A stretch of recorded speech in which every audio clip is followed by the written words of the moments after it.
Good morning. Welcome, welcome, welcome. Welcome, welcome, welcome. 'Tis Sunday.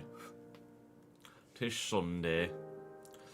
And plan is Dutch Grand Prix weekend, followed by Realistic Rtg ending the transfer window, signing a new striker, and then pushing on into the rest of the season. I swear the rain here for quali was supposed to be the other way round, or it was when we were last in the save. I swear it was going to be rain at the end of quali, not rain at the beginning of quali, but it is what it is. At least the race is still absolutely stonking hot. Right, let's record. Pretty straightforward plan for today.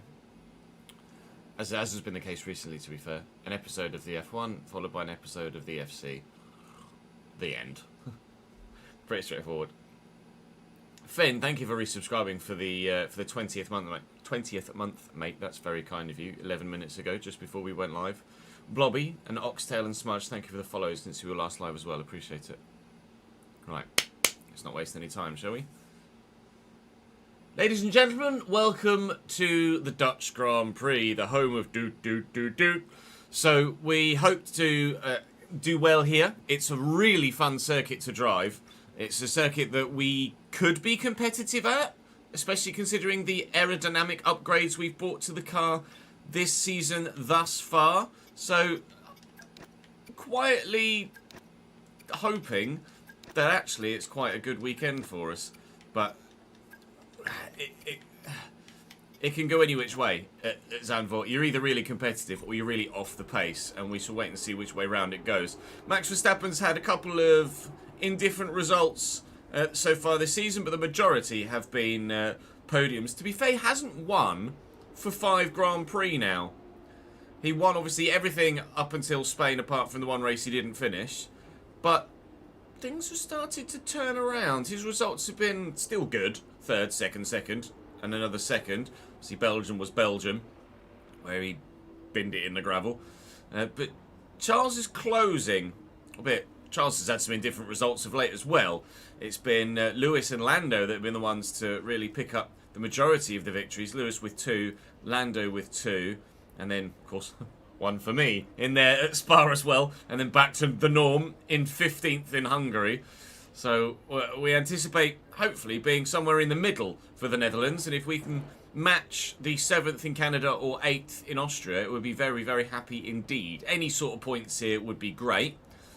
It's actually slightly changed since the end of the last episode with regards to forecast. I think qualifying was the other way around. It was dry and then rained at the end. Now it's rainy but dry at the end. I might be mistaken, but I think that was the case. Regardless, it's dry in the most important session, which is the race, and thankfully it's dry in practice, so we can get a good idea of where the car is in terms of its competitiveness. So we shall head to track now, whilst I ask you guys to drop the video a like. Make sure you check the last episode, Hungary, yesterday. Make sure you check the episode of Spa at the weekend, where obviously, spoilers if you haven't seen it yet, full 90-minute feature-length special there. But for now, make sure you subscribe to the channel so you don't miss out on any more. And come and join me on stream. It'd be great to see you there. But I'm going to head to the beach. Jack, thank you for the follow, mate. Right, Bink. Sorry, let me just put my setup on, courtesy of... We're going to be logging some extra data during this session. Are you? I never expected you to do that. Parts on the car will just confirm they're performing to spec. I would never have anticipated you doing that. That's not happened before. Every other single fucking practice session since the beginning of time.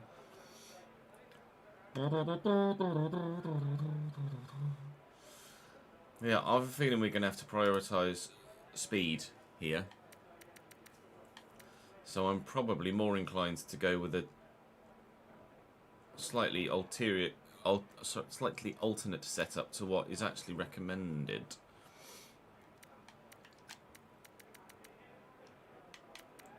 I might do that instead. With the wings, at least. I tend to leave the majority of the rest of the setup as SRC say, but the wings, the aerodynamics is certainly something you just kind of have to tweak based on your situation, because obviously if the AI are mad quick, then you need to take some downforce out. If the AI are not mad quick, then you don't need to take any downforce out, but I have a feeling we're going to need to take some downforce out around here. So we'll see how we go. Just the tyre pressures to do, and then I can actually show you the screen again. Morning, Kieran. Thank you for joining us on YouTube, mate. Alright, let me then save this quickly as Netherlands.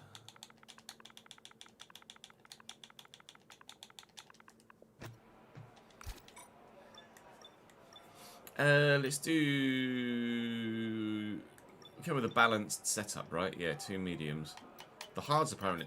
All the tyres apparently go a very long way. It's definitely going to be a medium, soft race. Some might try and one-stop it, but I think that's probably ambitious. You could try and hard one-stop, but the hards are pretty hecking slow. Let's do ERS management on the hard, then we can do it. Actually, no, I will do the tyre management on the hard. We'll do an ERS management on a soft.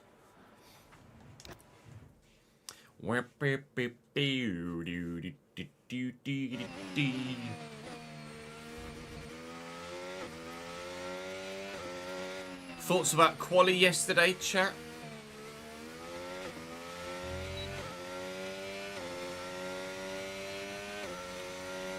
We'll see the same front two as we had last year at Canada. I think George might be a bit more competitive this year than he was last year.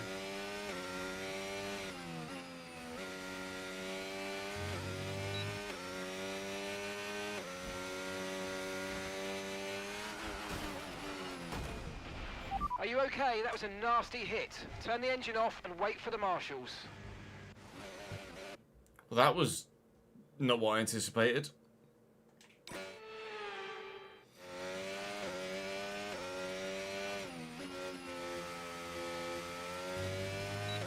Didn't even do anything wrong there. I just went.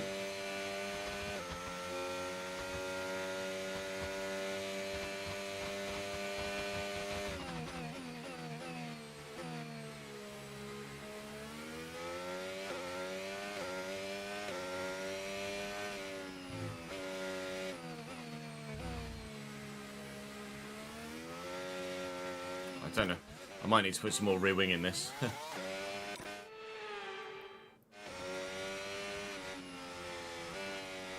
She's a bit loosey-goosey.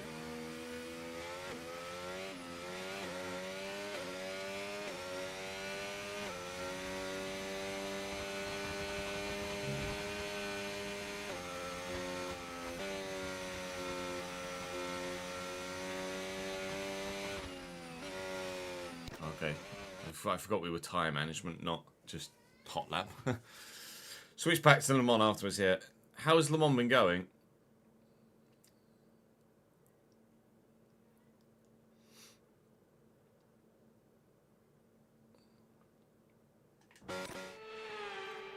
Yeah, I know what you mean, Daniel.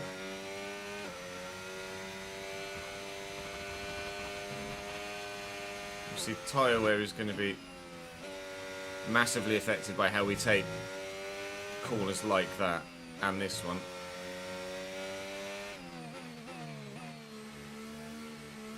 I need more downforce. There's going to be too much sliding going on. I don't know, it's going to make me uncompetitive in a straight line, but I might not have a choice.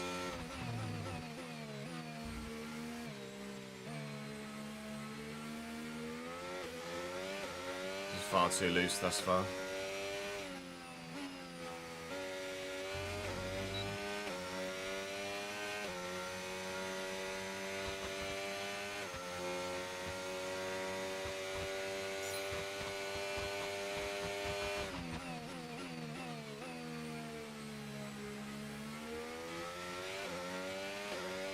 I'm already the slowest in a straight line though, with the 4 cars on track.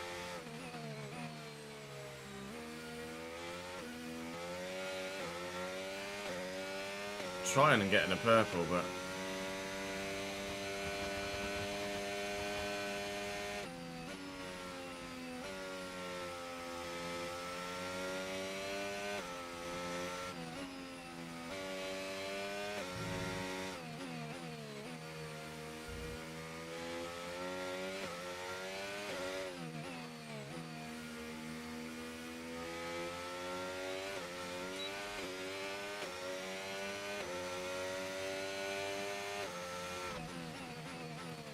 To be fair, the lack of grip might just be because the hard tyre is really not very good here.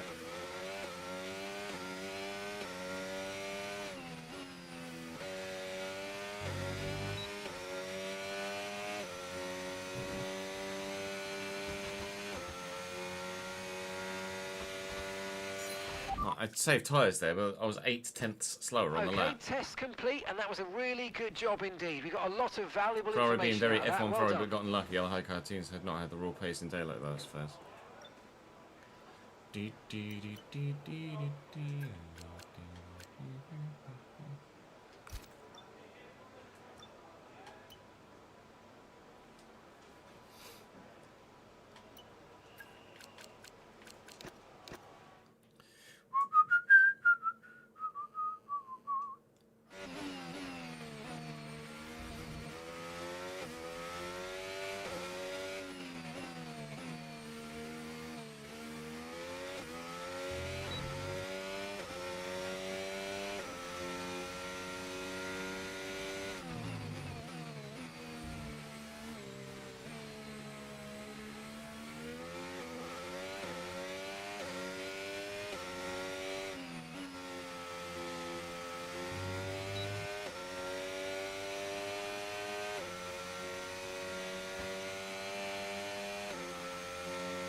Oh yeah, it's going to be a none, isn't it?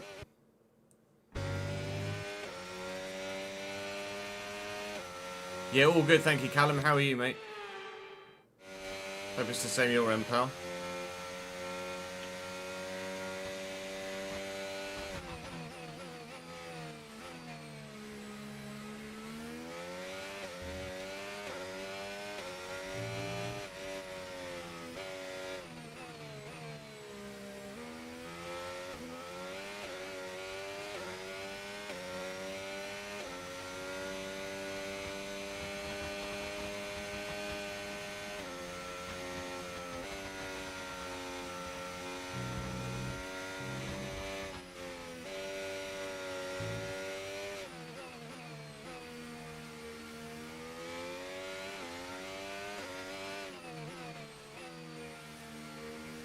The fact that I'm losing this much ERS on the thing just by being in medium is slightly concerning.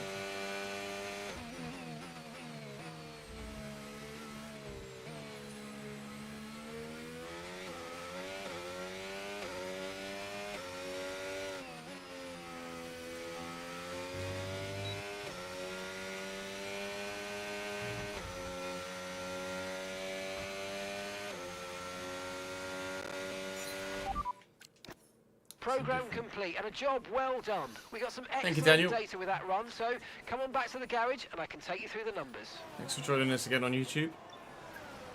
Let me just slightly... Just gonna add a tickle more downforce, that's all. Just a little tickle.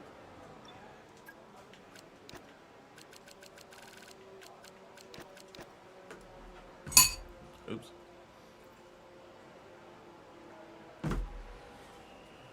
Oops. You can go up there, sir.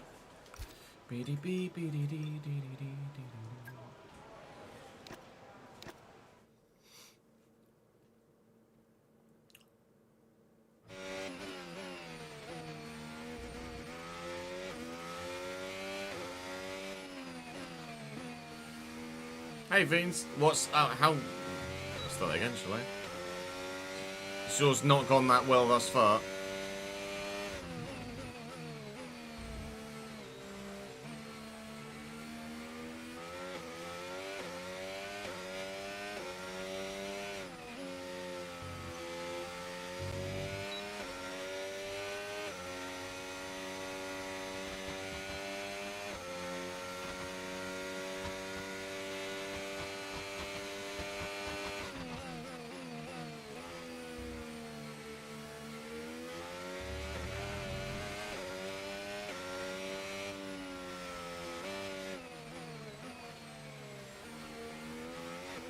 I'm sorry to hear that, mate.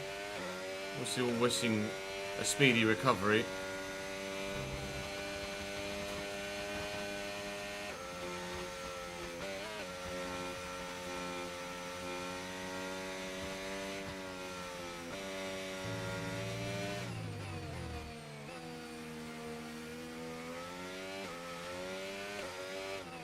I think my tyre wear is going to be really high here. Just feel the car sliding across the circuit in a lot of places.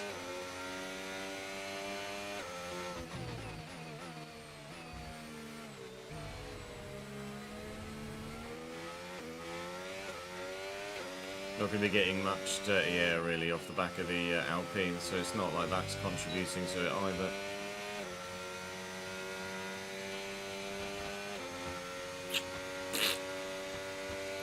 The AI are much stronger in the wet than they are in the dry at any given difficulty level, yeah.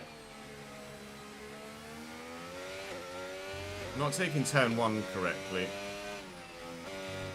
The tail was expecting me to be on the power much earlier than I actually am. Good. Oh, another wheel off. Excellent. Well, what happened? Let me know you're okay.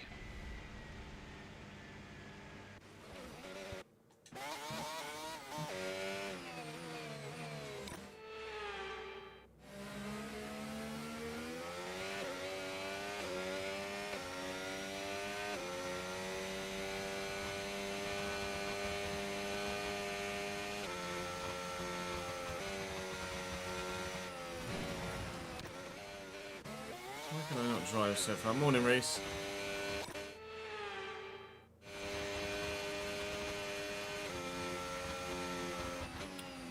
Just turning twice, Chase, don't worry about it.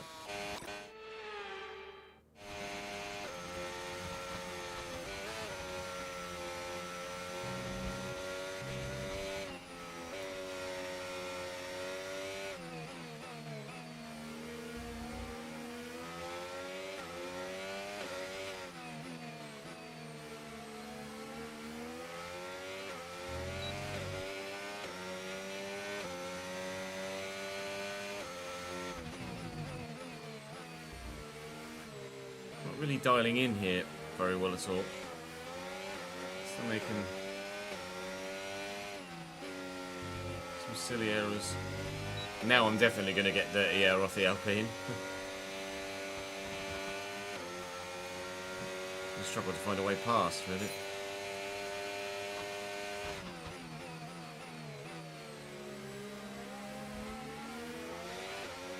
Alright, Pierre, chill. Insert Tokyo Drift music.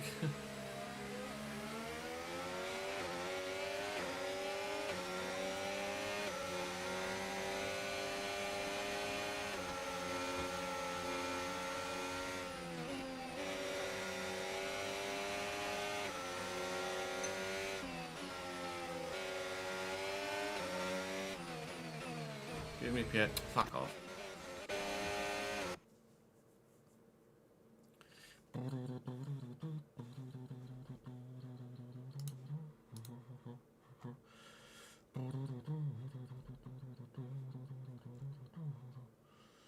I mean, he hasn't, so... He's not, Daniel. He's not. I don't know why COT is just making shit up in the chat.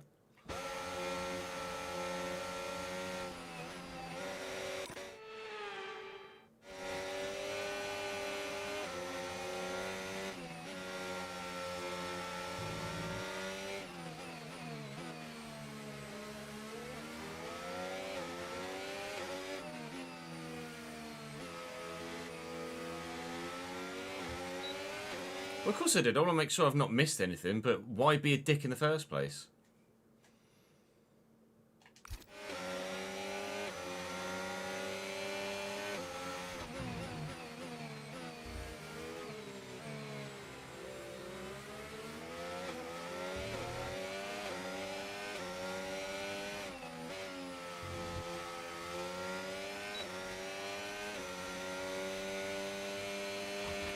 Sick joke, pal. Really sick joke. So funny. Super funny. Really hilarious. Everybody absolutely loved it.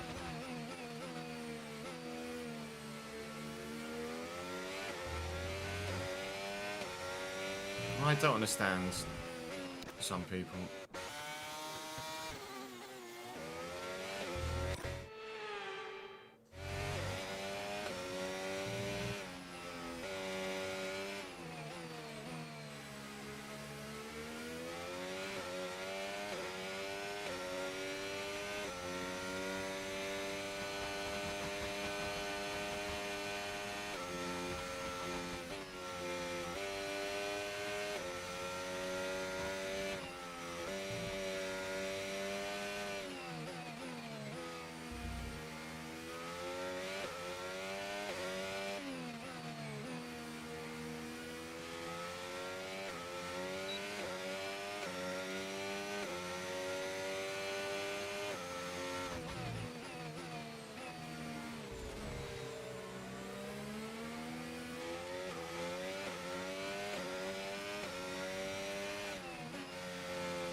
Look at the delta. I'm really lacking in straight line speed, apparently.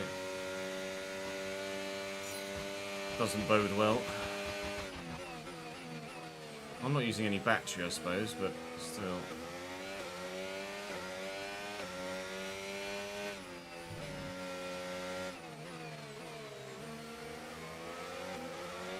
Oh, steady. Fucking hell.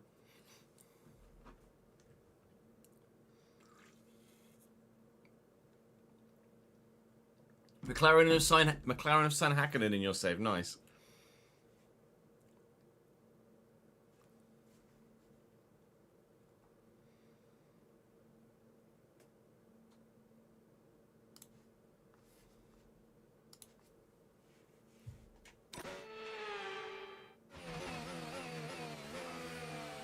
I'm intrigued to see what happens in this save because we've changed it to increased, haven't we?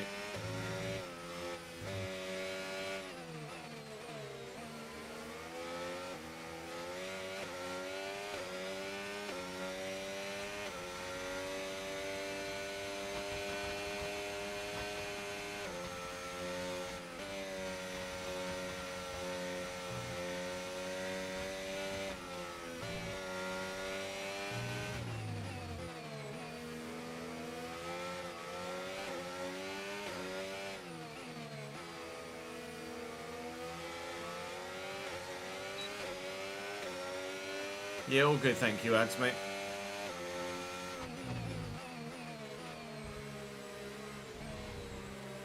Excuse me, Oscar, you're kind of ruining my lap here, mate.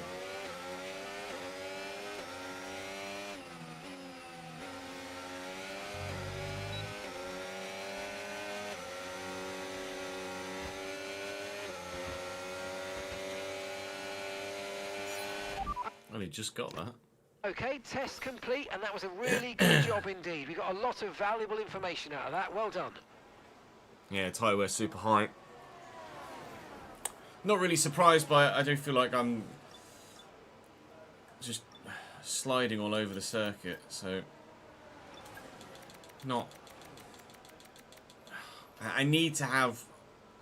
I mean, it's obviously a very high downforce circuit, but I feel like I need to have downforce slightly lower to be competitive in a straight line. But even with the recommended downforce levels, I feel like we'd still be pretty slidey. We'll go and do a quali run and see where we are lap time wise. Everyone be aware, we've got a car leaving the garage.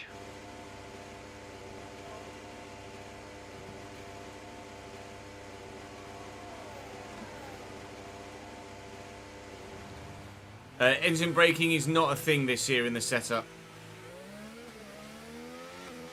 Engine braking isn't factored into the setup these days for this season.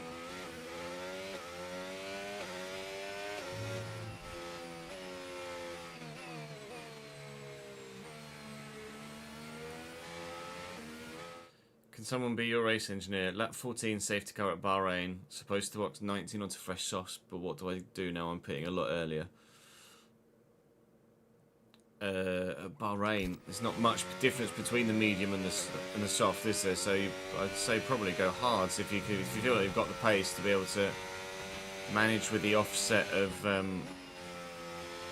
pace.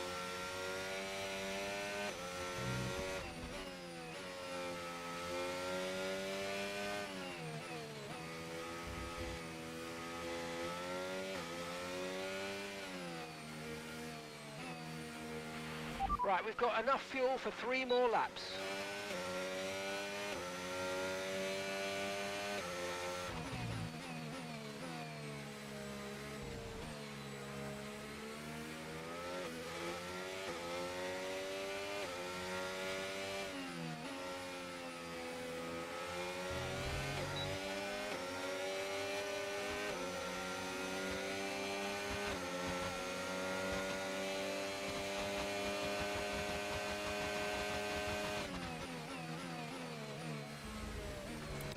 I've never been able to get to... Really? That's as far as I can flashback? Excellent. Cool. Well, that sucks.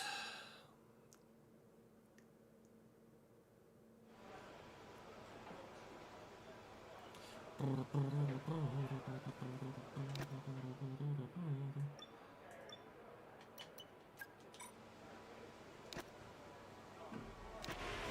for the Standing follow, by. Gabby. Anabolo, welcome to the channel, guys. Yeah, we know, Daniel. Just ignore him. I think adds his timed him out anyway.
Cheers, Ryan. Glad you enjoy the content, mate. Thanks for the support, pal.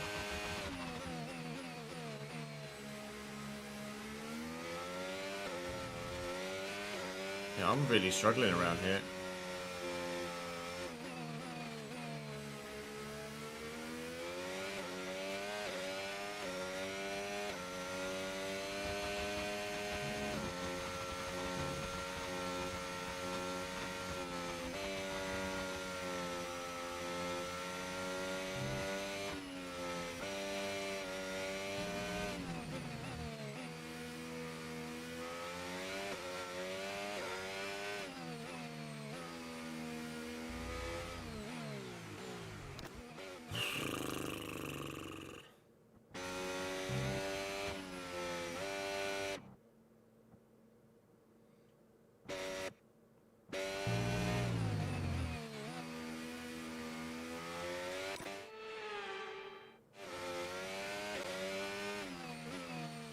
Yeah, it's going to be really hot next week, isn't it?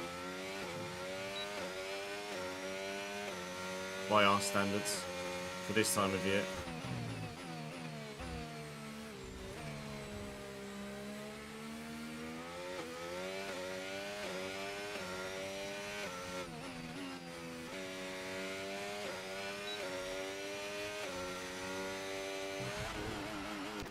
Just got no downforce.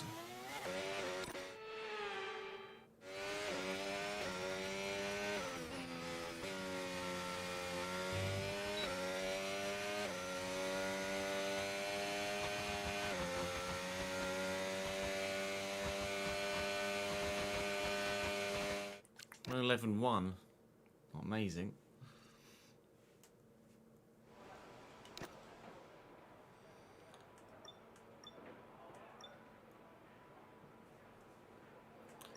My inclination is to put a little bit more downforce in again, but I don't want to be running so much that I can't compete in a straight line, which is probably going to be the case anyway, so I might as well just put a bit more downforce in. Regardless. No, we weren't amazing. We weren't strong in Saudi. Or were we and then retired? I can't remember. I don't recall being strong in Saudi. And that's it. Practice is officially over.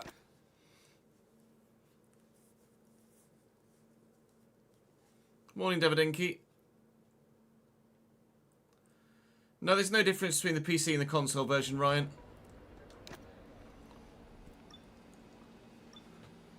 If you were going to buy it on PC, I'd ask that you buy it through the EA app or EA.com, and use my creator code, if you would be so kind, if you are going to buy it on PC rather than through Steam.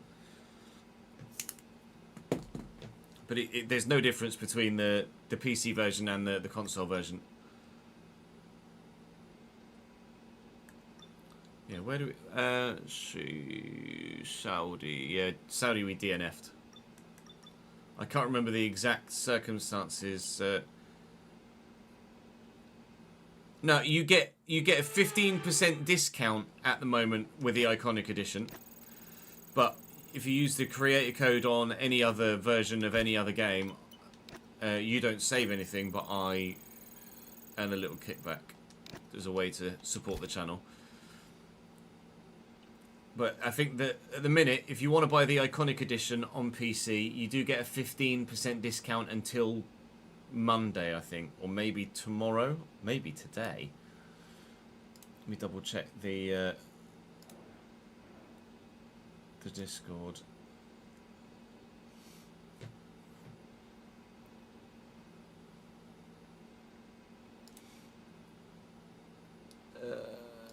Was it in announcements? Yes. The Iconic Edition 15% discount ends today at 5 PM. So if you were wanting to pick it up on PC and wanting to get the... I don't know where the screen's still... Oh, I changed my setup a bit, didn't I? Sorry, thank you, Ritzy. If you were wanting to pick it up on PC and wanted the Iconic Edition and wanted to get some money off it, then you've got 4 hours. But don't feel pressured into making a purchase.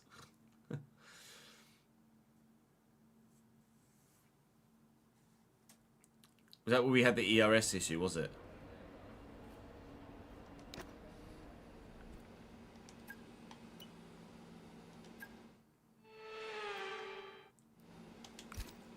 There we go.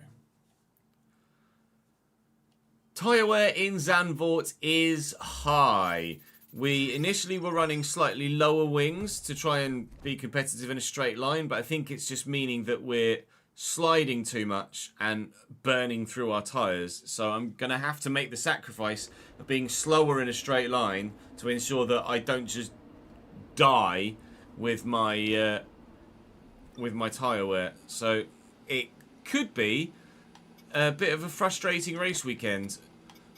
We pray that it's not, and that it's not too much of an issue, but it definitely could be an issue at the moment. So I'm a little bit apprehensive about how well or poorly this weekend is going to go, but we can only do our best, and I shall do my best. Rain in Q1, though. There is a setting for mechanical faults, yes, Jax, in the discounts.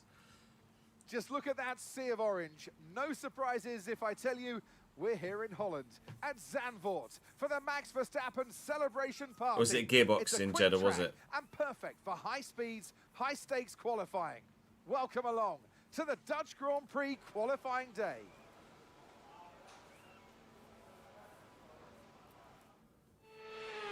The Iconic Edition... Oh, there's a fuel system fault, excellent. The Iconic Edition with my discount. I think my discount is worth £10, I think, on the Iconic Edition at the moment. Let's have a look. EA Sports, F125. Just have a look here. Buy now. Select platform. EA app for Windows, Iconic Edition. Currently £69.99. Then if I apply a promo code of Chesnoid, saves you £10.50, so it's £59.49 for the Iconic Edition with my creator code, which is only £10 more than the standard edition as opposed to 20. Obviously, if you only want the standard edition, then just get the standard edition. Don't buy the Iconic Edition purely for the sake of using my creator code.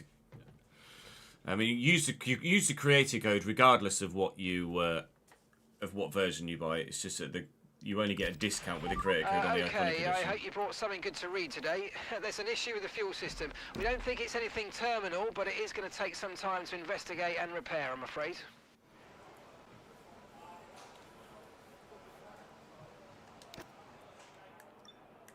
That's weird. Q1 rain, Q2 dry, Q3 rain. That is intriguing. It reckons that Inter is the faster tyre at the minute, although people are out there on the wets at the moment, which is not what I expected. See what everyone's doing at the end of the session. This is weather in 10 minutes dry.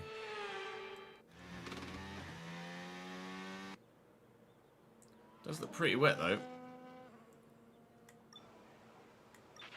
Intermediate tyres are your best bet in the current conditions. I say it looks like Inter's.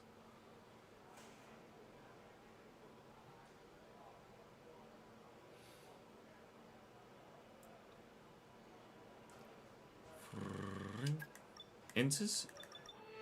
Inter's. Make sure I've got Inter's on before I go anywhere. I reckon softs? Softs are quicker right now.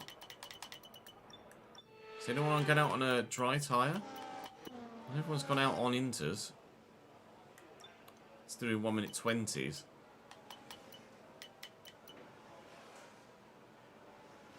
I'll go out on an Inter. I'm not gonna risk it on a soft for the sake of risking it on a soft. Okay, guys, everyone be aware the car's ready to go. You reckon I should keep Martin if we do get Hulkenberg? Potentially. Thank you for the follow, Nystrom. Welcome to the channel, mate. Or Nystrom. Oh yeah, it's definitely not soft weather, is it?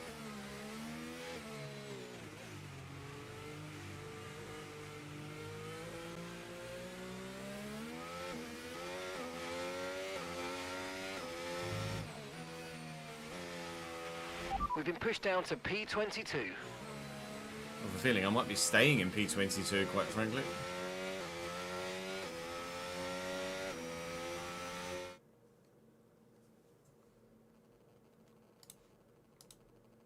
Oh. That's how he chose to come back from his timeout, is it? Okay, fair enough. Thank you, Eds.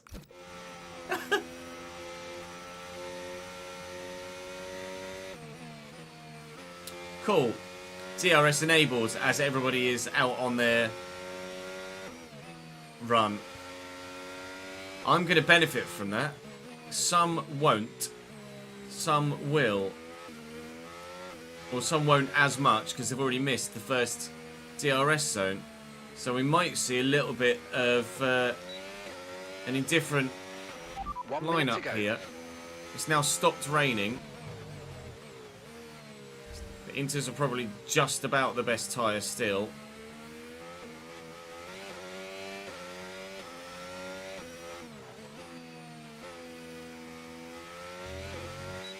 Here we go then.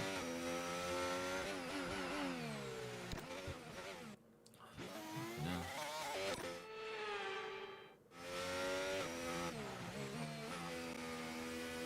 I saw it, I didn't respond, Dino. Why?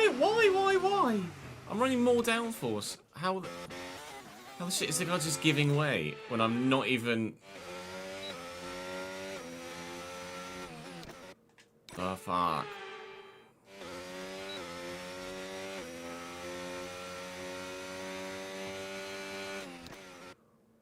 The hell? Just gonna not put the downforce on then. Or not put the DRS on. Still here. So strange. I'm afraid we've dropped to P22. P22.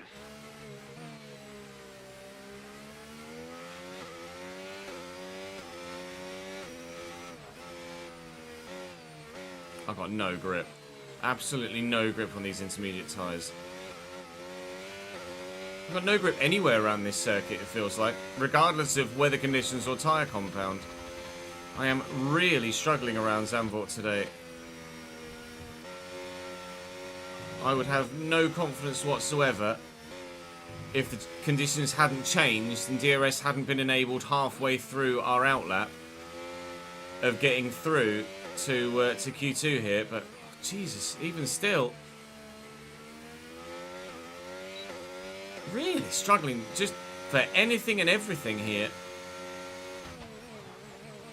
Purple middle sector. I've just got the better of the conditions. I might even end up P1 here, but it's not even close to a decent lap at all.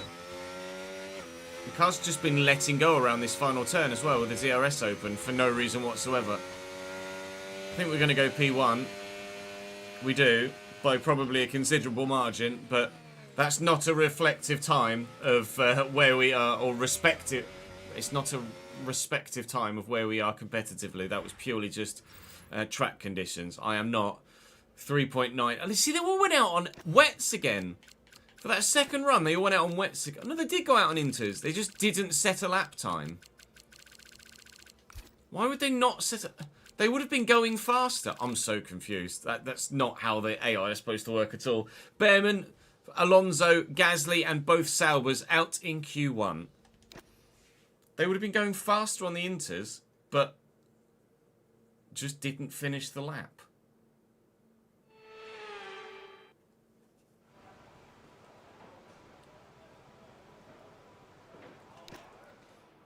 It's dry conditions now. What's it going to be like at the end of the session? 3%, okay. We'll go out and do a single lap at the end of the session. And it's going to rain again in Q3, but I'm not going to make it to Q3, so it doesn't matter. What times are they doing? 109? Ah! I did a 111.1 in practice. 109.7. Send help. Hopefully we can go a little bit quicker, but... Okay, engines fired up, we're set. I don't know. Felipe, thank you for the follow, mate. Welcome to the channel, pal.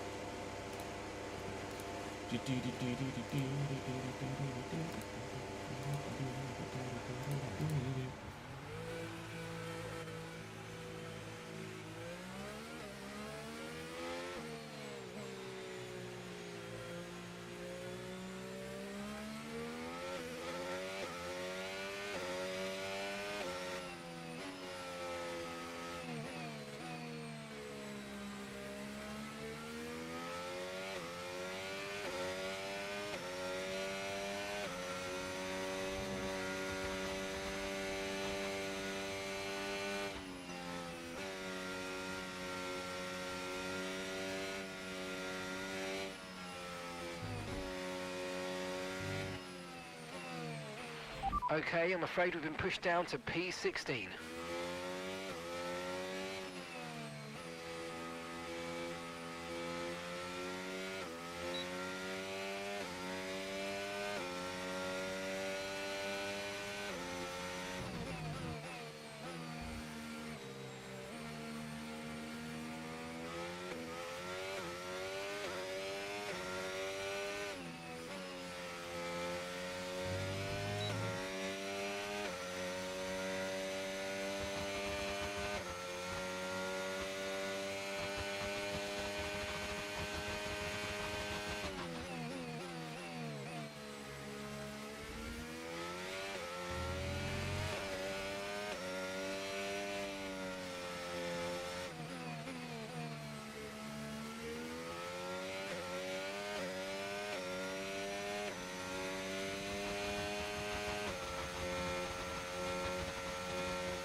Are you alright?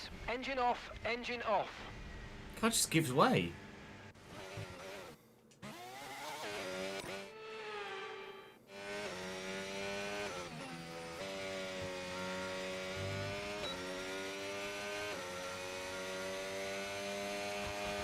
Well, I did a 1:11.1 in practice, 16 now. and it's a 1:10.7 in quali, which is good enough for 12th. 12th is alright. I don't feel like I have the race pace of 12th, so that's a better qualifying than anticipated.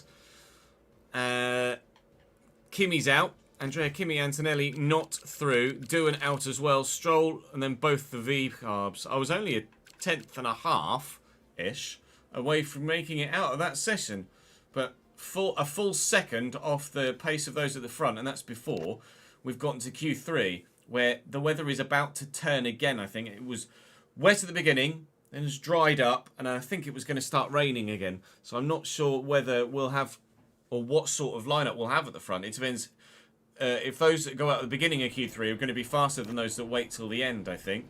So it's whoever gets out there first and earliest is going to have the better of the track conditions. But we'll wait and see what the grid looks like. But we shall be starting 12th at worst.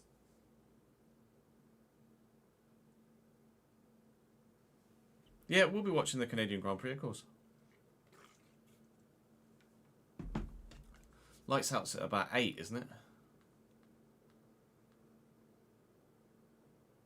Oh, 7. 7. Lights out at 7.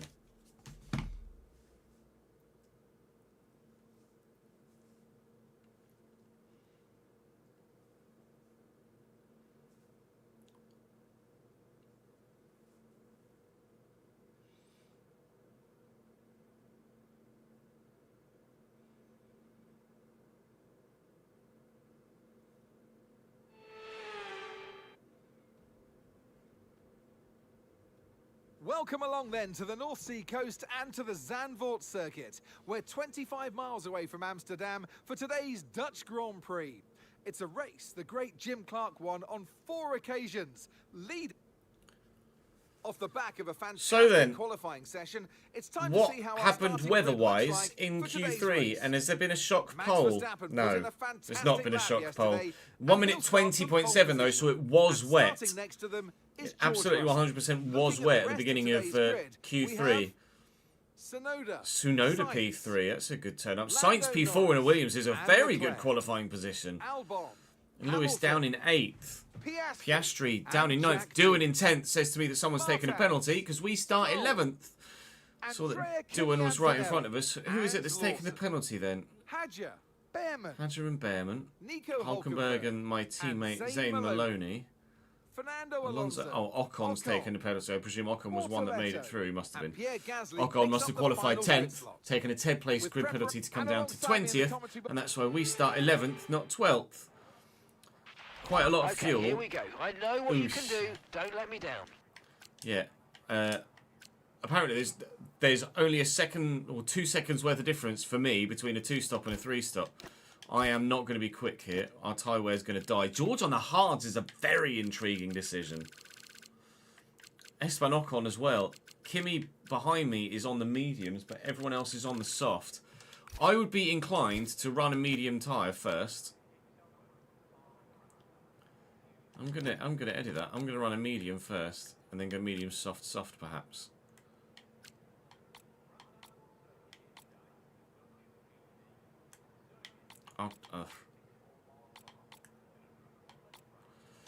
I'll try 24, 24, 24, and then if we know that the mediums don't last in the first stint, then I'm gonna have to run a second set of mediums at some point later in the race, because if the mediums don't do 24 laps, then there's no way the softs do 24 laps. That will make it a bit easier to figure out the strategy. I'm not going to touch the hard tyre at all because it's just going to be dead slow and super low on grip.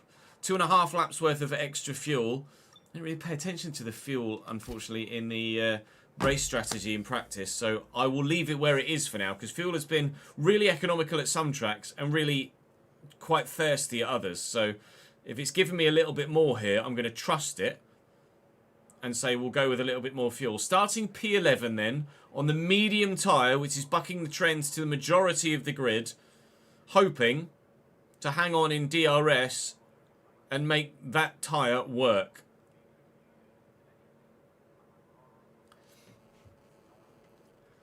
Pit strategies medium, soft, Daniel. Let's give you guys a prediction. We're starting 11th, so I will say, do we get points or not? But I am anticipating going backwards personally. But we'll wait and see what you guys think. I'm going to go and have a quick toilet break, and then we will we'll vroom vroom, BRB.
couldn't find the cat. Happy birthday, Darren. Thank you for the 13th month, Alex. Very good of you, mate.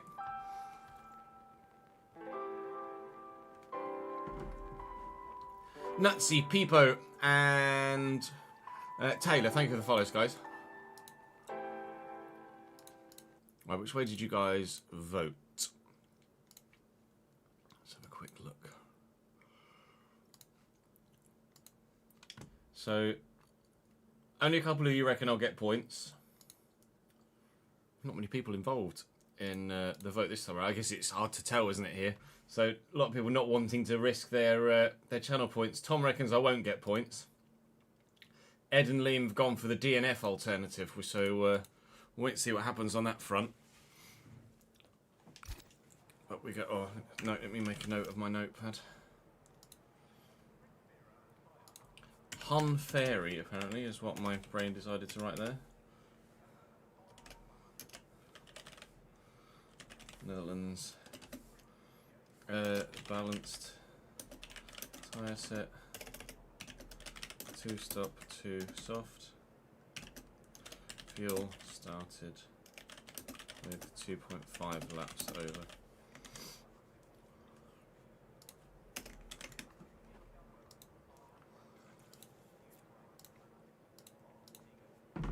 Let's wait and see, shall we? You're getting rain, are you, Daniel? Yikes.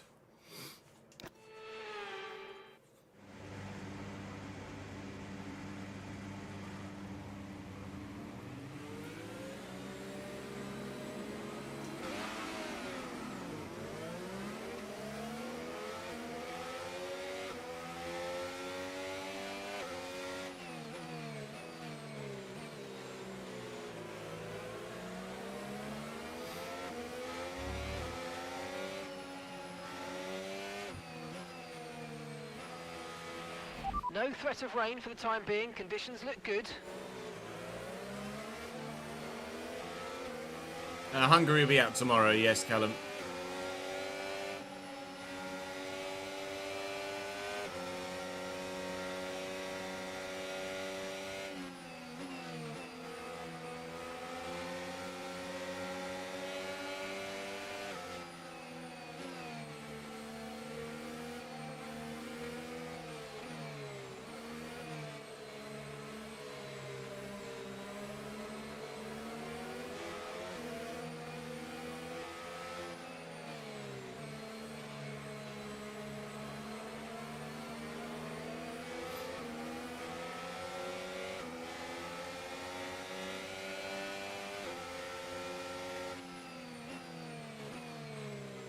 Sounds like your weather's all over the place, Daniel.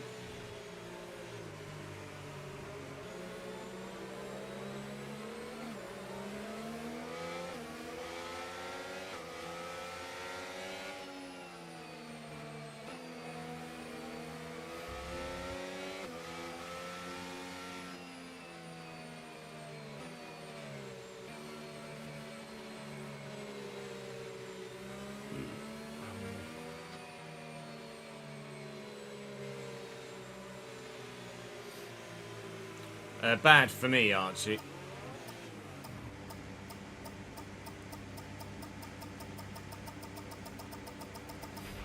Okay, incredible parking Right. there. Nice one. Being That's on the gonna give you medium the tyre- edge. You can get good launch as the race starts. I'm hoping will work in our favour by the end of the race.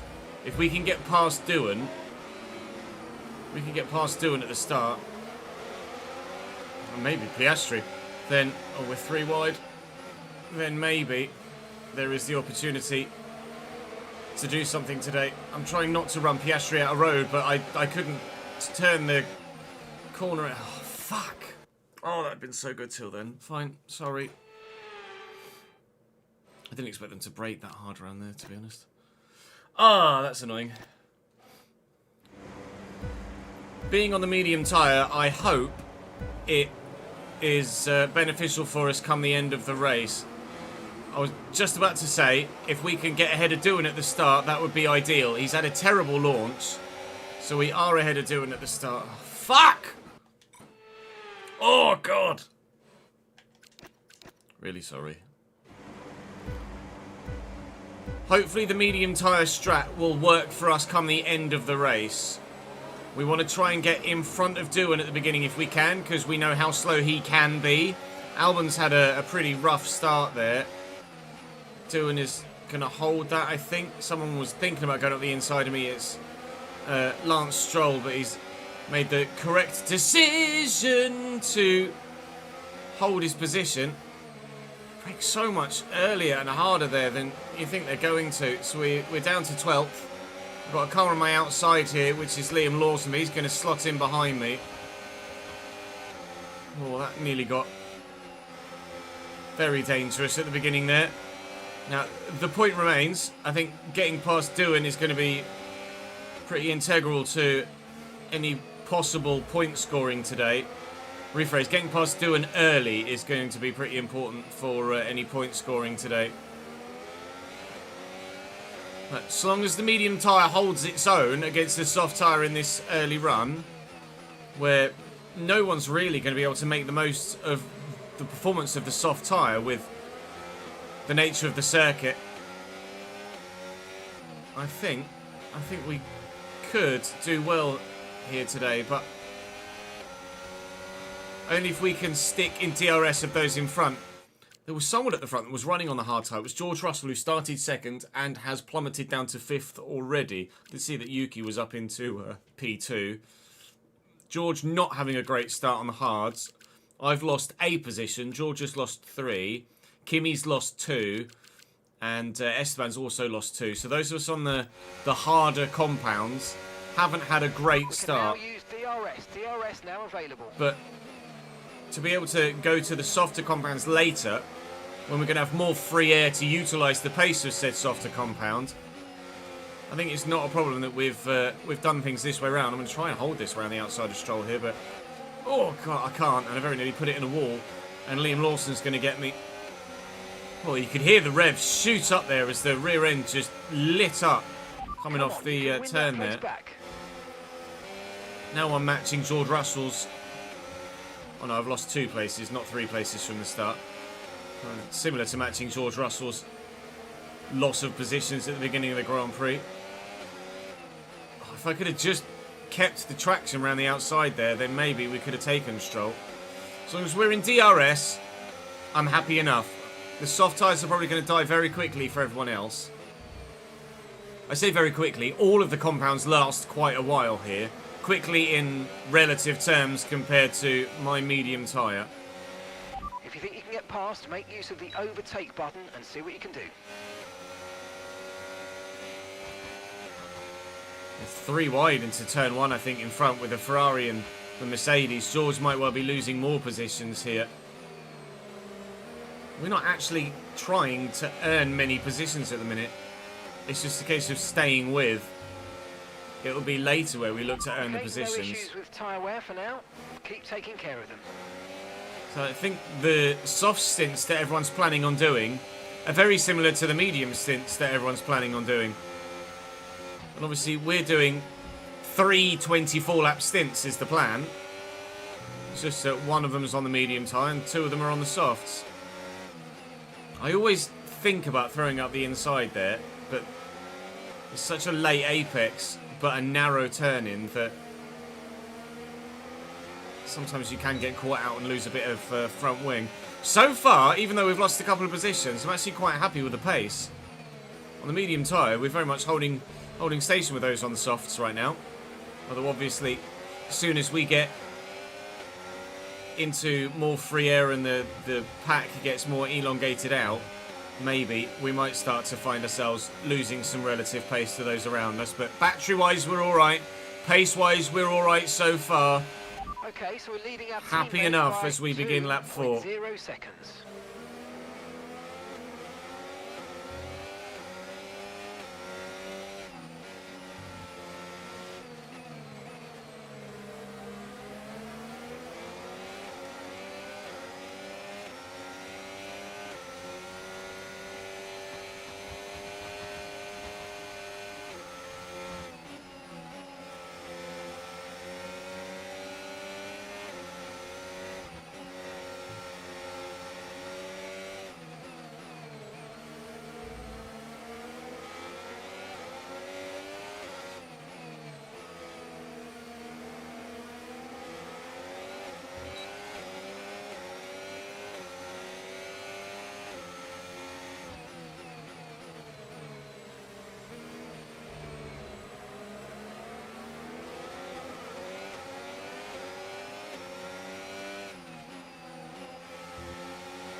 you okay? That was a big one. Confirm you're okay, please.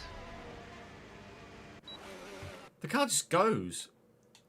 It's ridiculous. The fact that the rear end just gives up. No other car does that.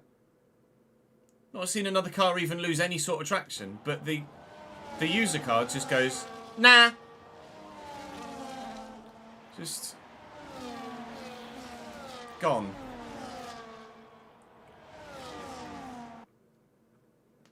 Oh. We had a bit of a dramatic crash in Austria. That is an equally dramatic crash.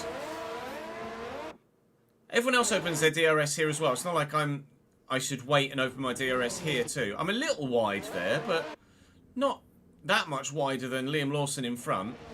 And the rear end just steps. But then bouncing back across the track, then the wheel gets caught underneath the car, which sends me up. And then this is pretty scary for Liam Lawson. Oh, jeez. Yeah, it is. Well, actually, that'll be Hajar behind me, won't it? My car's pirouetting all over the place.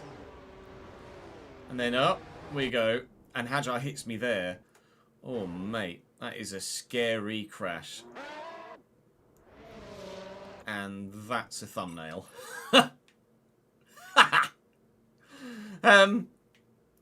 I had a bit of a crash, chat. I had a bit of a crash.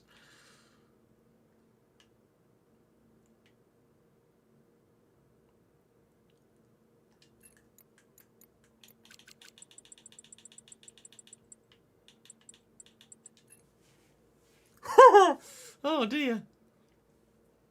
That's not gone well, that, has it?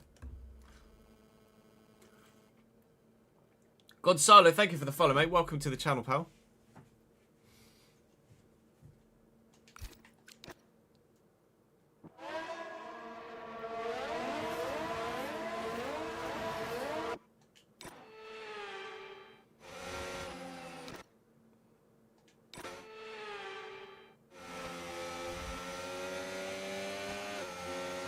I'm just going to have to not put my DRS on until I'm on the straight.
Just going to not open the DRS until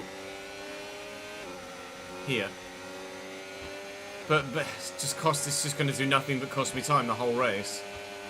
But if the rear is just going to let go for no reason, then I don't know. I don't know much of a choice, do I?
Gap to your teammate behind, 7.0 seconds.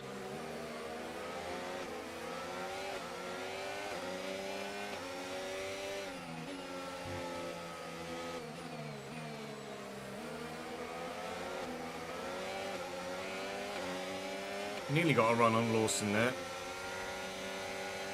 So many different lines you can take around that banked turn.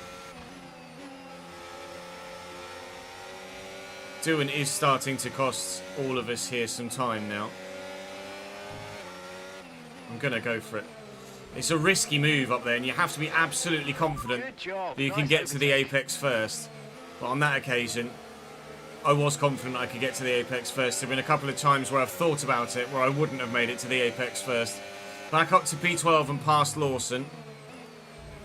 Like I say, any points hopes today rest on us getting past Doohan ASAP. The medium is really holding its own compared to these soft-tired runners right now, so Push, push, use your overtake button, let's go. I'd be sorely tempted to run the medium. Depending on how their softs die, I'd be really tempted to run another set of medium tyres at some point.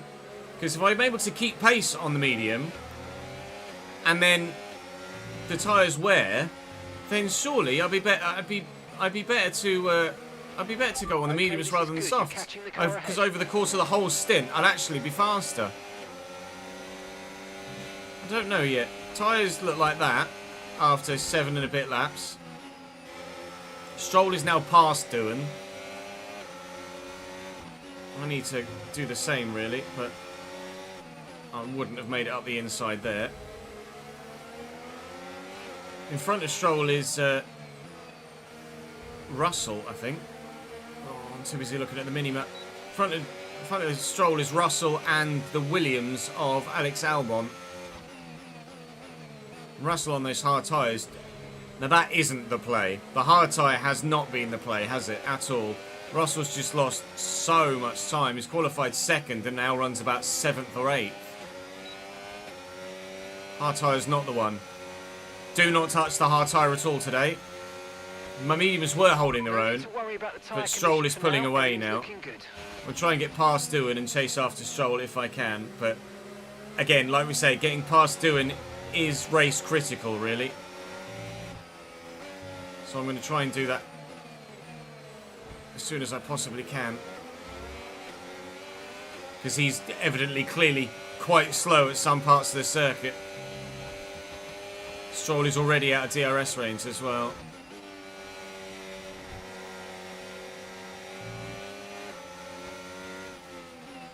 Why? Why are you braking that hard there? Fucking... Ugh.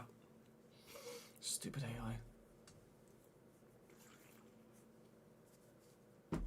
AI. Difficulty's at 102, Jack.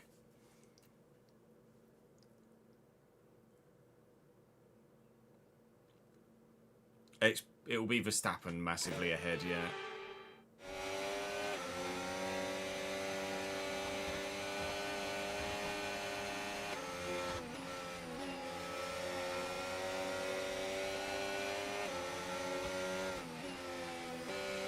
Right, I'm doing it again. Oh, it worked on Lawson.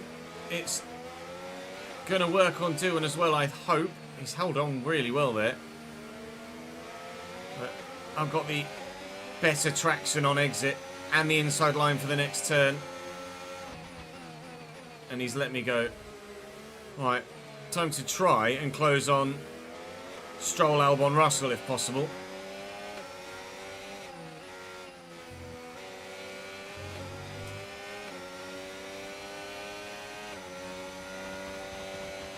.4 seconds as we cross the line. Oh my god, the pace difference. That's absurd. DRS is clearly worth so much down the main straight if you get a good run off the banked curve. Bloody hell. Now's where we find out where we are and aren't genuinely quicker. Gained a lot of time around the bank turn. I know that much for sure.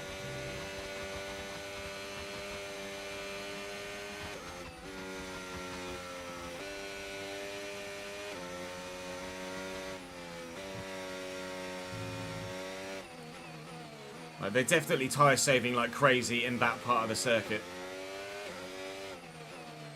Because we just made up half a second there. I'm not tyre saving, as you can see. So I think we might be forced almost into a medium because of my not tyre saving. But I'd rather not tyre save and just drive at 100% the whole time, because it's just the way that I enjoy playing the game. Overall for the lap, gained 4/10-ish. Although clearly down the straight with DRS, they are much faster. My personal best lap of the race though.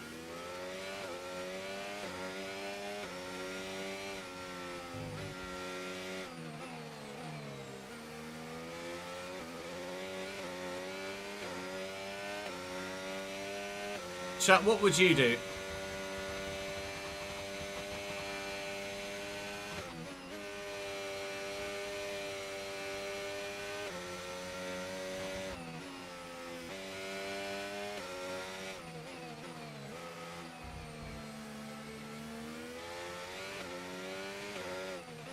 Would you go medium?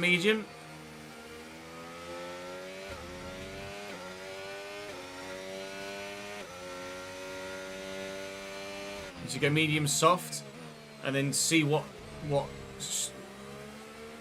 potential we should go to at the end? Maybe I'll do that, considering we're only planning on previously running exactly the same length stint with either tyre. We run the medium to 24, we'll run the soft to 48 and make a decision as to which tyre to go on for the last stint based on the wear of the previous two. I think that's probably the best way to go about trying to figure out data-wise what we do. So I will go to the softs on lap 24 and we'll just see how they wear, and if they absolutely fall off then we know that we've got medium tyres we can go to.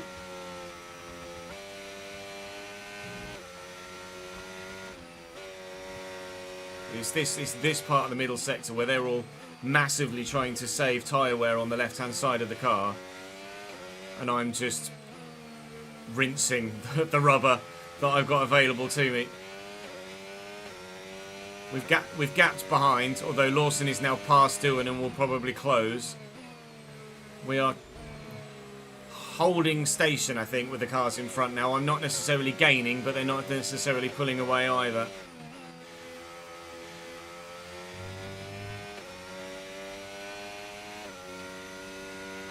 DRS is worth so much, though. And gap to the car in front, 2.0 seconds.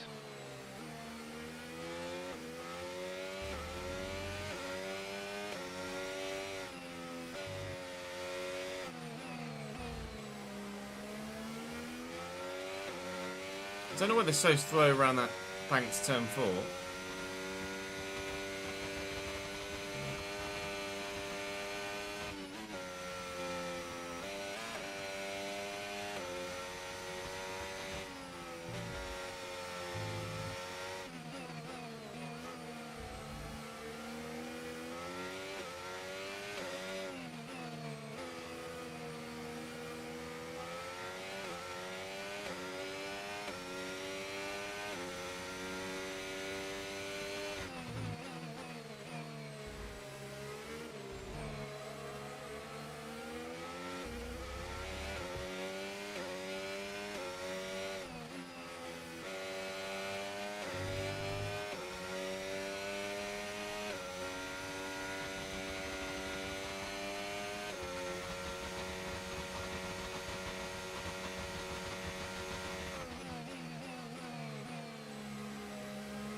What do you mean by time limit with Kubica? In the Le Mans, in Le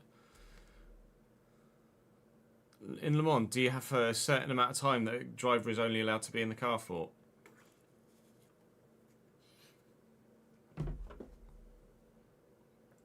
Do drivers have to drive a minimum stint, or is there a maximum stint that someone can do? Can't say as I've ever really paid any attention to Le Mans or that genre of racing at all, really.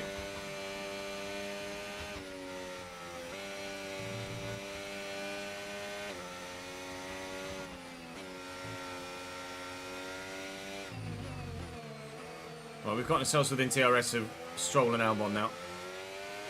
This is where the medium tyre's coming into its own, I think. As the softs begin to wear. I think we'll go medium soft, but I do see us being on the medium tyre at the end of the race at this moment in time.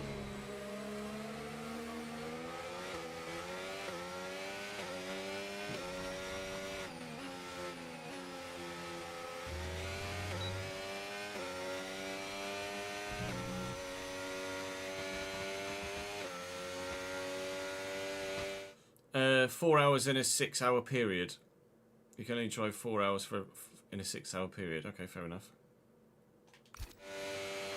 Right, keep pushing. You're gaining on the car ahead.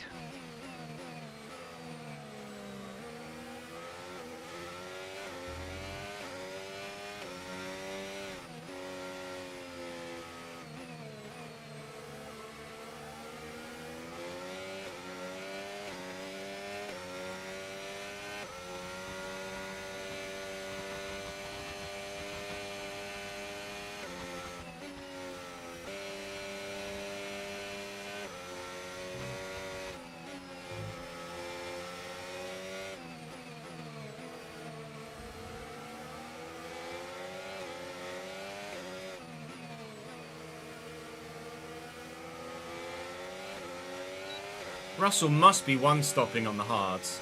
I don't see any point in running the hard tyre unless you're trying to one-stop. Because it's just so slow and so low on grip. But at the minute, Battery charge is high. Let's use that. George has overtake definitely button a bit lost a significant... Don't, cunt. Ignore all of that. Fucking hell. That last turn with the DRS open is just fucking impossible on controller because you can't be precise enough.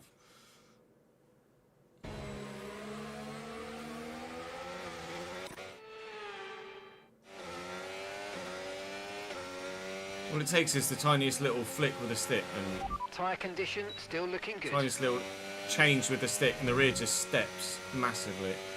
Yeah, feel free to not include any of that, Chris.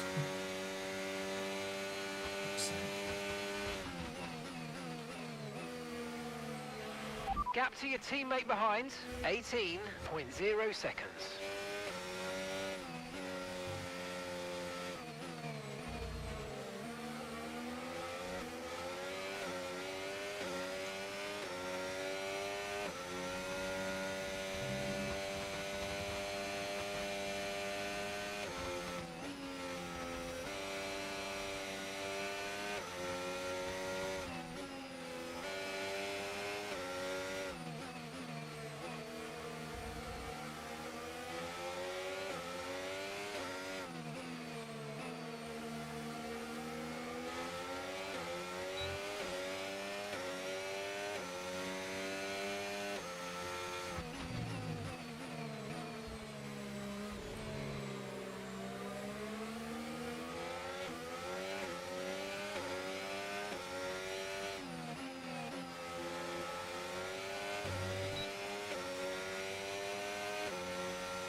George is running the hard tyre, and he's so slow that I don't know if the one stop's actually going to be worth it. Like, he's not going to have to do a second stop, but he's already lost basically a pit stop's worth of time to Yuki Tsunoda in P2. So he might as well have just run a softer compound and done the extra stop. Because it's going to be quicker to the end to stop an extra time than it is to run the harder tyre compound. Stroll is seemingly starting to struggle for pace as well. He could be vulnerable soon. He was right with Albon for a number of laps and has just dropped off. He's nearly out of DRS range, which could be a real problem for Lance. He is out of DRS range. He doesn't have it here. If I can get a good run off the last turn, which is unlikely given my track record there so far today. Oh my lord, he can't even get a good run out there. Lance's struggles. I think that answers the theoretical question we were asking there, doesn't it? Lance Stroll is struggling with his tyres. Can we get him into turn 1? I think the answer to that is rather clearly yes. You get such overspeed with DRS and ERS off that final turn. It's mental. Great manoeuvre. You made it look so easy. So that's P10. That's us in the points here. And chasing Albon, who I feel like we can also pass before the end of this first stint. And I'm sure we'll just regain the lost time from a pit stop on George Russell too. A P8 finish is genuinely on the cards here.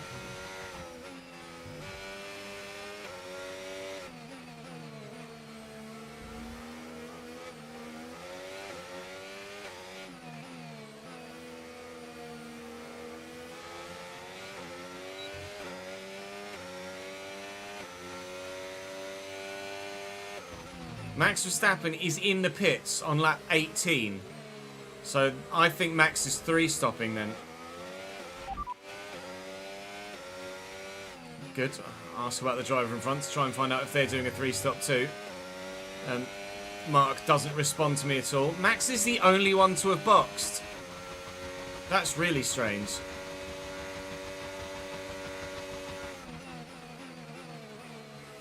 Right. Must get back within DRS of Albon, otherwise I'm going to be a sitting duck to Stroll, just as he was to me. Why? Kimi Antonelli's also in. Only 2 stoppers on 18. If more box on 19, then fair enough. I mean, maybe they are 2-stopping. They're just going soft, medium, medium.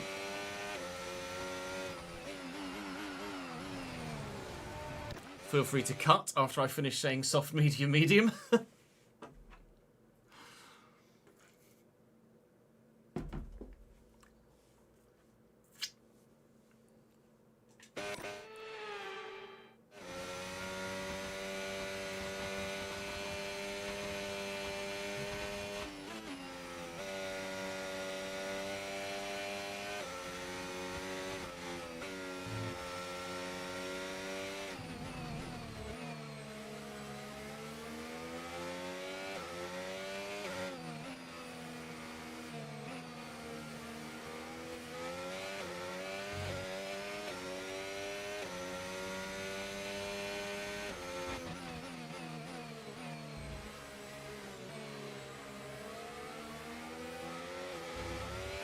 Just in DRS range of Alex Albon now.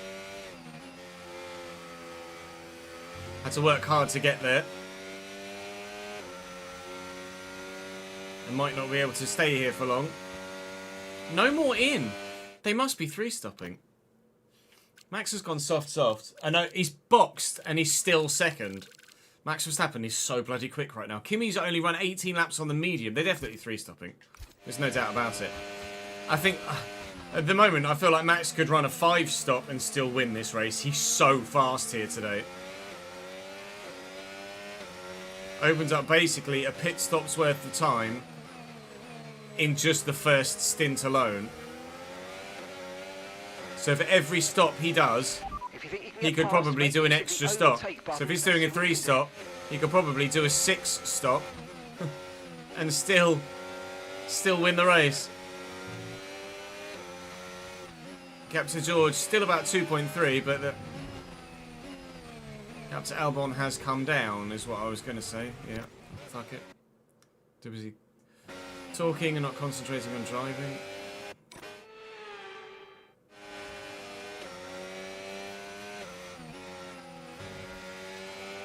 Feel free to cut out those unnecessary flashbacks.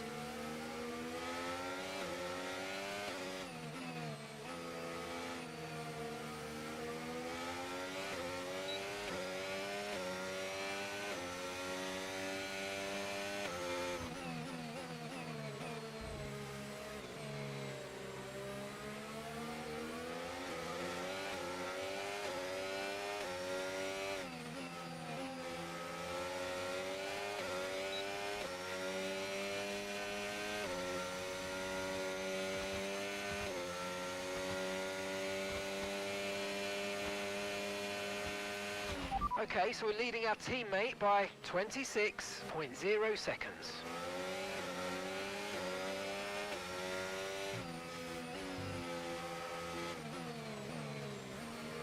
Oh, that one's slow.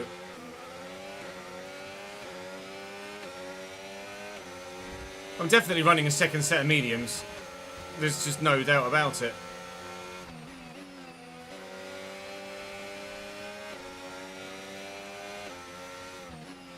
I wonder if anyone's contemplating doing a soft medium one stop. It would be a massive ask, but it's probably doable. You'd have to make the medium tyres last like 40 laps. 16.0. Less than a second separates you. Okay, they're on old softs. Their tyres are 20 laps old. Yeah. Okay, we think they've got 2 stops remaining. 2 stops remaining. I don't think anyone will try the one stop. Per lap. Keep going. I do wonder whether it's doable with a medium soft rather than a medium hard. Okay, we're approaching the pit window. You're going to be on softs. I think everyone else is going to box 24 as well. So I'd be tempted to box 23 just to get an undercut on Albon. If Albon doesn't box this lap, then I will box opposite Albon next lap. If he boxes, I won't. If he doesn't box, I will. I could get up the inside of him here, actually. And we have done. Fancy wheel spin on exit, but nice move. get the job Good done. job. Right, 3.5 to Russell on the hard tyre. I mean, maybe Russell will gain all the time he's lost back again, but I find that hard to believe. I'm certain he's on a one stop though. I will ask, but I'm certain he's on a one stop. Russell's ahead. Time last lap 1:15.4. Okay, so gap to the car ahead 3.5 seconds. Okay, they're on old hard tyres. Okay, we think they've got 2 stops. He's remaining. 2 stopping. 2 stops remaining. He's 2 stopping with a hard tyre. Baffling. I don't know why you'd run the hard tyre with a 2 stop. I just don't get it. We'll run 2 mediums. I'll go softs next, Okay, but we you're in will the run top 2 10. sets of medium tyres. We'll end the race on the mediums.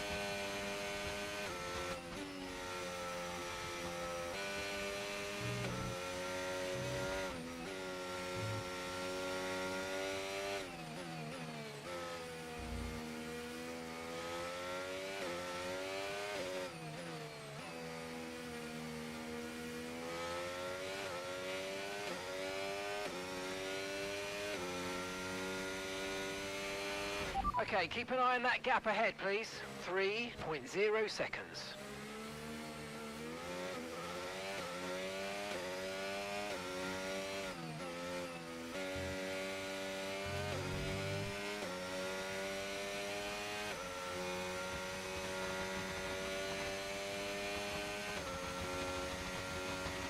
Push now, we're boxing this lap.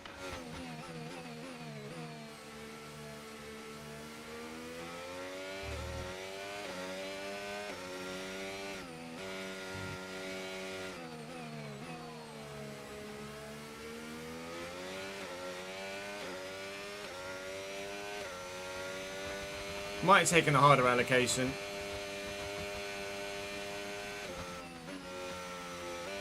Well, they must have, because there's no other reason to run the hard tyre.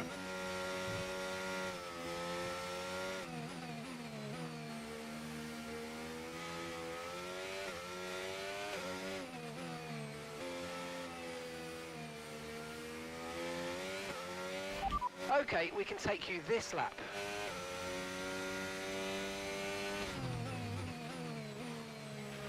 Don't forget, box this lap. I'm tempted to stay out for one more lap, genuinely, because we're gaining so quickly on those in front, but it's almost certainly the right thing to do, to box. So we will. Especially if so many... What? Especially if so many up there... Oh, fuck it. So we will cut.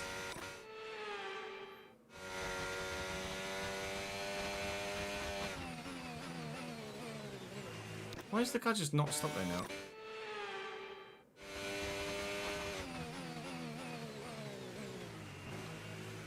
What is the fucking speed limit here? 4? Kets, thank you for the follow, mate.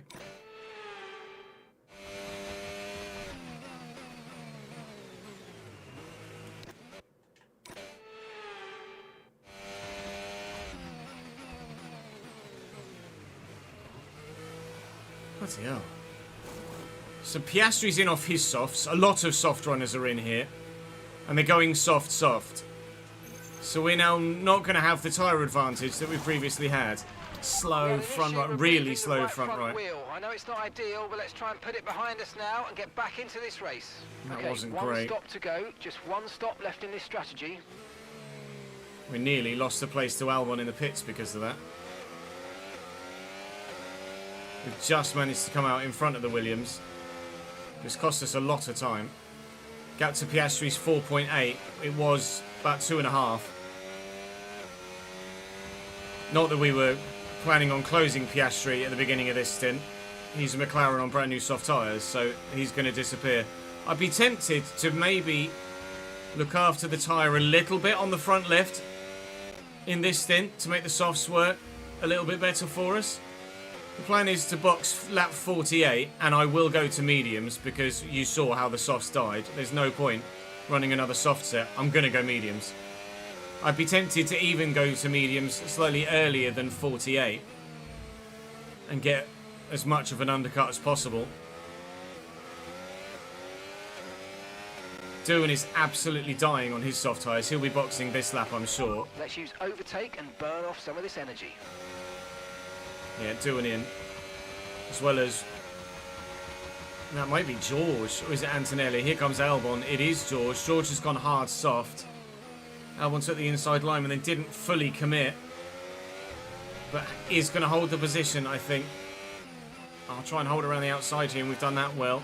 No tyre concerns at the moment. Just focus on the driving. Okay. If I can get myself into DRS range to George, it's massive for our race. So I'm going to try and do that. Zane is in the pits. I use a lot of my battery to try and get within DRS range of George Russell.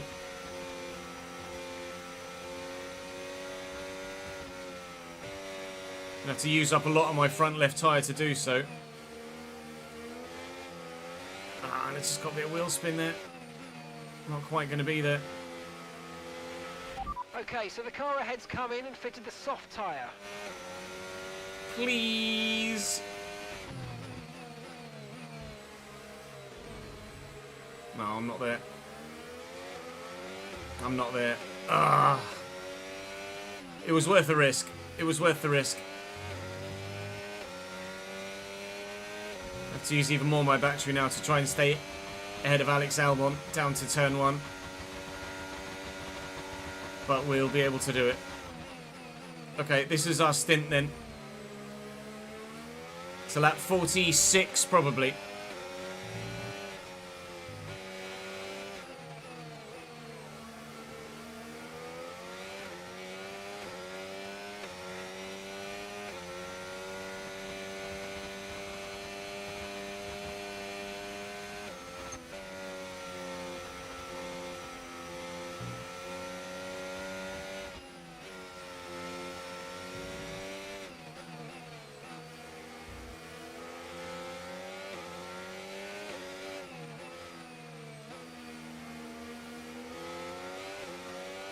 Podium prediction for today, I'd say probably Verstappen, Piastri, Norris. Verstappen, Piastri, Russell.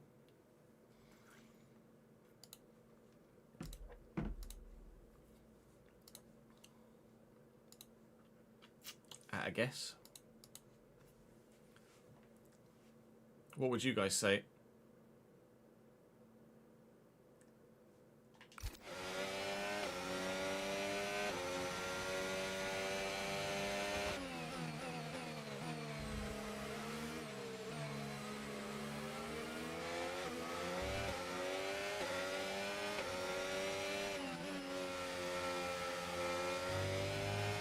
No, Max won't get the race ban. Albon's going to have me here. Not got the Okay, you're battery dropping to a few defend it. tenths per lap to the car ahead. They're just edging away. Yeah, George is Gap too to quick. your teammate behind, 42.0 seconds. We'll try and hang on to Albon though. And maintain the gap to Stroll as best as possible. And we'll definitely get some sort of points today, I think, without red flag or safety cars potentially messing it up for us.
I'm not been keeping up with Le Mans, no.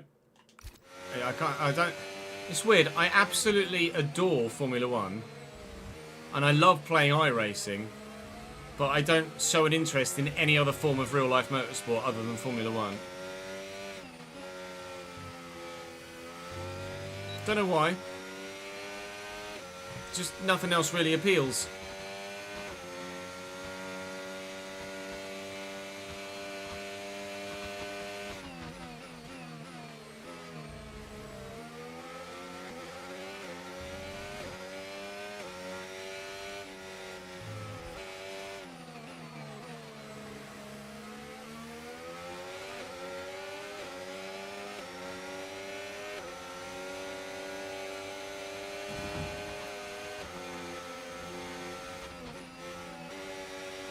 Trying to force Albon offline here.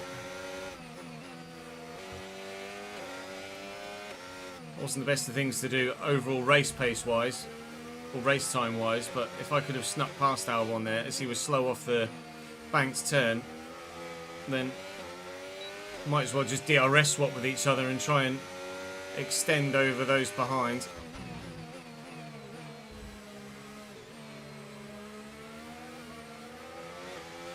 I can be fast enough off the bank turn, we could take him into turn one and lose as little time as possible.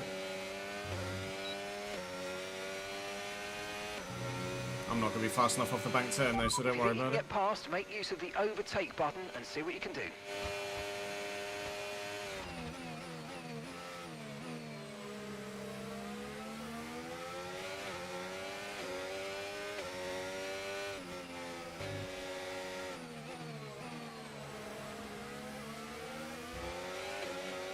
I just don't like street tracks. So when Indy race at places like Detroit, it just doesn't appeal to me at all.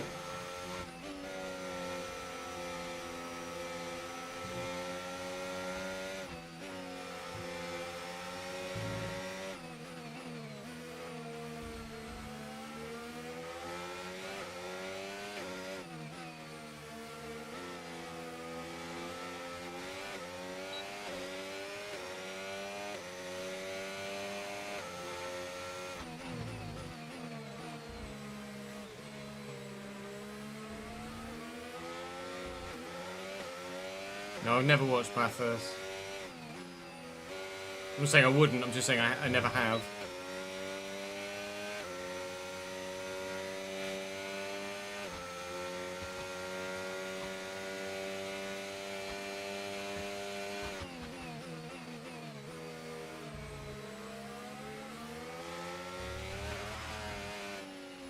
Okay.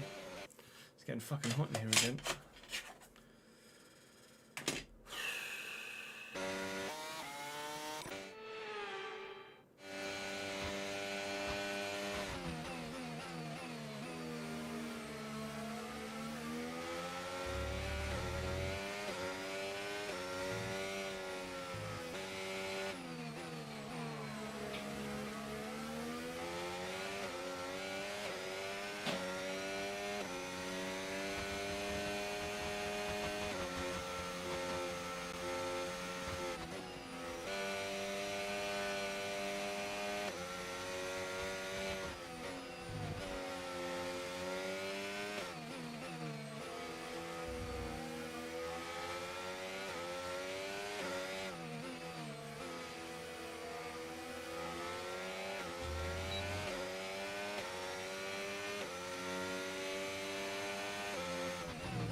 We're slowly gaining on the car in front. Try to keep up this momentum. There's a British touring car driver that reminds them of me. Reminds you of me, Curtis. Who's that?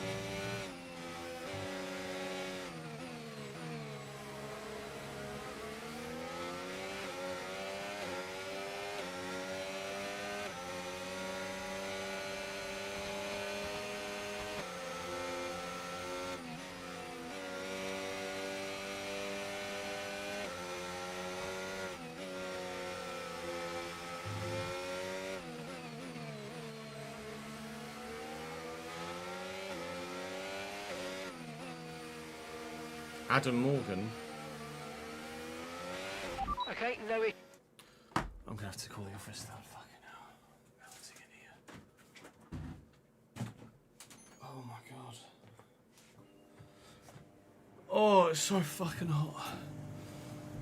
I'm definitely getting F1 on PC next year for sure, because this is just like the office just gets so much hotter when I got the Xbox on.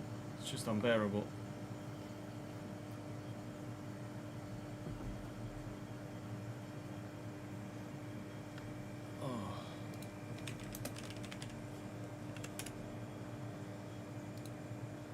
Yeah, I guess I kind of see it.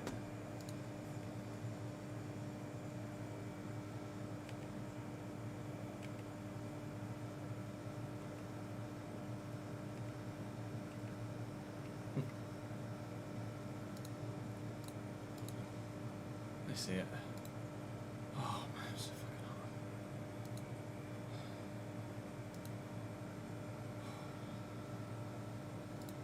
Right, it's making me breathless. I'm that hot in the office. It's ridiculous. I've got the aircon on now, Mohar, but it's obviously too loud to have on the whole time.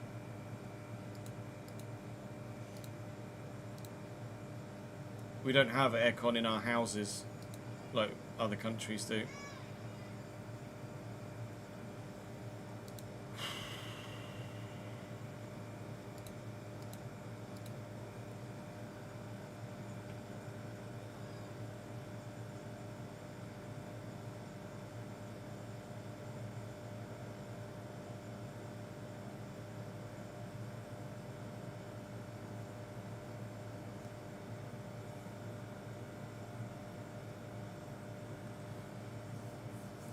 Backstory behind Chesnoid.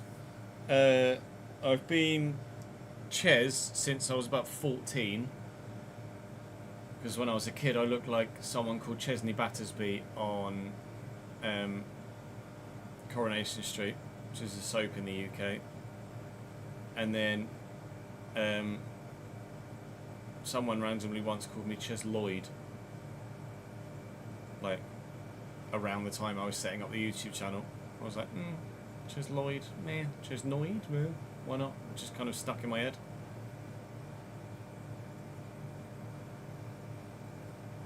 Basically.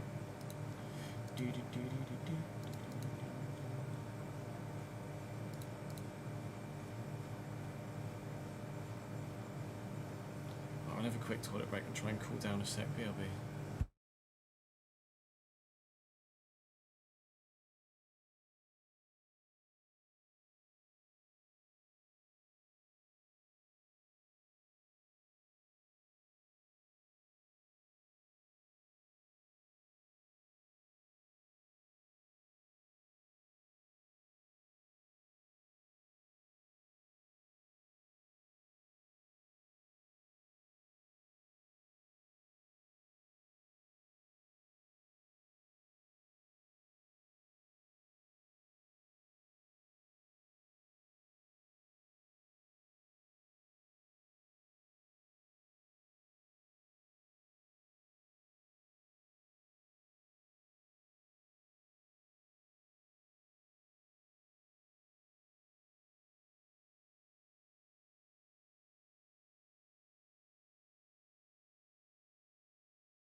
So hot and so tired, chat. I can't even begin to tell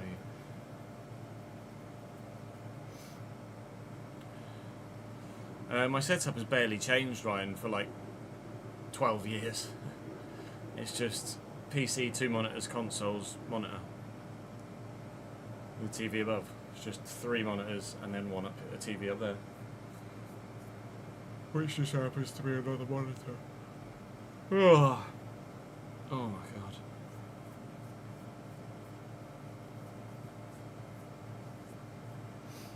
We are currently P10, yes.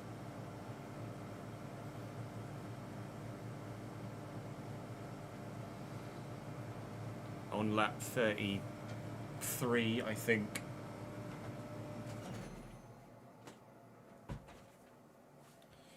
Right, that'll be the office cool down for about a minute and a half, and then I'll be red hot again. Issues with tyre wear Lap for 33, now. wee. Keep taking care of them. Look at me go.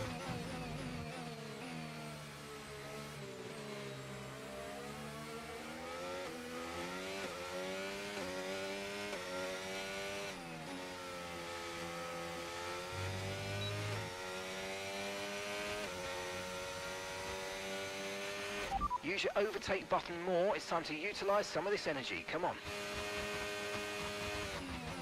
It wouldn't be that bad if I didn't have the Xbox on. If it was just the PC that was on, it'd be manageable, but because it's PC and Xbox, the Xbox pumps out so much heat, it's ridiculous. The PlayStation does the same, to be fair. It's not like it's just an Xbox thing. Just consoles in general just pump out heat. No need to worry about the tyre condition for now. Everything's looking good.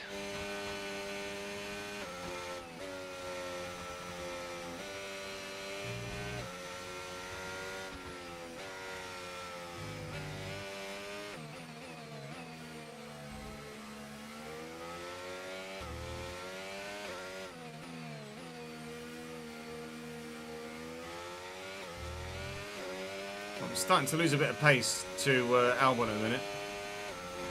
So we need to knuckle down and close that gap again. Just lost about a second to Stroll in the past 2 laps or so, which is not ideal. So time to knuckle down and do a bit of Rihanna. Try and get the gap to Albon back down and the gap to Stroll back up. The car in front is a second a lap faster. 1 second. Lawson in P12 has just been lapped by Verstappen. We're not even at the halfway point of the race so far. So we are going to get lapped today by Mr. Verstappen, who is just so much... I mean, P2's only in the middle sector, and Max is already at the beginning of turn 1. Too busy looking at the mini-map. Okay, here's Max the gap is like trailing the car ahead by 1.7 3 or 4 seconds. tenths faster than anyone else on circuit at any given time. He's unbelievably quick here. Oh, let's compare his lap times. Max Verstappen is doing late 12s, early 13s. Charles Leclerc is doing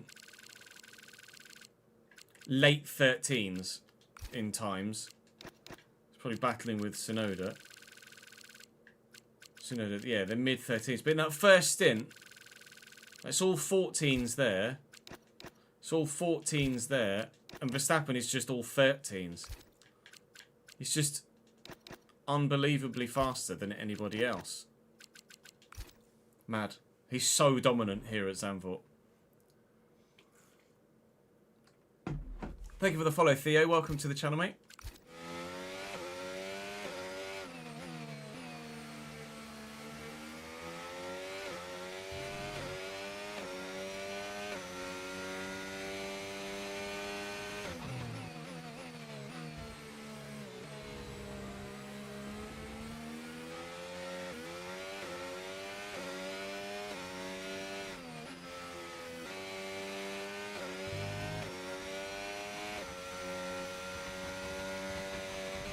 The wall says.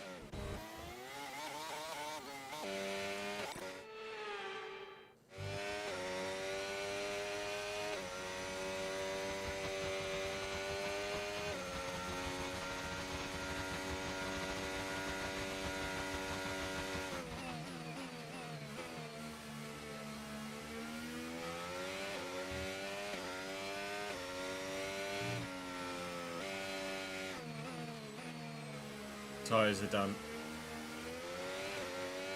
Tyres are well and truly done. Softs are just so dead.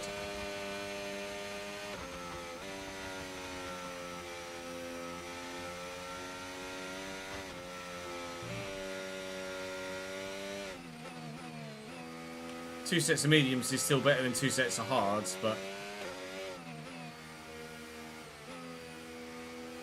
the softs are so dead around here.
Sorry, Curtis, you had to deal with that for a moment.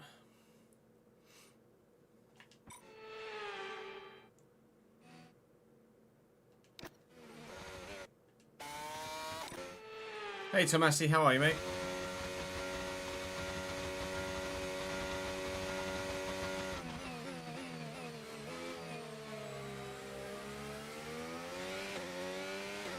The irony of someone running their mouth in chat and then calling everyone else toxic cunts.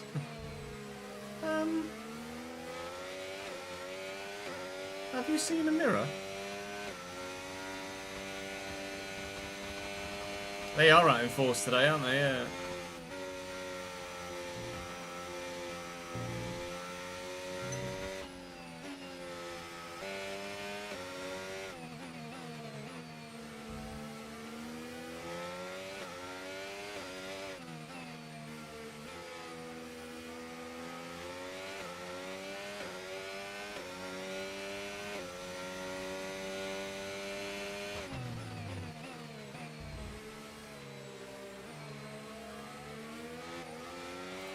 Just why?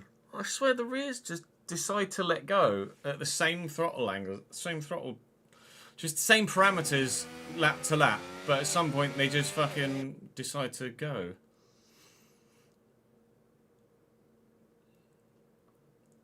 Don't worry about it, Az. Dickheads will be dickheads, regardless of platform or anything.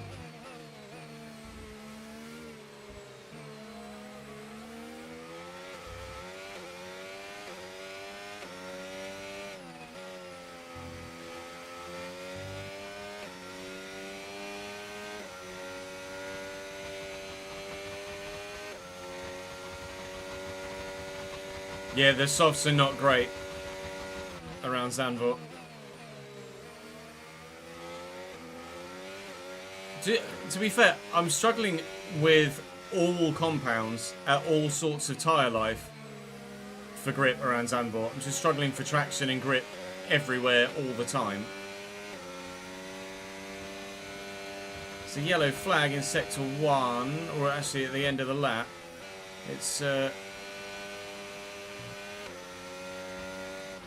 was going to say it's a Sauber going slowly. I was trying to figure out whether it would be Hulkenberg or Bortoletto. Bortoletto has retired.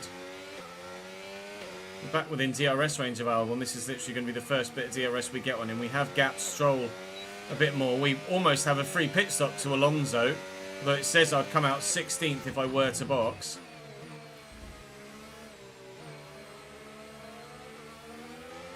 We're in a very good position at the minute. For okay, be aware, where is he, on the inside? Outside? No overtaking through the yellow Inside, flags. there we go. Bortoletto out then.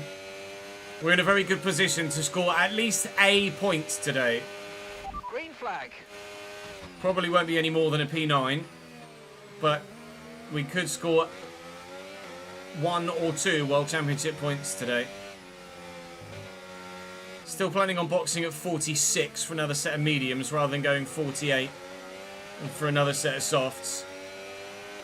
Everyone else is going to go mediums as well because they've already run 2 sets of softs now. I have the choice of going to either, but I feel like the medium is going to be the best tyre for us. And whilst I have, yes, very high tyre wear, looks like everyone else is struggling with their tyre wear as well around here. It's obviously, it's not in the desert, Zandvoort, obviously it's in the Netherlands, but it is right next to the beach, so there is still a lot of sand that makes its way onto the circuit.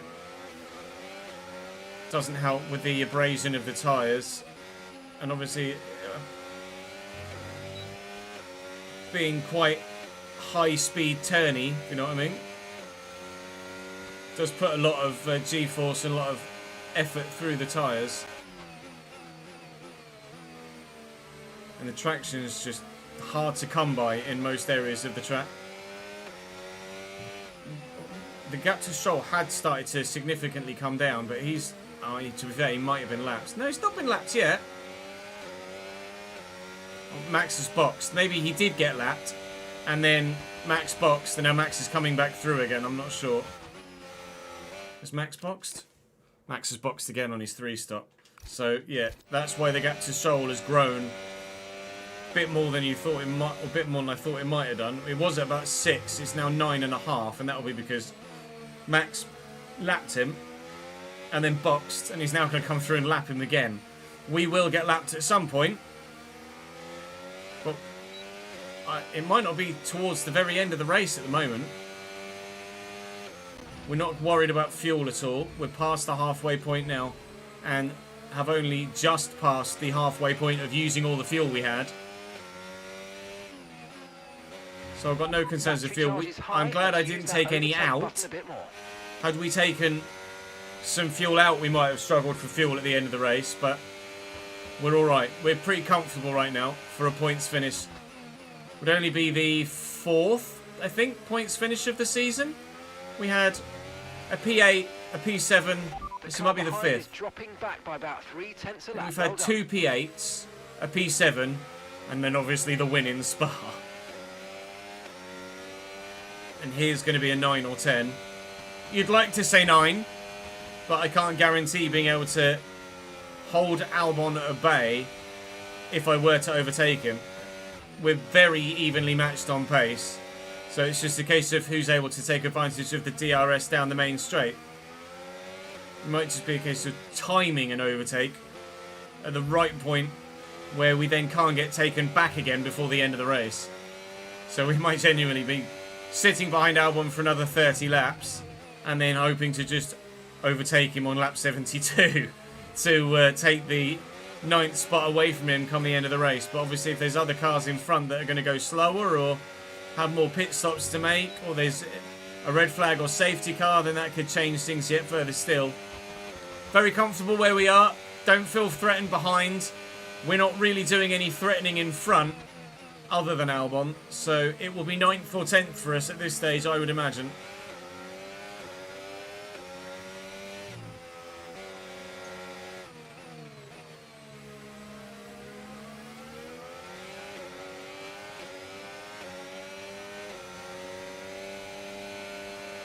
You was out at the beach like 5 kilometres from Zandvoort on Friday. Went to an F1 exhibition in Amsterdam and to the beach afterwards. Nice. Yeah, I see. It's not far from Amsterdam at all, is it? 25 minutes or so.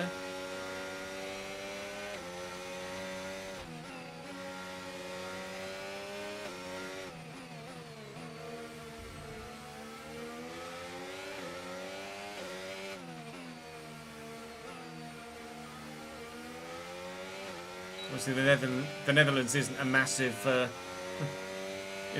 country, so it's not going to take too long to get from anywhere to anywhere, really.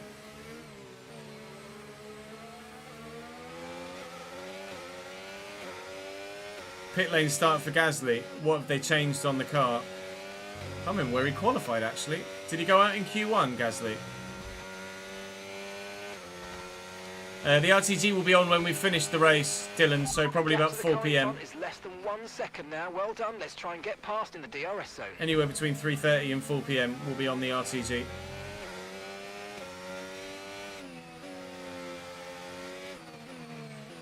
Oh, Gasly qualified P20. That's fair enough then.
Forcing my way through. We're going to box next lap.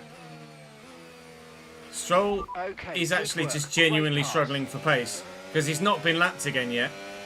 And the gap's grown by another 3 or 4 seconds, so Stroll's just slow right now. The gap to Alonso was still 20, whereas the gap to Stroll had gone from 5 to 9 to now 13. Lance Stroll is just strugs right now. Albon will now have me back, and this is exactly why timing the overtake is going to be important at the end of the race, because even on a run to the line there, he could get me on the final lap of the race. We are going to box this lap. The plan is to try and undercut Albon, get a bit of a gap, and then try and maintain that. I'd like to maintain a gap to Albon, not let him back in within DRS range, so that we can not worry too much about losing a position on the run to the line on the last lap, or not quite being able to get that P9 in whatever manner in which it comes about at the end of the race. It really is just whoever has the DRS. We're about to come through and lap my teammate, which is excellent. Zane not having a very good Grand Prix here at Zandvoort. Me not having a very good exit of that corner, which is probably going to cost me my potential undercut to Albon. If we could have a decent pit stop this time, please, gentlemen, that would be lovely. You cost me 2.5 seconds last time we were in the box. Please don't do that to me again. We will be coming into box this lap, though. Hopefully that undercut to Albon will work. You should be feeling the effects of some tyre wear soon, so stay on your toes. I think I just nailed the pit entry there.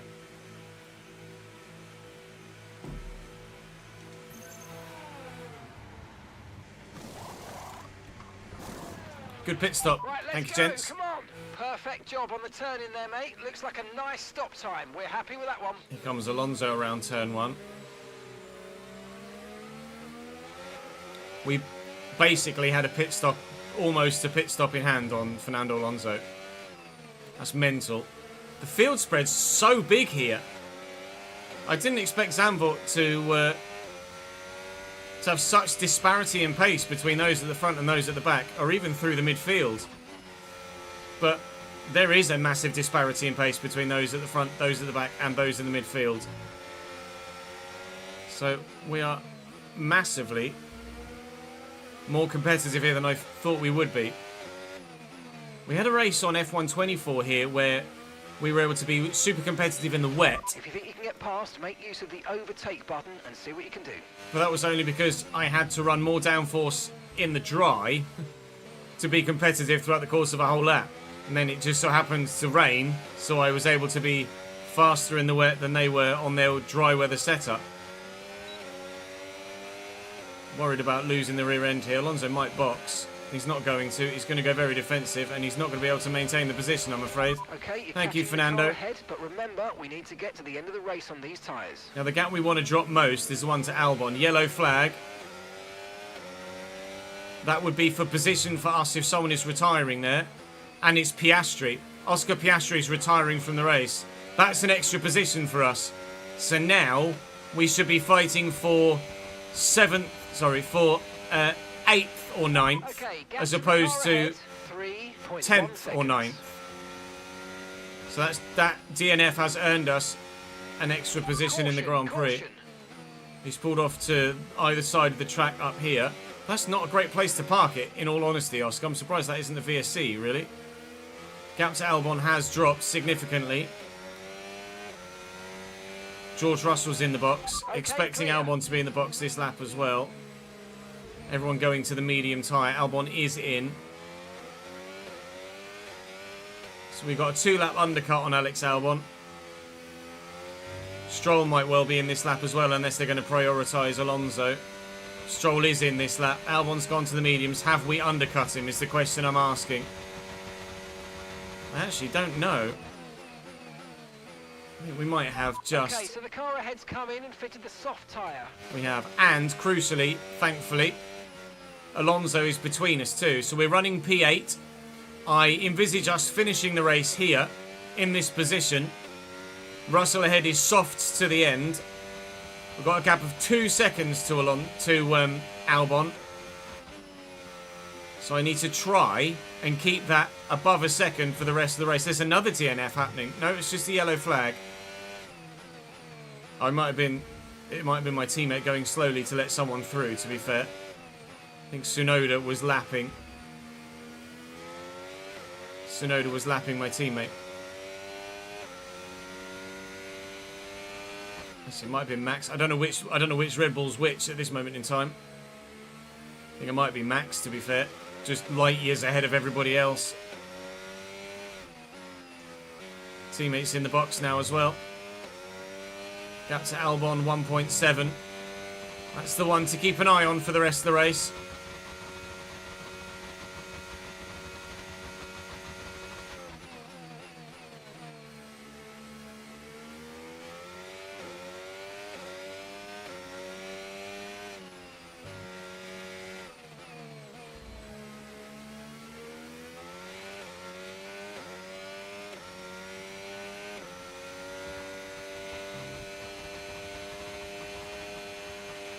Okay, gap to the car in front, 4.8 seconds.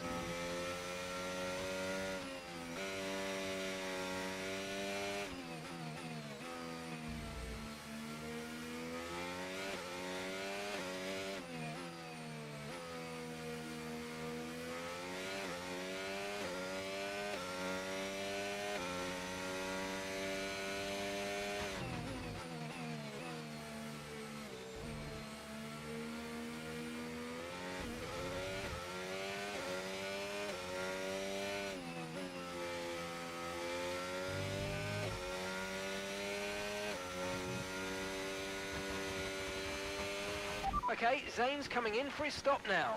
There you go. We've lapped our teammate.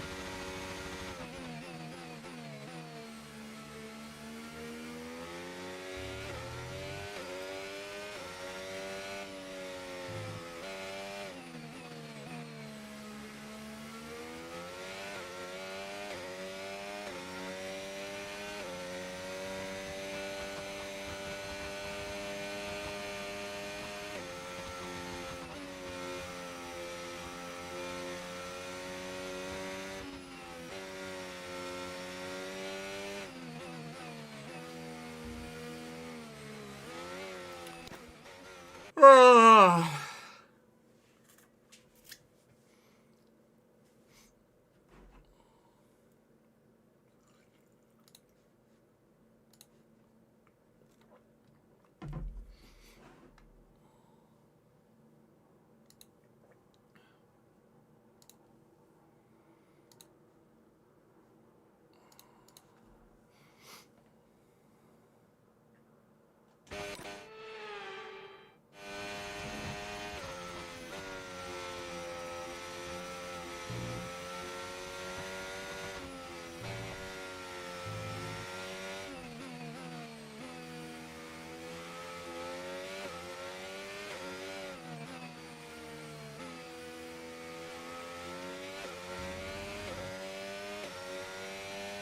Last 15 minutes of Le Mans now, is it?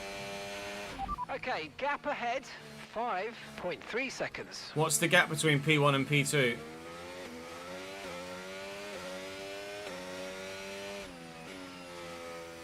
Is there a fight for the win? Is there a fight for the podium? Yeah, Gattuso, new Italian coats. You're right, it's not going to win well. 12 seconds, that's close, man. We're starting to catch the car in front, but we need to look after the tyres. Is P2 gaining or nah? To be fair, 12 seconds with only 15 minutes left is pretty sizable.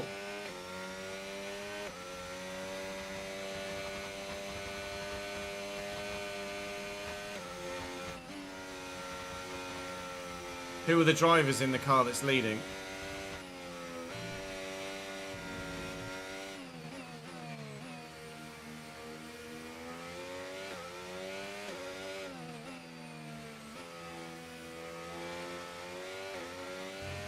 Should be the bag. 7/10 gap from P4 to P3. There you go. That's the fight to watch. One for the podium at Le Mans.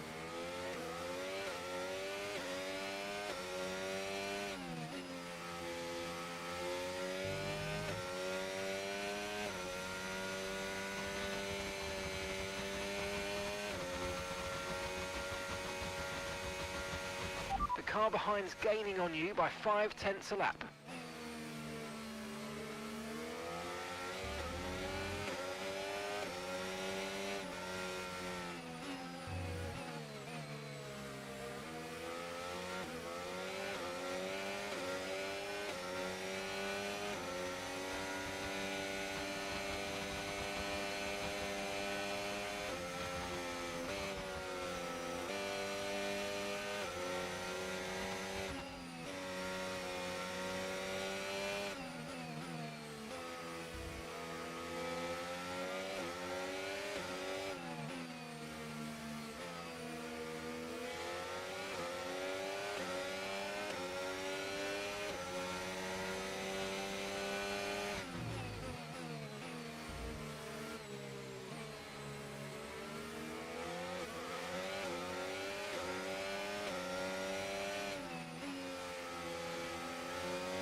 Albon is just quicker than me.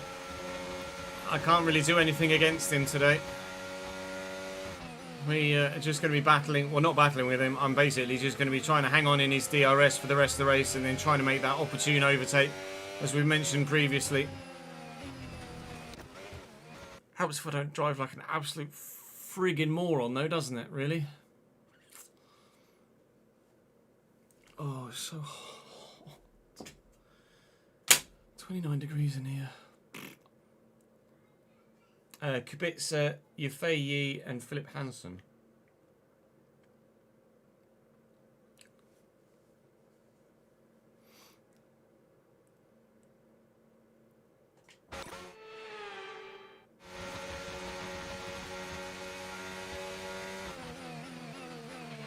Tyre condition still looking good.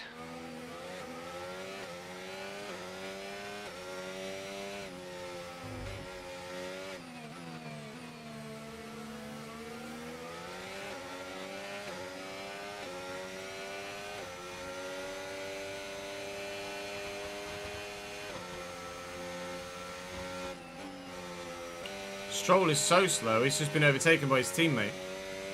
Has Stroll got damage? Surely Stroll isn't just that slow. That's Alonso. I mean, he doesn't look damaged. He's just slow AF.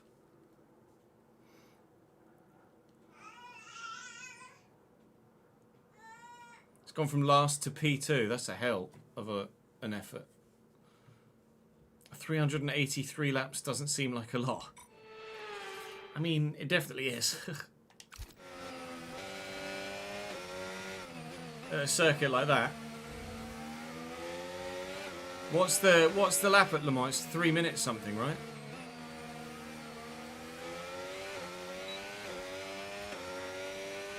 No need to apologise, James.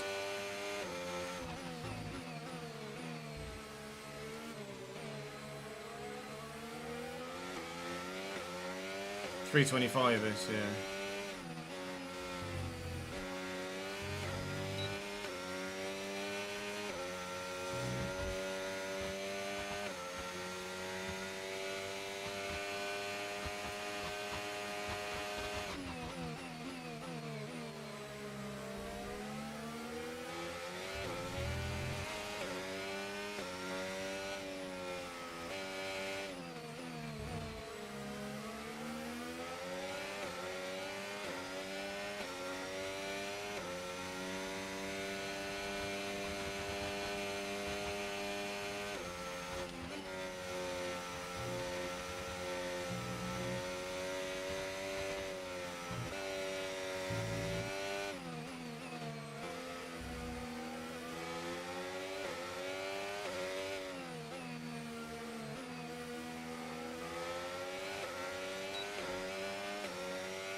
.4 minute for the GT3s.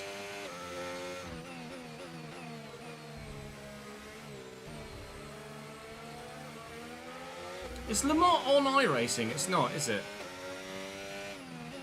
The track. If you think you can get past, make use of the overtake button and see what you can do.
Just practice, Britzy.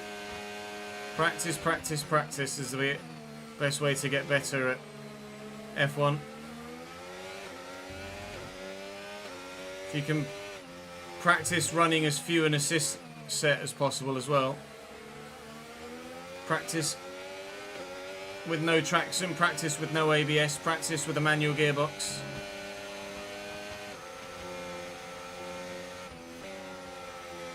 Not all at once, obviously, because that's definitely too much to take on, but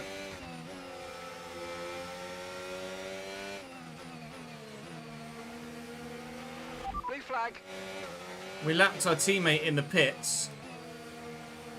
We are lapping Hajar. Oh no, my blue flag is for Verstappen behind. I thought, I hadn't even noticed Max arrived behind us. I thought the blue flag was because we were catching Hajar. It's not. It's because Max had caught me. Well, we're only going to lap 71 then. Hajar needs to let me through as well. Green flag. That yellow flag We're is racing just again. because Let's Hajar go. was going so slow. Obviously, I'm not going to attack Max. We can pretend we're running second, but we're running 9th a lap down. Fuel is fine, actually. We could have fueled. Well, we could have fueled a lap under, but we weren't to know that Max was, or lap under where we did. We weren't to know Max was going to be as fast as he has been. I don't think we'll get lapped by anybody else. But I think the fuel will end up being about accurate for a full 72 lap race. We've gone from 2.5 laps over. We're like just over 2/3 of the way through the race. And we've got 0.85 of a lap's worth of extra fuel left. So we're where we should be, really. I'm hoping not to lose Albon here, because he tries to pull away in DRS from Max Verstappen. But we've just been able to get ourselves into the DRS range of the Williams, as he's going to have DRS off the Red Bull, so that we can stay within hunting distance of Alex Albon. I would love to get him before the end of the race. Max is running a second a lap faster than us, and that's with having made an overtake as well. It's just absurd. Absolutely absurd, the pace of Max Verstappen right now in this Dutch Grand Prix. We saw at the beginning, he hasn't been as strong as he was at the early parts of the season. He has changed that narrative today, back to his brilliant best. If you put the P1 at Spa aside, this is one of our strongest Grand Prix of the season. Even including Spa, it's one of the strongest Grand Prix of the season, really. But P7 is our best finish. That was Canada. We were P8 in Austria. And looks like we're going to be P8 or 9 here. So the car is really advancing well, and provided the circuit suits me, like it didn't in Hungary, then we can extract a decent result out of it. But I am going to have to make sure that I am fast enough at any given circuit to be able to extract said result. But we've got the right fluctuation at the minute, I feel, between difficulty and the tracks that I'm good at and the tracks that I'm not so good at, so that our results are relatively realistic in the way that they're fluctuating. Again, Spa aside. So I'm actually quite happy at the moment. I would love to be driving higher than 102. We obviously were at 105 last year, but I'm sure by the time we get to the end of this save, we'll be running at 105. Maybe even higher, but at least 105, I would like to think. By the time we've got a car that is capable of challenging for podiums and wins each race weekend. We're not there yet, nor will we be this time next season, I don't anticipate. But this time, season 3... we might be challenging for podiums and wins nearly every week. It's not a massive power curve in my team, although obviously it does depend on the regulation changes. That can massively change things up, and a car that is absolutely nowhere can sometimes be jumping into the top 5, and a car that's in the top 5 can plummet and be struggling to score points. So we hope the regulation changes work well for us. But we've made great progression in this first season alone already, at the just over halfway point. So I've got to be very happy with our progress to this point of the save so far. Gone from running P18 and P19 to running P8 and P9, which is remarkable, really, at this stage of the save. But we've just been lapped by Max Verstappen, so evidently the jump from P18 to 19, sorry, P18 and 19 to P8 and P9 is still not even close to the jump we need to make to actually try and get on the podium or challenge for a world championship in the drivers' standings.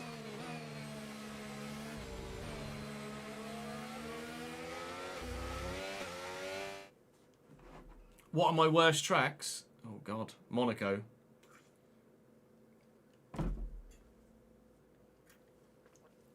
Monaco's my worst track by with no shadow of doubt. No concerns at the moment, just focus on the driving.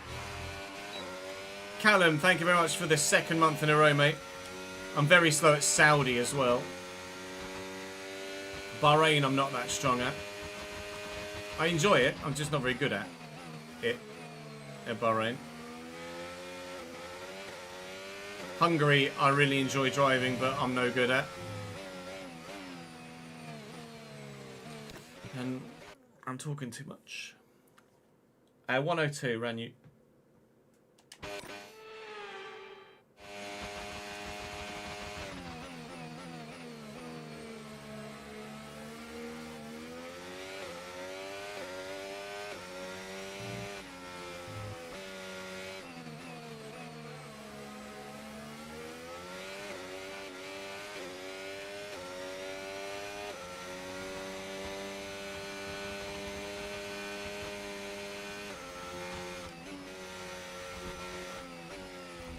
Just sworn got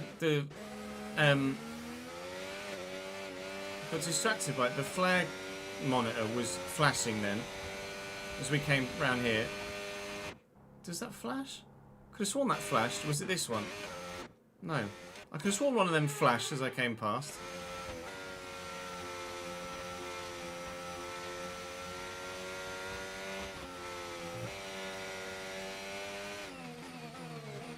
Oh, it may well have done, to be fair.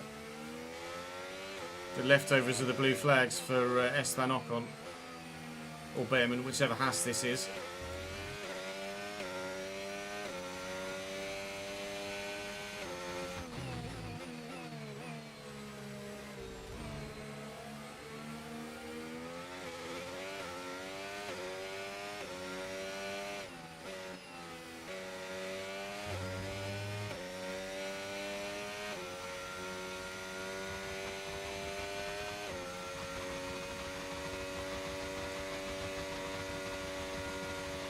Ferrari 123 at Le Mans.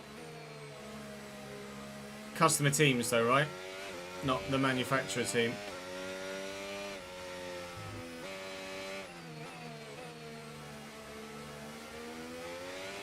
Solly Behrman that's letting us through. You better do it before this. Thank you. I was going to say before this right-hander. Otherwise we get stuck behind him through here. Something chronic. Back within DRS range of Albon. Oh, I'm actually not back within DRS range of Albon. This case may be. Ferrari customer 1, Ferrari manufacturer 3 and 4. Fair enough.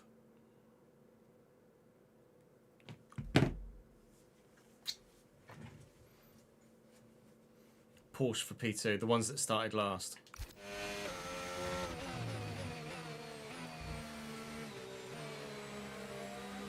And it was Kubica that won, right? Or Kubica and co.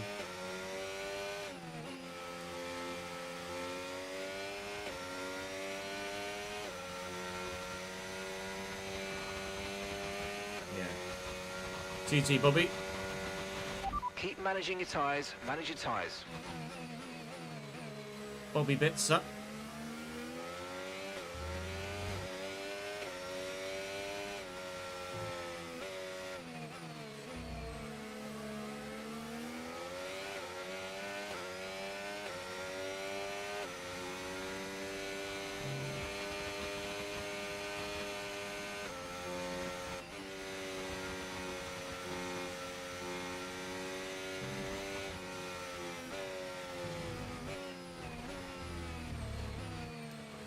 Very good, Shiz. Well done.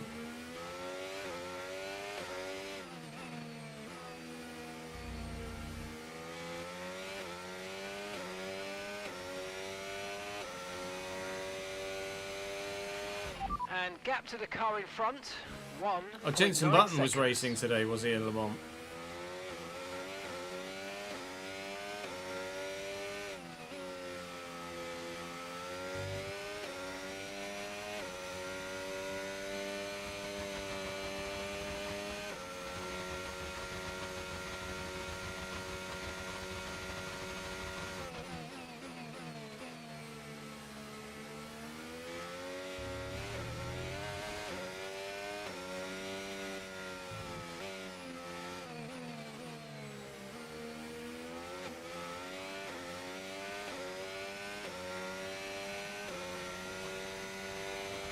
K-Mag was racing there as well.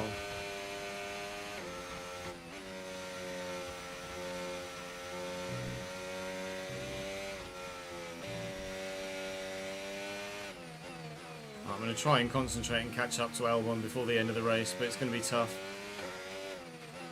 Gap's 2 seconds. Obviously we're only going to lap 71 now, not 72. So there are 7 laps to go, including the one that we're on.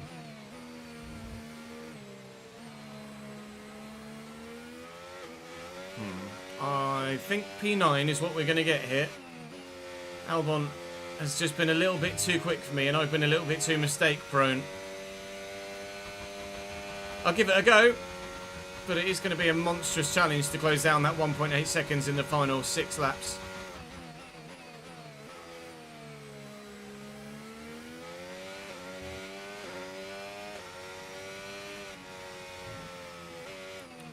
Okay, makes a full-time World Endurance Championship racer this year, is it?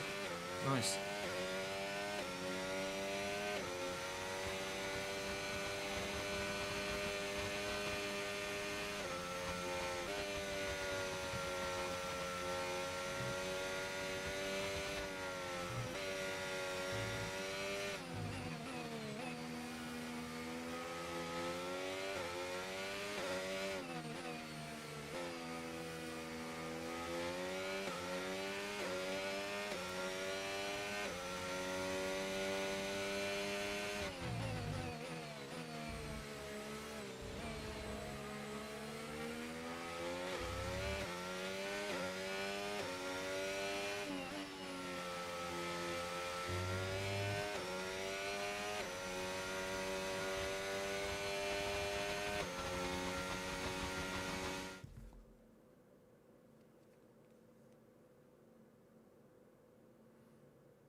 Thank you for the follow, Say Hell. Welcome to the channel, mate. Charles. Personal best lap of the race. 1:12.71. Lap to Albon has come down, but you can see how much battery I've had to use to try and do so. We might be able to get P8 back before the end of the race. There's not actually been that much happen in this final stint, so I'm not sure how much of it Chris will end up showing you on the YouTube video, but I am trying very hard to finish 8th here.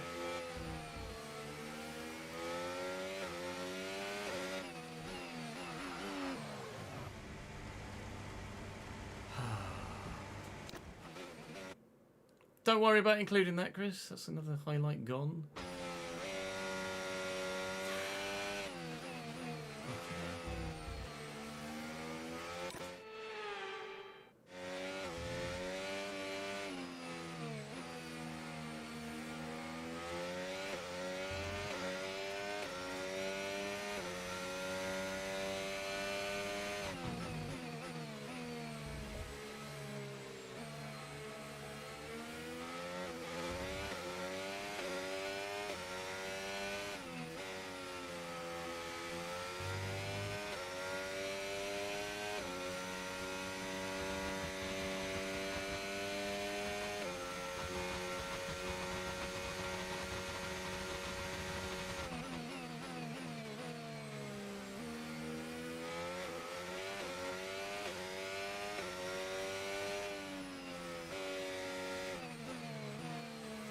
No, that gap that come down to 1.2 seconds. 1.7 again now.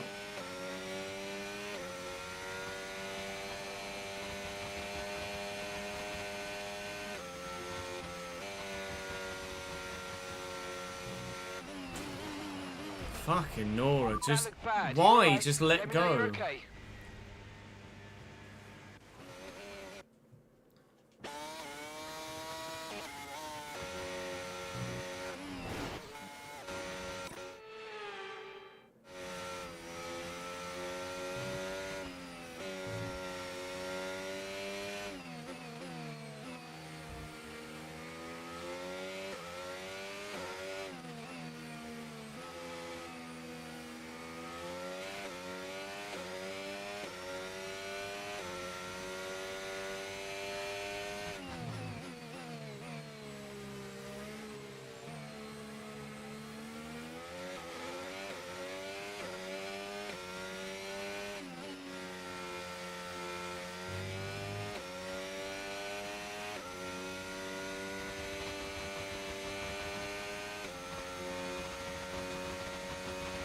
Okay, so gap to the car ahead, 1.7 seconds.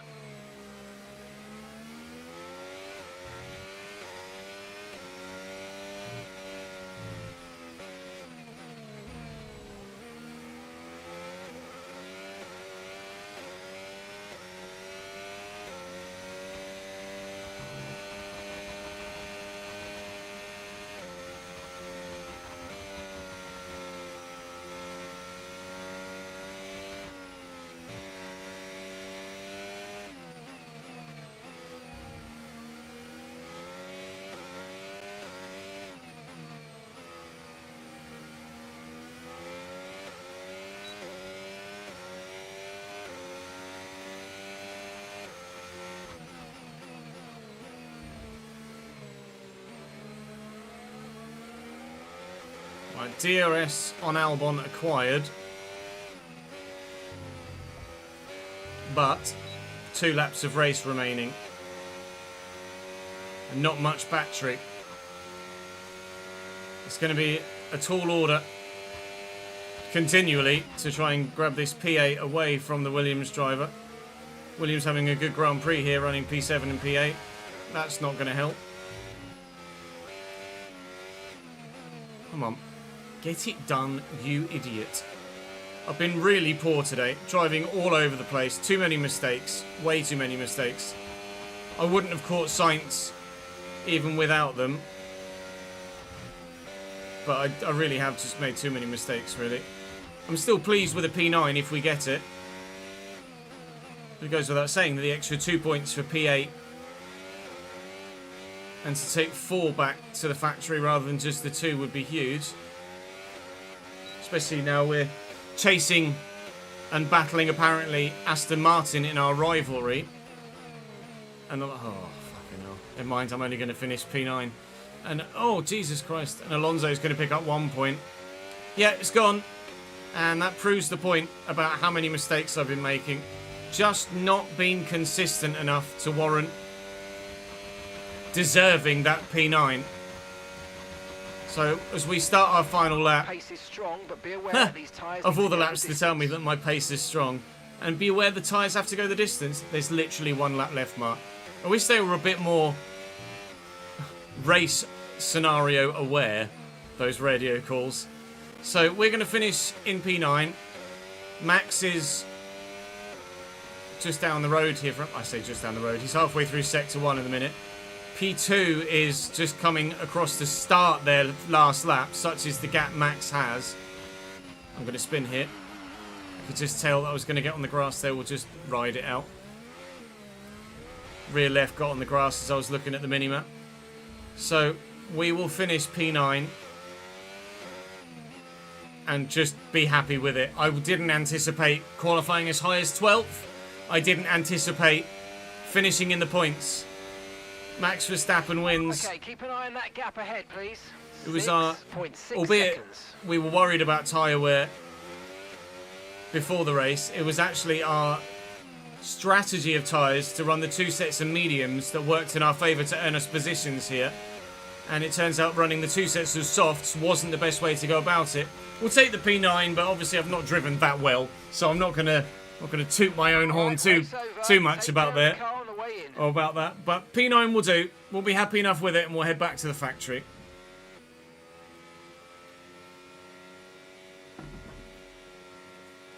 Jin is on these travels in Chicago today. The checkered flag is Come on, out. lad. We're going to be hearing that Dutch national anthem again because it's victory for Max Verstappen. And you could really tell today just how much of a factor the home race advantage was. Not only did they have the Yeah, energy it's a from the decent crowd, result, a track I they didn't also expect to be knew competitive every at, so I'll millimetre take it. of this track. That's what the home race advantage means. I'll take it. It's time to bring out... So I believe it was a double Red Bull podium. Yuki in P2, or Charles might have done it. No, it was Yuki by 2.5 seconds. But thanks to everyone who joined us, and we'll see you for the Max next nearly a full minute ahead of anybody else and lapped all but the 4 cars behind him on track. Everyone else was significantly slower. No one else even close to the 111s. George with a 112.2 was as close as anyone else got. Similarly, Lando Norris, but Max 0.6 faster, fastest lap-wise alone than anyone else, let alone overall race pace. Outrageous from him here at Zandvoort. Next up is Monza, I think, where I don't think Max will be as strong. At least I don't anticipate Max being as strong. Obviously, Ferrari want to be strong in Italy on home soil at Monza. I can't recall if they were strong at Imola or not. Obviously, Max got the win because we were in the early stages there where Max was winning everything. But I don't know whether Max got the whether Ferrari did well there or not. The facilities request my attendance at today's meeting to help them resolve an issue. Our title sponsors proposed establishing a state-of-the-art content studio at the headquarters designed to create engaging, fan-focused videos. While they'll cover most of the expenses, the project will require valuable space and resources should we move forward. Yeah, I'll take the loyalty. 250 resource points isn't going to make a massive difference. The contract window is open. We'll go to driver talks, but talks are in progress with Ocon. I've got meetings available with Marta and Maloney. Ocon actually is favourable with us perception-wise. But Hulkenberg and Tsunoda are my preference over Esteban Ocon. So I'm not actually looking to make any changes at this stage. There's really not long at all between now and Monza, so it's literally just going to be a fan outreach one. But there might be something we can do. Don't say disappointing weekend. No, points on the board. The driver window is open. Well, I'm really intrigued to see who goes where in between seasons, because we've got driver moves set to increased, obviously. So we might find ourselves in a position where we see rather significant driver changes in the off-season. We'll do the distribution cover. Nothing's going to be ready before Monza on the development side, but it's not a problem. It's a quick turnaround in these double and triple headers, isn't it? Can we do anything else resource point wise? There's literally nothing available until we improve the facilities on the aero side. Chassis wise we could do something. Can just afford the hydraulics for the weight redistribution. Can afford tyre wear as well. Tyre wear is going to be more important, I feel, for us. So we'll go for the tyre wear there, and I now can't afford to do anything else, even if I have the availability to do so in other factors. So no facility improvements. So there is a facility improvement here on the personnel side. Payroll and benefits restructure. That's going to save us 10% on driver costs. So I can do something else here. I mean, like I say, or like I've said previously, I'm inclined to save a bit of money now. Pit crew performance could be massive, but it's not going to make a huge amount of difference to us at the moment. Owner XP. Increase morale in all engineering departments.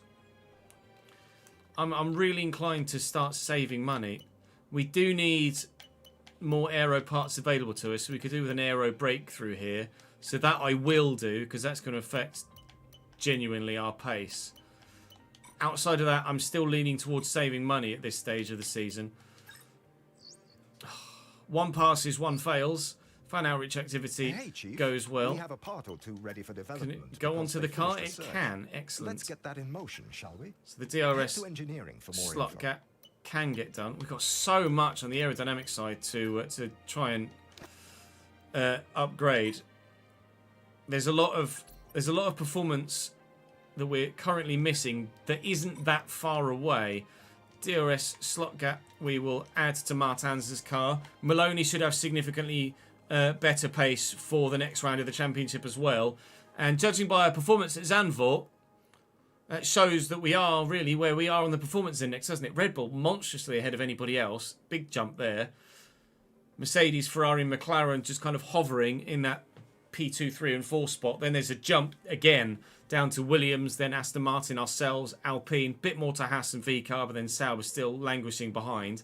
Maloney should get a significant amount of more parts for Monza, and we will put some fresh bits in for him at Monza as well, because obviously Monza is quite power dependent. So we'll make Maloney as competitive as we can at that particular circuit, and obviously we'll put our more worn bits in for practice before then going for the fresher parts for the race itself. We may well take completely fresh components in some areas for the next Grand Prix, but the next Grand Prix is where you will join me next. We'll go with the balanced setup at Monza as well, but overall I've got to be happy with the Zandvoort weekend. At Monza we hope to be strong as well. If we can do almost what we did in Belgium and run lower wings to be more competitive, but I think everybody's going to be running practically next to nothing on the aero side of things, so how much of an advantage we can have, we shall have to wait and see.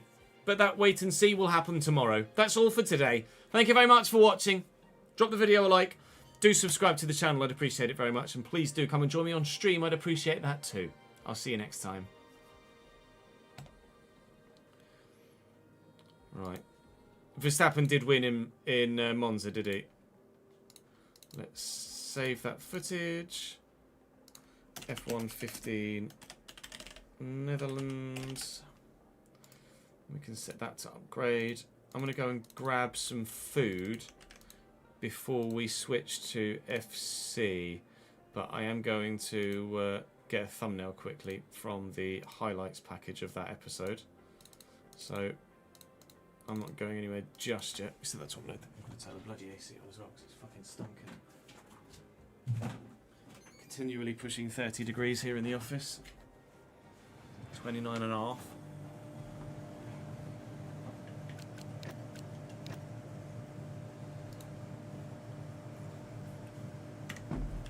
Notepad wise, ended about 0.3 over, but got lapped. But that was only because Max was so dominant. So next year, well, Max is probably still going to be just as dominant, isn't he? But you know what I mean. We might not get lapped next year.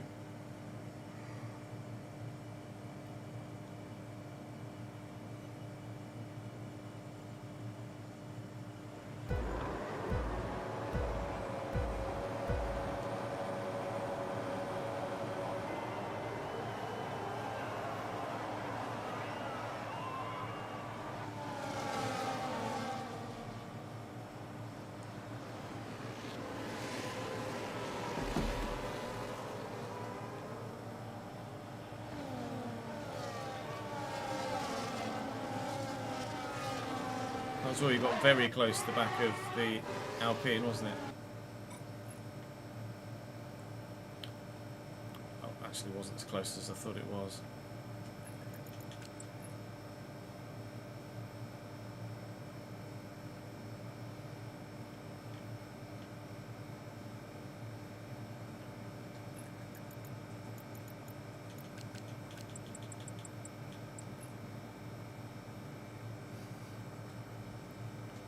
Tight racing at Zandvoort, I think is what we'll call that one. Something like that.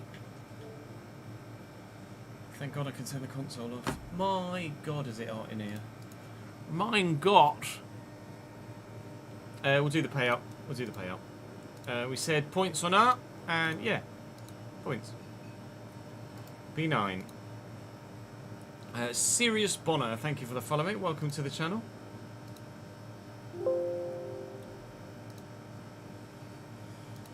Let's load FC. Oh, is there an update? No, there's not an update. For a minute it was going to update on me. Change the info here. FC25. Change that to go to show Rtg. Save.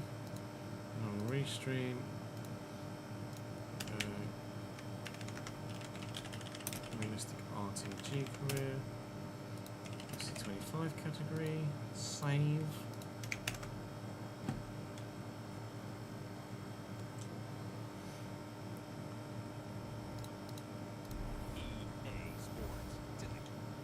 You only bet 12k. Oh no, you got 12k back.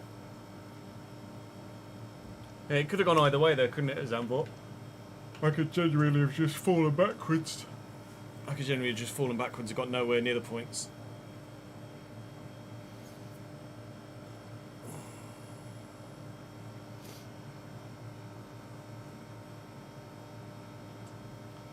So we need to make a decision as to what striker we're going to get. I think I have an idea of what striker I want to get. But it's going to have to happen on deadline day. Oh, Leeds have sold Fernandez. That's huge for us. Right, I'm just going to go and have a toilet break chat. I'm going to make some food as well. So I'll be back in about 10 minutes where we will continue on the realistic road to glory, BRB.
Oh, the fucking Bradford.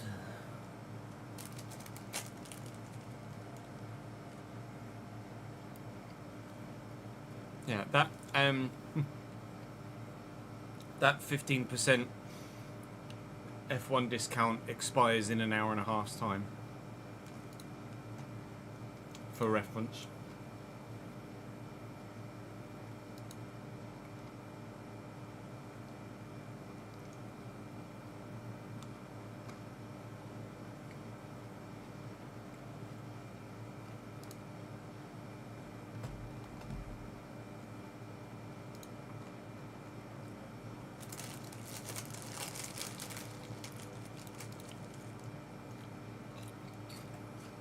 Italian anthem time. Is Le Mans, what, is Le Mans on, I presume Le Mans on Sky somewhere.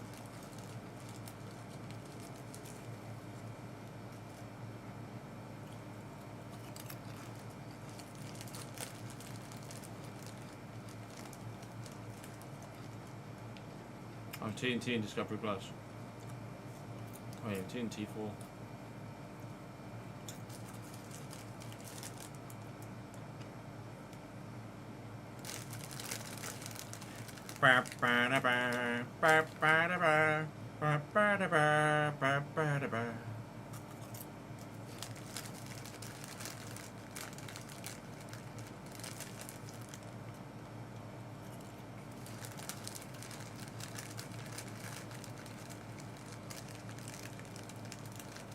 Yeah, we need a backup goalkeeper. We bought a right back in, didn't we? First 2 hours and last 2 hours were on Quest as well, were they?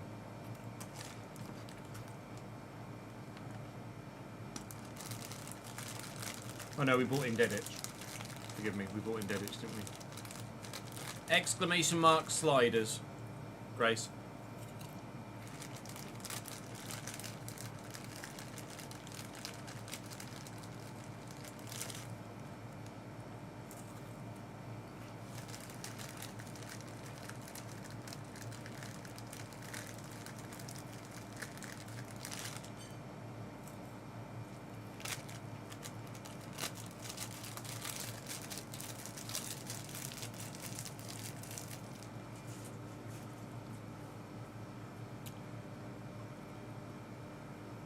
You did beat me to it, Ben. Well done.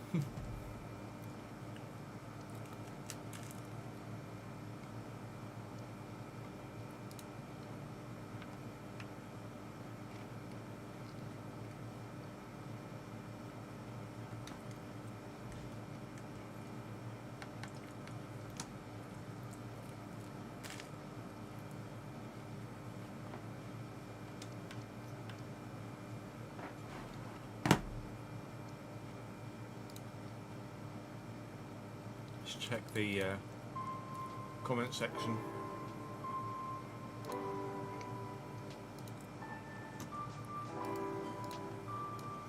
See what people were saying.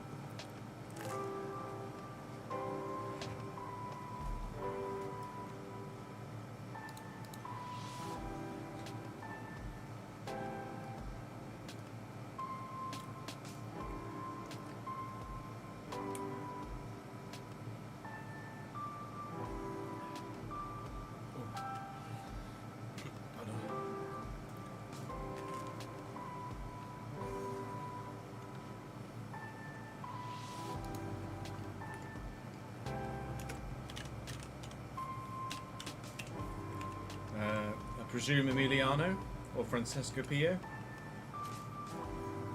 Not that one.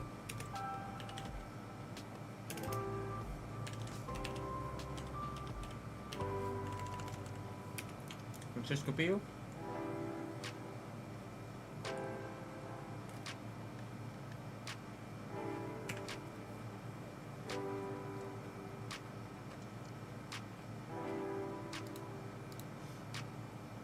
Abona?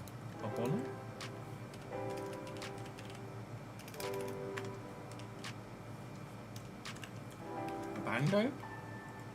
Maybe?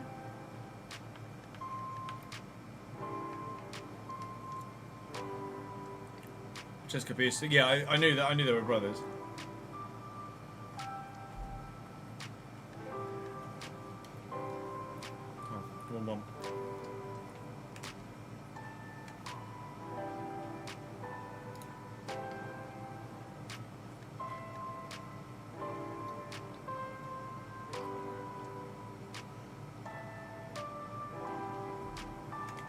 believe Delap has grown any more than the 84 he was previously at, has he? He was 83. I mean, Liam Delap's genuinely not bad, but it's also not great.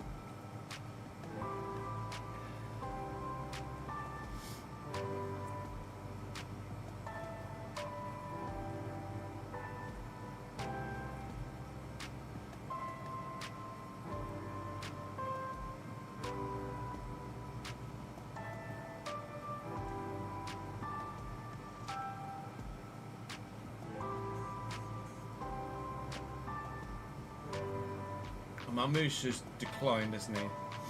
Seamas is someone we've not looked at.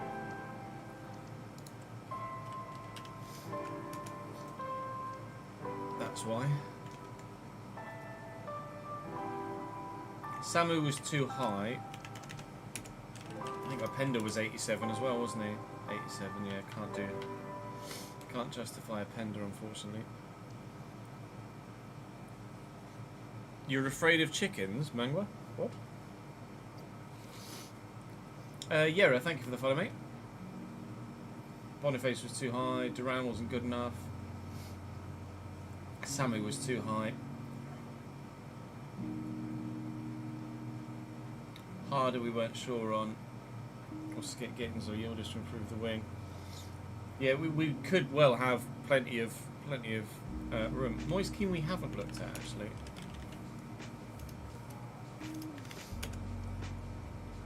It's only 83. It's 33 now though.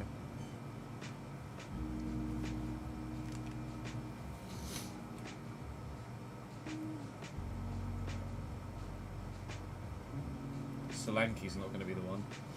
Yeah, Mark, gooey. 84. It's genuinely not bad, is he? No, when we started the window, they were 86 pair of hands.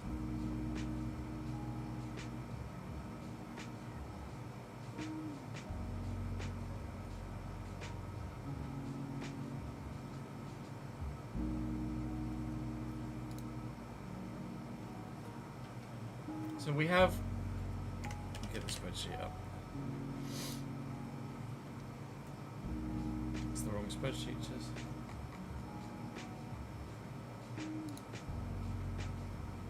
We could need that one as well, though, aren't we? We've got 111 million.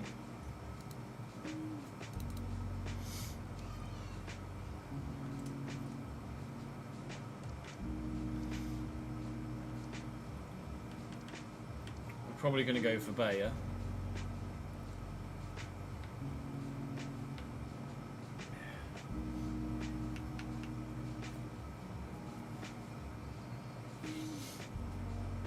So that's going to cost us 60?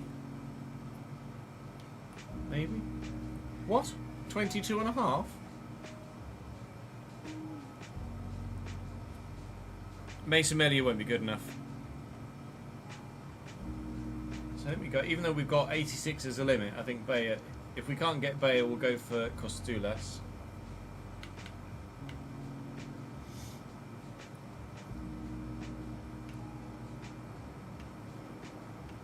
I would have gone for Konate, but he's just moved to Berlin this season. So I can't justify that, unfortunately. Brunner is also very good.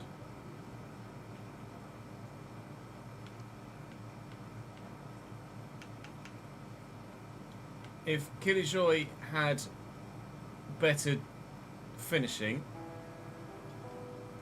I'd say he was a bit of a no-brainer. Can I buy to lap then release him? Any particular reason?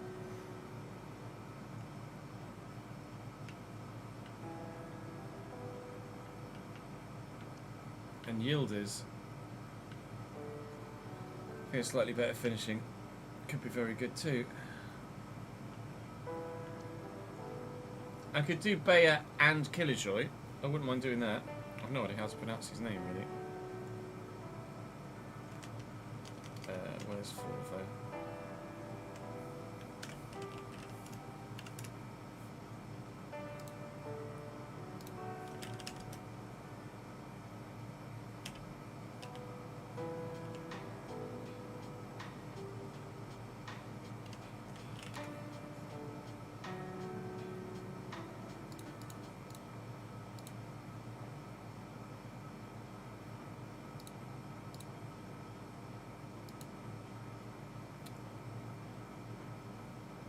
Oh, so it is on Forvo, but when I click on it, it doesn't actually play it. That's annoying. Yeah, it's semi Killjoy. It's just, I'm not sure how to pronounce the surname because it's not an I per se, is it?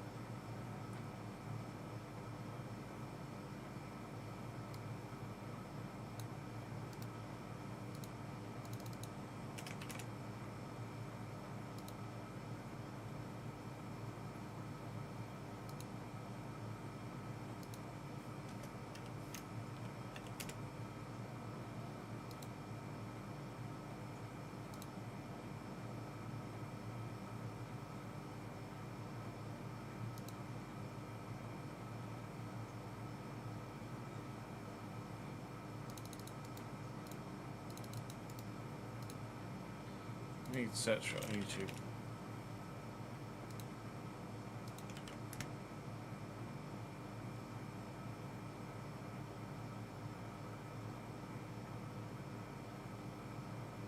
This is just Simi. Simi. Simi. So it's kind of Simi, but yeah, but then the Killjoy bit? It's just music, not commentary.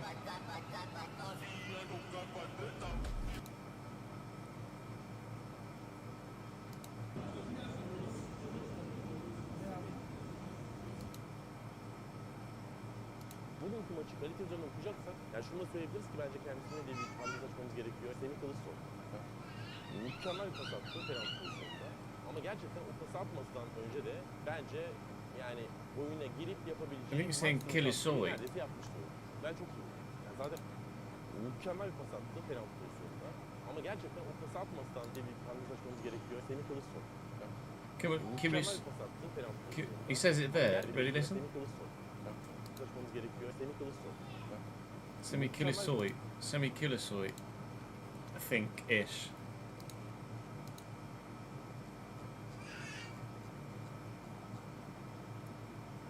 Oh, thank you, Danny.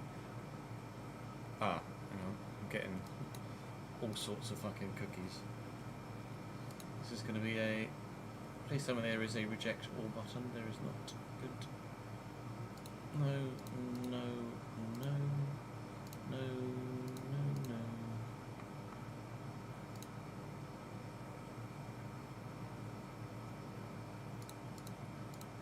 Oh, it was you, David Inky. Sorry, I thought it was Danny. I just thought it's blocked off because of streamer mode, so it just says D dot dot dot. I thought it was Danny for some reason. Semih Kılıçsoy. Semih Kılıçsoy. Killjoy. Semih Kılıçsoy. Killjoy. Semih Kılıçsoy. Semih Kılıçsoy. Killjoy.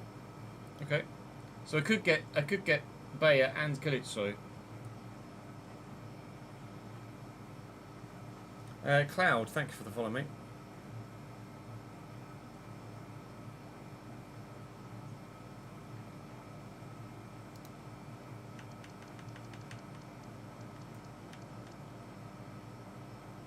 And then, yeah, we do still. Then it would be a case of we spend whatever we have left on a backup goalkeeper. his right back's out now.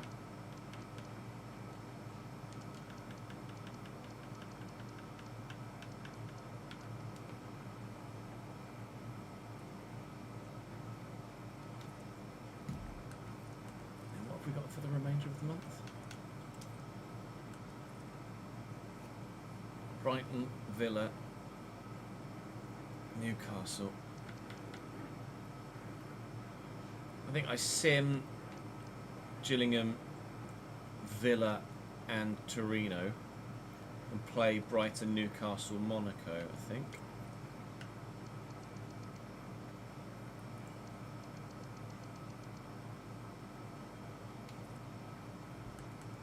I think that's how we do that. Juan Garcia could be decent for a backup goalkeeper, you're right. Right, let me just go and get my thingy from the fridge. Okay, from the fridge, I'm back in a sec. Then we can record.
No, he was good for Udinese, you're right. Juan Garcia would be very good. And on the... is he on the cheaper side? I'm not sure if he's on the cheaper side or not, actually. Let's have a look at those goalkeepers. Rodrigo Mora. Who's Rodrigo Mora? He's a cam. He's 86 at Bayern. I can't really justify anyone from Bayern. And he's not a striker. Thank you for the suggestion,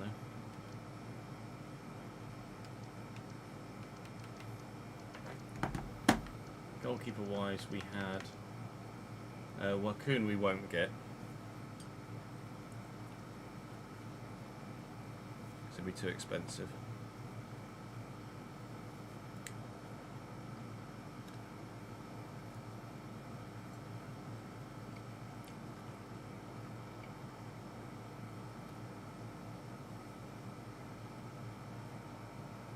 Lunin was cheap, right?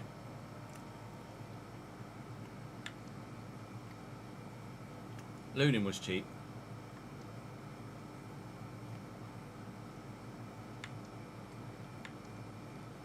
17 and a half.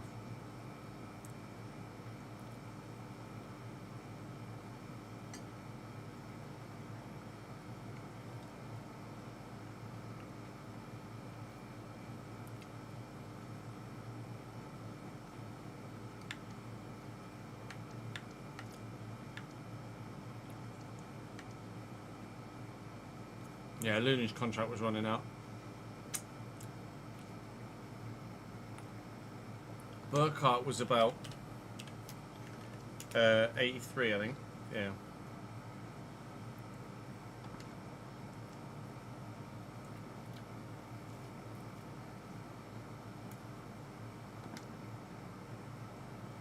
Israel was cheap. It depends on the money, doesn't it? Depends on the financial situation.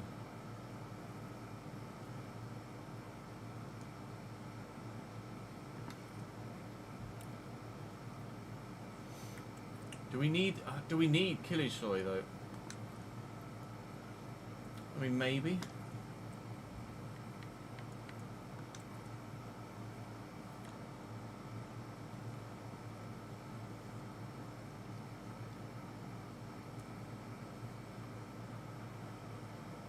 Well, Killage Soy probably starts over Agbanon, doesn't it? Really? Nah, not Bazunu. If we buy Semi Killage Soy, do we start him over Agbanon? Probably. Or definitely.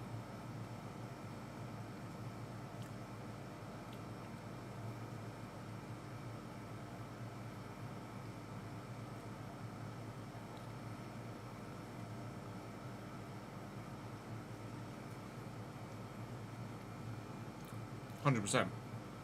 Okay.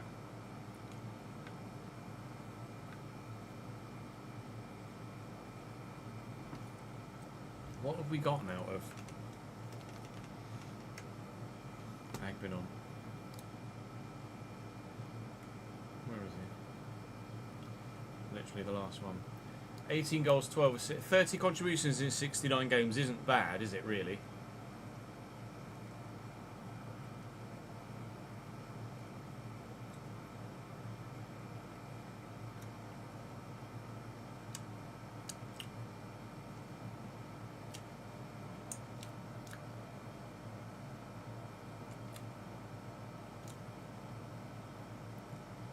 Do you think Killjoy would offer more than that? Or would he just be similar?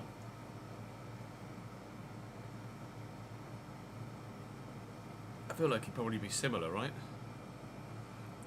Lunin, Killjoy and Bayer does look most likely at the minute, Daniel, yes.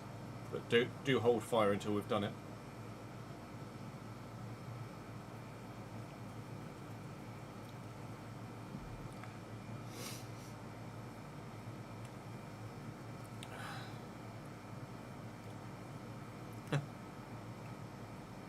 Ten out of 10 for effort, Nola.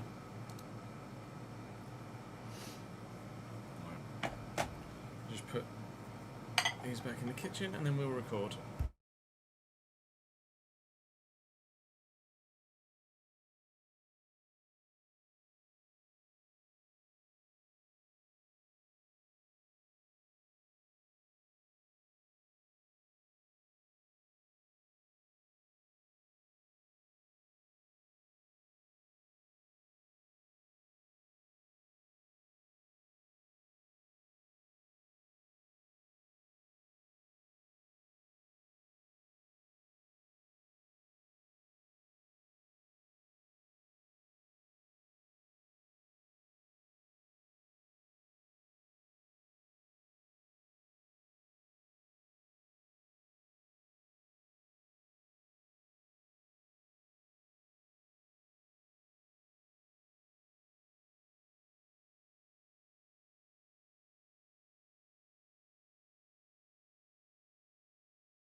Yeah, inside forward is not the go-to though, is it? Unless we switch Dibbling to the other side, but Dibbling's been playing so well so far this season that I feel like it would be harsh to move him. It's 3-3 in the Prem. He's been playing really well. To then put him out of position just because we brought someone else in would be a bit unfair, really, wouldn't it? Hands up in chat or use your channel points if you want to be on the board behind me for this episode we're about to record, by the way.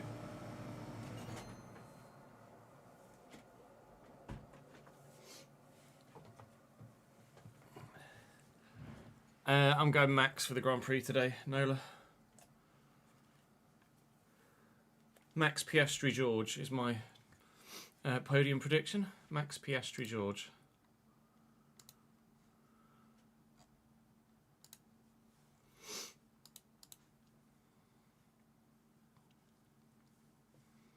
Much to Daniel's disgust. Where's my... Get the app up to do the... Of course you can, Connor.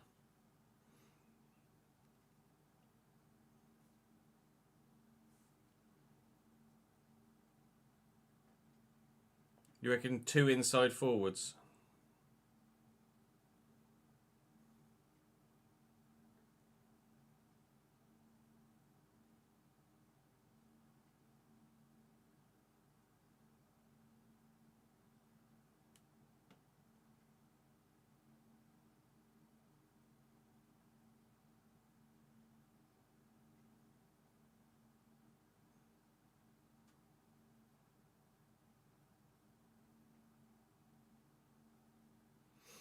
We could try 2 inside forwards, just on slightly different roles.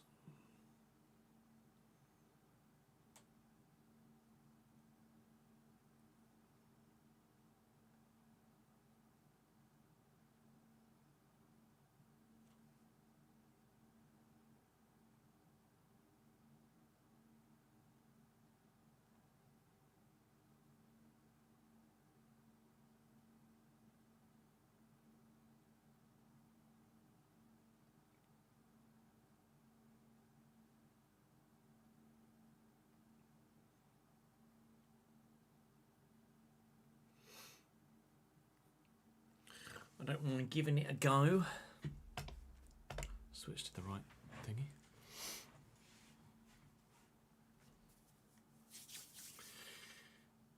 Welcome back to the Realistic Road to Glory here on FC25. We are, of course, in the summer transfer window. In fact, we're right at the very end of the summer transfer.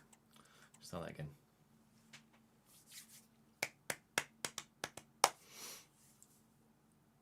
I don't think trade, though. I'd rather keep Agbanon.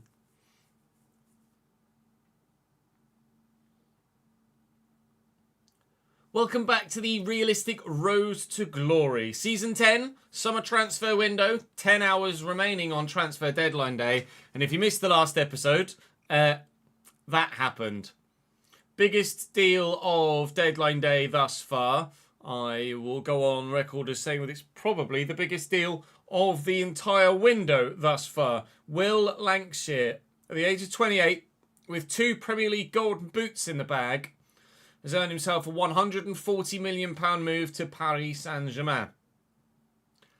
Sag. That leaves us with a hole at the very top of our 11. We have £112-ish million available to spend. We do need to bring in another goalkeeper as well, though. So we will bear that in mind as we progress further forward. And keep an eye on the funds that we're spending. But we have a number of players on the shortlist. Thanks to you guys in the comment section for providing the majority of them. We have, at the minute... Now, I made a mistake in the last episode by saying that my rating limit was 87. It's not. It's 86, because at the very beginning of the window, as per the rules, Mateus Fernandes and Lancashire were 86 rated, not 87. So my limit is 86. So a couple of the players you suggested, like Matthijs Tel, are 87 rated and not an option for me. This was purely out of curiosity to see how good Mark Glue had grown. But we have as our main options Charalampos Kostoulis at Strasbourg currently. Nicholas Jackson is still very much capable of doing some damage, significant damage at Premier League level, 85 rated and 32 years of age. Then there's the man that always scores against me, Maximilian Bayer for Leeds, who would be a real thorn in the side for us to try and put some damage to other teams rather than him hurt me. Johan Bonny's only 84 rated, but in the key stats is very, very good. So he too is a genuine option. And my preferred option would have been Karim Konate, who looks like an absolute beast physically and technically, but just moved to Union Berlin in this window, which means he's not available to buy, unfortunately. So that would have been my first choice.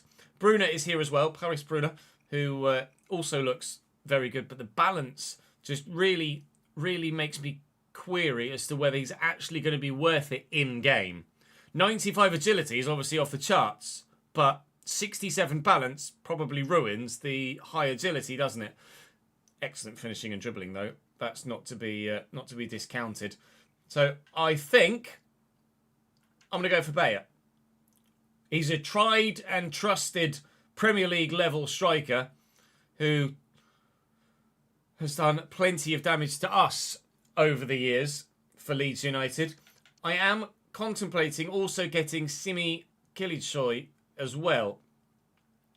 So that would be to start on the left ahead of Agbinon, but it depends on funds. We do still need a backup goalkeeper as well. So I'm going to try and get Bayer in, whose contract I believe is running out. My chief executive says I could get him for around 22.5. Now that would be unbelievable. I don't envisage us being able to get him for 22.5, but we will look to bring him in.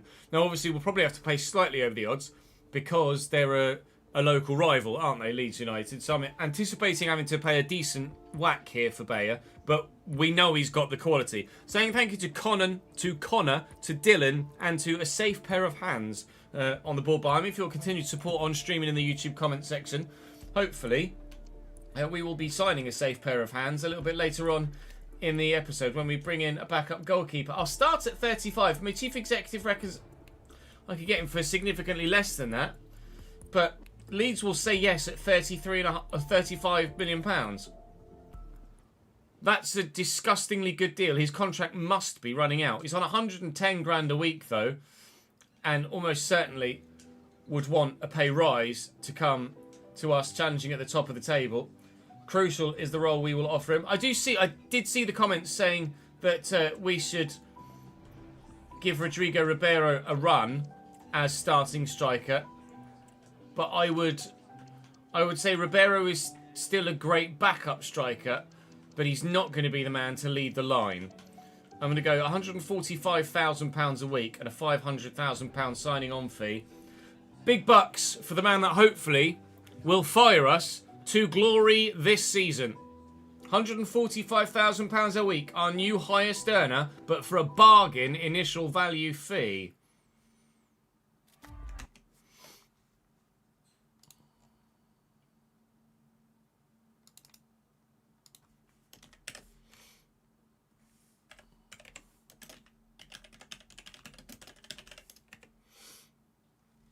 He was 30? Was he 30? 30, I think. 3-year deal. 100%. 35, 1, 2, 3, 1, 2, 3. 10. Leeds United. Yes, we would like to register him, please.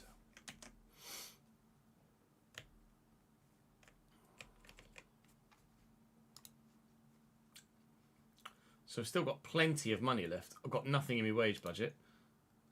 But now I've got something in my wage budget. And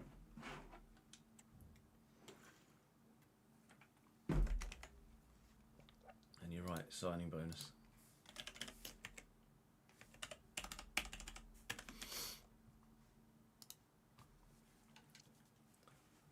So with that deal done, I think I have got enough potentially to get Kilitsoy and another goalkeeper.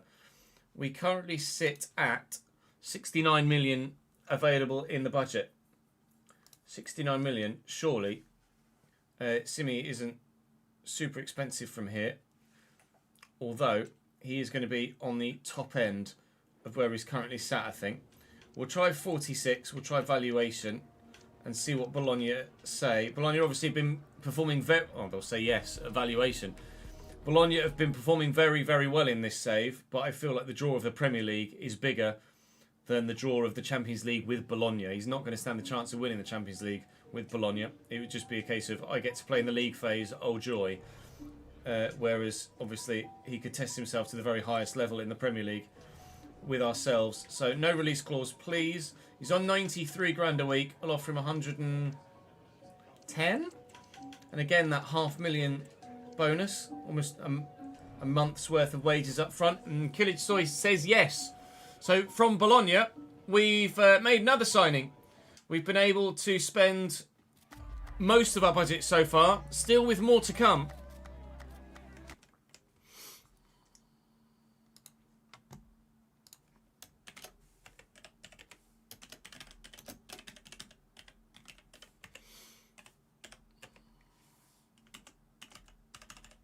That's a good signing, I think. 45, was it 45 million or 46? 46, wasn't it? 10. Bologna. Yes, we'd like to register him, please.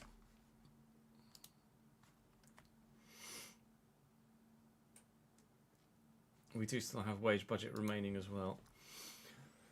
Simi's in. It's a B-rated deal. He will start ahead of Agbenon on the left-hand side. Now, I have left 23.8 million. But I'm already 50 grand over the wage budget, so I've got to be careful here. Although, we do still have 247,000 remaining available with the 20% stretch we're allotted ourselves by the board. So, I could sign any of these goalkeepers, really. Lunin's contract is running out. And I could get him cheap, and he's 86 rated, which seems like a bit of a no-brainer, really, considering he's at this stage of his career. Joao Garcia was very good for us. He would be more understanding of a backup role, because he's slightly lower rated, and obviously we have the 86 rated Trubin at the moment. Similarly, Israel, but we've just bought someone from Bologna. I don't want to just completely gut them, because they've done really well to get to where they are. We actually will be playing Monaco in the Europa League today. So because of that, I think I might go for Lunin. It is the no-brainer. It's the highest rated player. It's the one of the cheapest deals.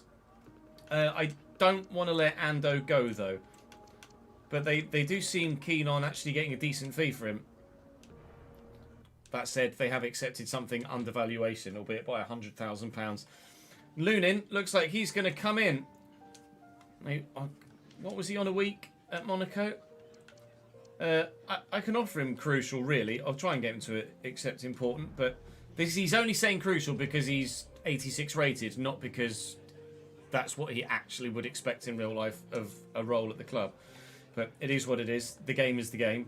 So we'll offer him crucial. He'll play a lot of football, to be fair, in all the cup competitions. And he wants 56 grand a week, which is absolutely fine by me. But we'll offer him 66 here because we're taking that bonus out.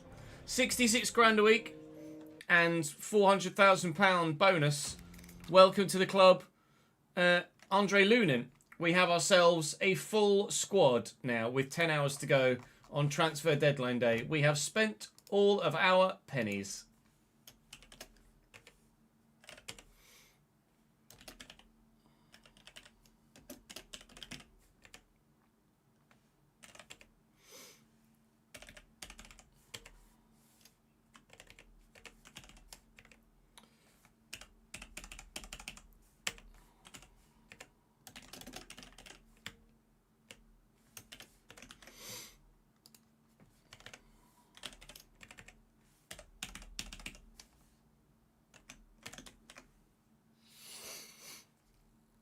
Do we only give a signing bonus to one of them? Or did we give signing bonuses to both? We gave a signing bonus to Thingy at 500 grand as well, didn't we?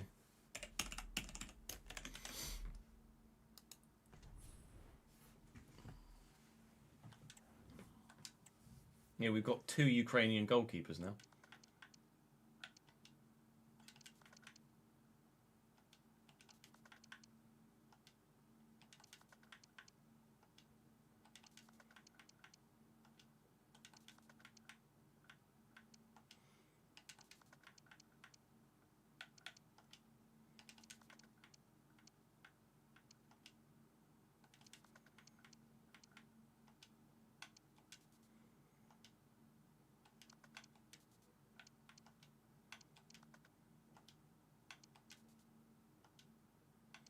Is that all of them? I think that's all of them, isn't it? We'll just take Miley out. There we go.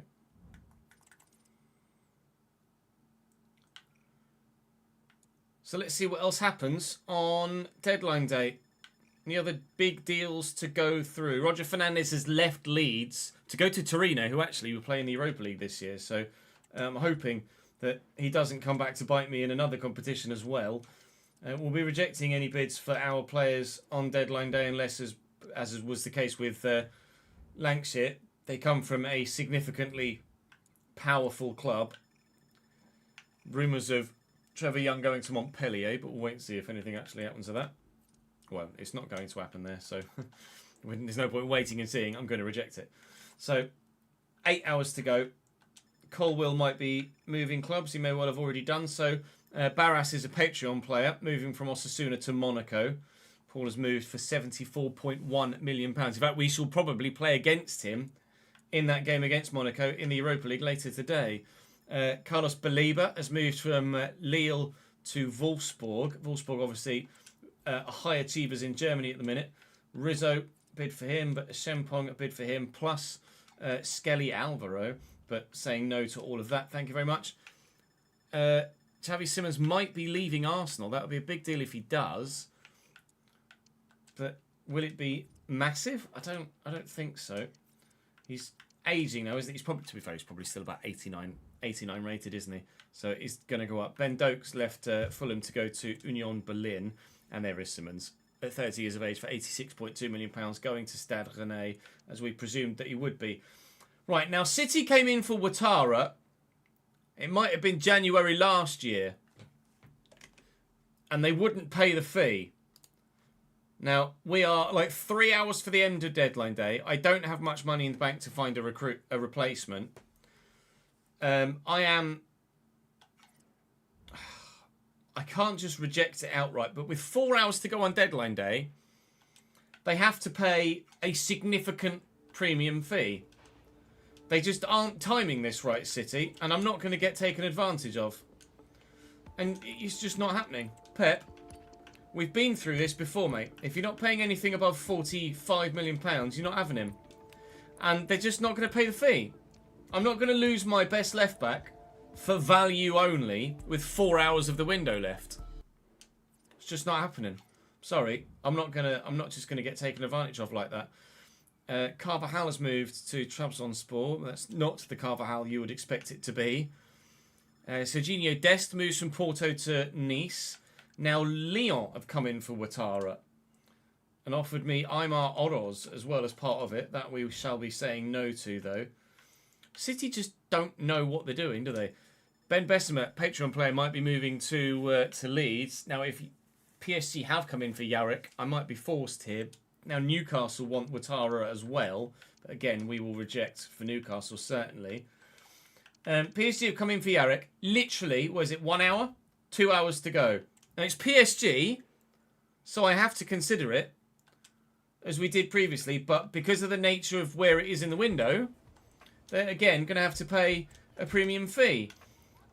Now, obviously, they've already bid significantly over valuation, and they're still coming up from there.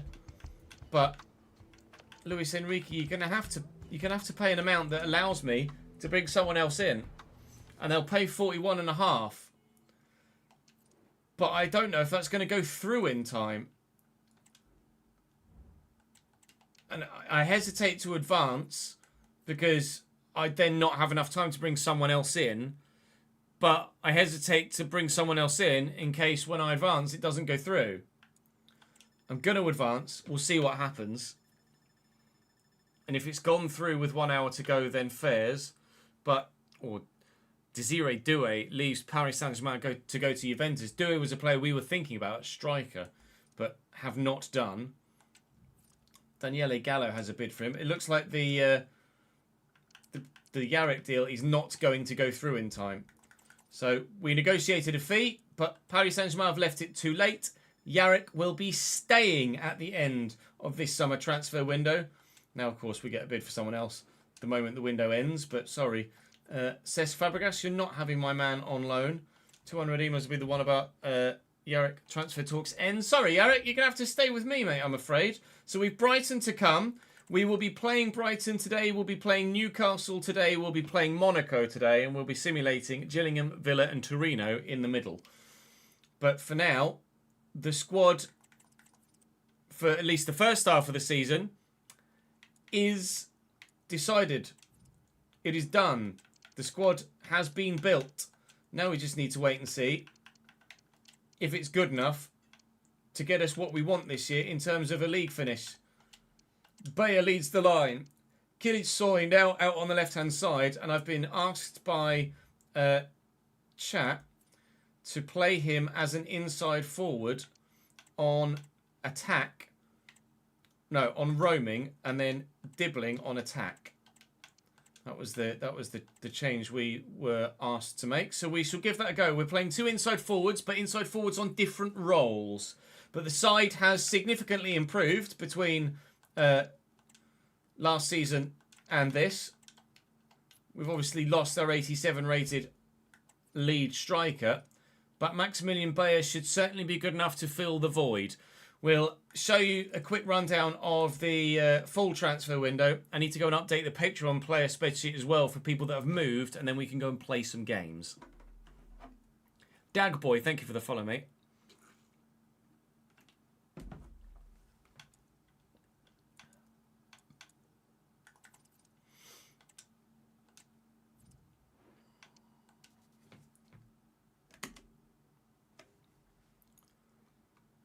I had remembered, Ben. This is the wrong spreadsheet, Chess. You idiot. That's the one you want. Right, I'm not going to be able to see chat for a little while here, so bear with.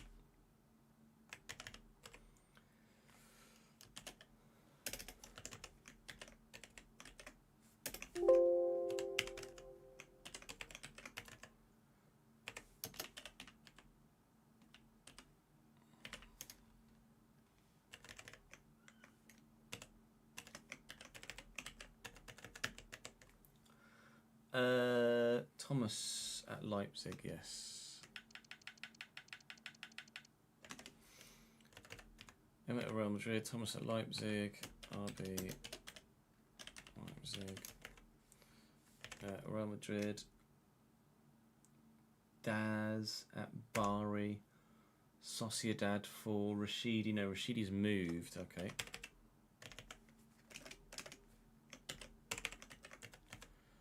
Rashidi has moved to Frankfurt.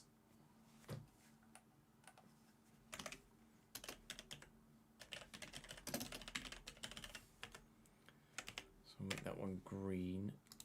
So I know to stick with it. Ben has stayed at Coventry despite some interest in him. Let me do it this way. So Sebastian Anderson and Julio still at Vallecano. Dallas still at Dortmund. Fuck off, computer.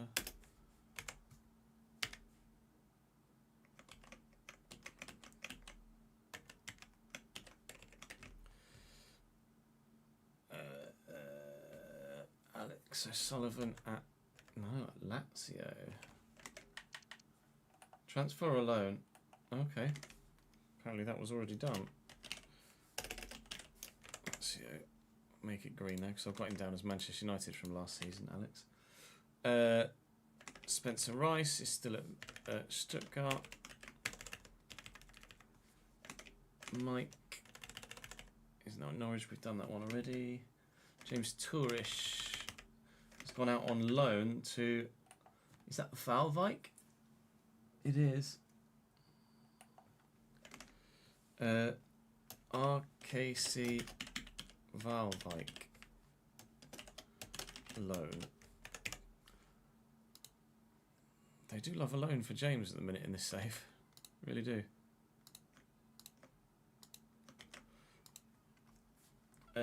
Kim is still at Atalanta.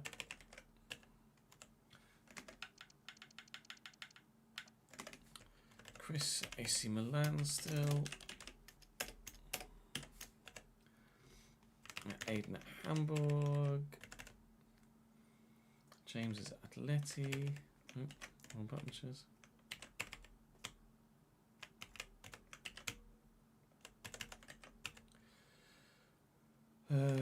Still at Sociedad. Michael St. Ledger still at Lyon. Still at Western Sydney Warriors. Still at Bilbao. Still at Wolfsburg.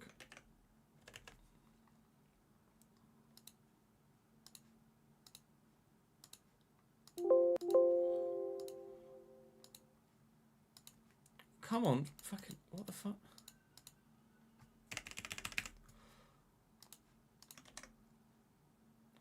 I have such trouble with fucking spreadsheets, I tell you.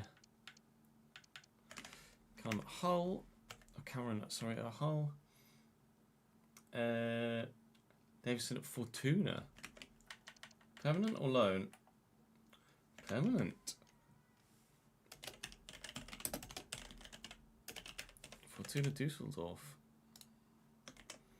Intriguing move. Mike at Man United. Daniel at Man United was a new deal as well. Then Luke at Torino, PSG, City. Bailey at Bologna. All still active. Nolan. Where's Nolan? Nolan's still at Como. Corney's still at Arsenal. Still Benfica for Josh. Still Newcastle for Griff. Jordan's still at Man United.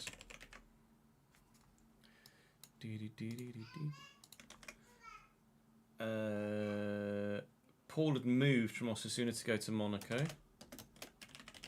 as we saw. Paul was actually in recently in the YouTube chat on a live stream, wondering if he could get a move because he was getting a bit bored of being at Osasuna. Asked if we could force a move through, and well, the move has actually happened organically before I had the chance to force it through. So there you go. Catherine was at Hacken still. Jay's at Villarreal, still at Inter Milan. Owen Howell still at Barcelona, still at Frankfurt for Liam. Brannon is still at Montpellier. Joey is still at Sociedad. Leipzig still for Owen. Melvin's still at Burnley. So those guys are still there. Liam Hayes still at Lons. Schillo still at Stuttgart. Still Torino for August. Still Atalanta for Arnar. Still Sevilla for Sam. Still Lille for...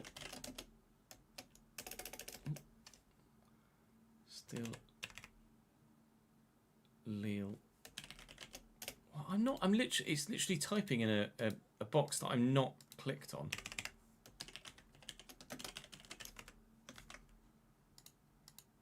I have no idea what's happening right now on my spreadsheet.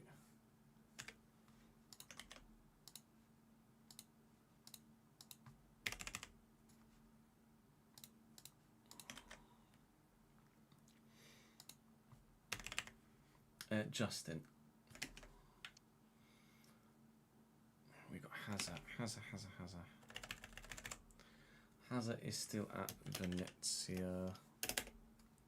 I'm going to have to close this spreadsheet and open it again because it's completely balked. I'm like typing here, and it was typing up here. It's really weird. Just completely fucked itself. You're still at Venezia.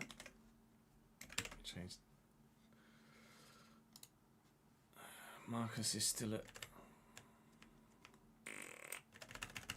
Marcus still at Stuttgart. Aaron's still at Newcastle.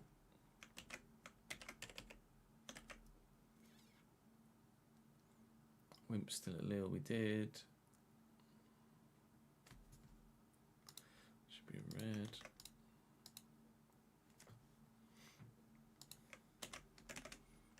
No, fuck me.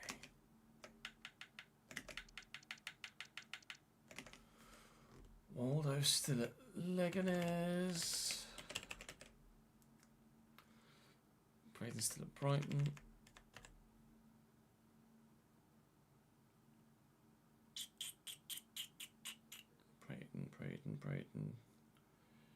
Braden Sheridan. No, that's a move. Brighton. That's a green mate. Apparently. Yeah, because they've got Shane and Braden now. Still at Betis, I think that's a current one. Still at Strasbourg, that's a current one as well, I want to say. Justin Barrett. Still at Strasbourg. There we go. Shane's still at Brighton. Red. John's still at Bournemouth. Ad's still at Nice. John Ho still at Leipzig.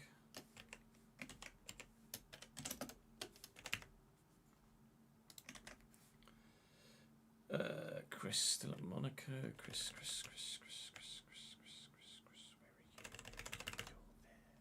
Where are you? Oh, that's a move. That's a move to Monaco for Chris.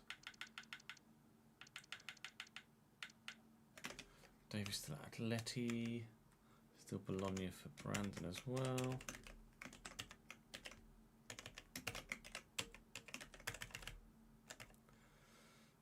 Still Osasuna for Brandon. AD still at Dortmund. Millie still at Crew. Nick still at Marseille. Luke still at Fulham. Cole still at Feyenoord.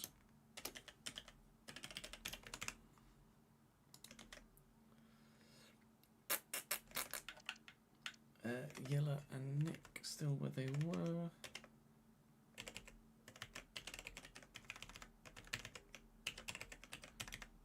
And then Luke Rogers still at Leipzig.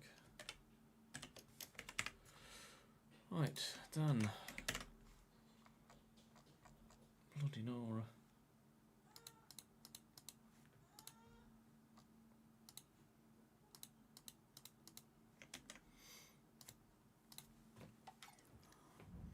Transfer calculation? What do you mean, the transfer calculation, Eddie? I'm not sure what you mean. Thank you for the follow, Gaffer.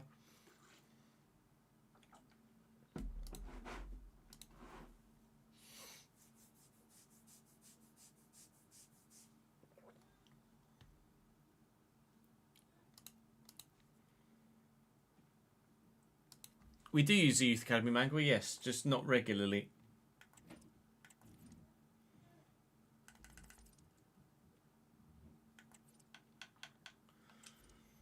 So then the biggest deals in this window all told, it was the biggest deal for Will to go to Paris Saint-Germain. Camavinga has moved within the Premier League from Liverpool to Brighton, who we are about to play.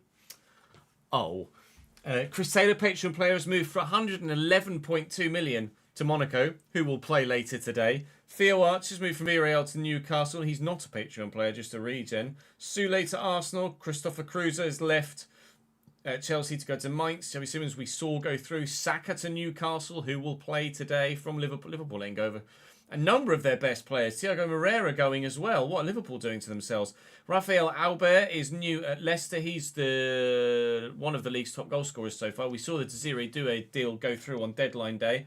Don't know who Carl Mayer is. 85 rated centre-back to go to Newcastle. Konate we saw had moved. He was going to be my go-to striker. Ayoub Boadi from Almeria to Juventus. That's a hell of a move for him. Mikey Moore is 86 rated. Mikey Moore. Bloody hell. To Wolfsburg. Luke Caber's left. Liverpool have let 4 of their best players go, and I've not seen anybody join Liverpool yet. Saeed leaves Palace to go to Leeds.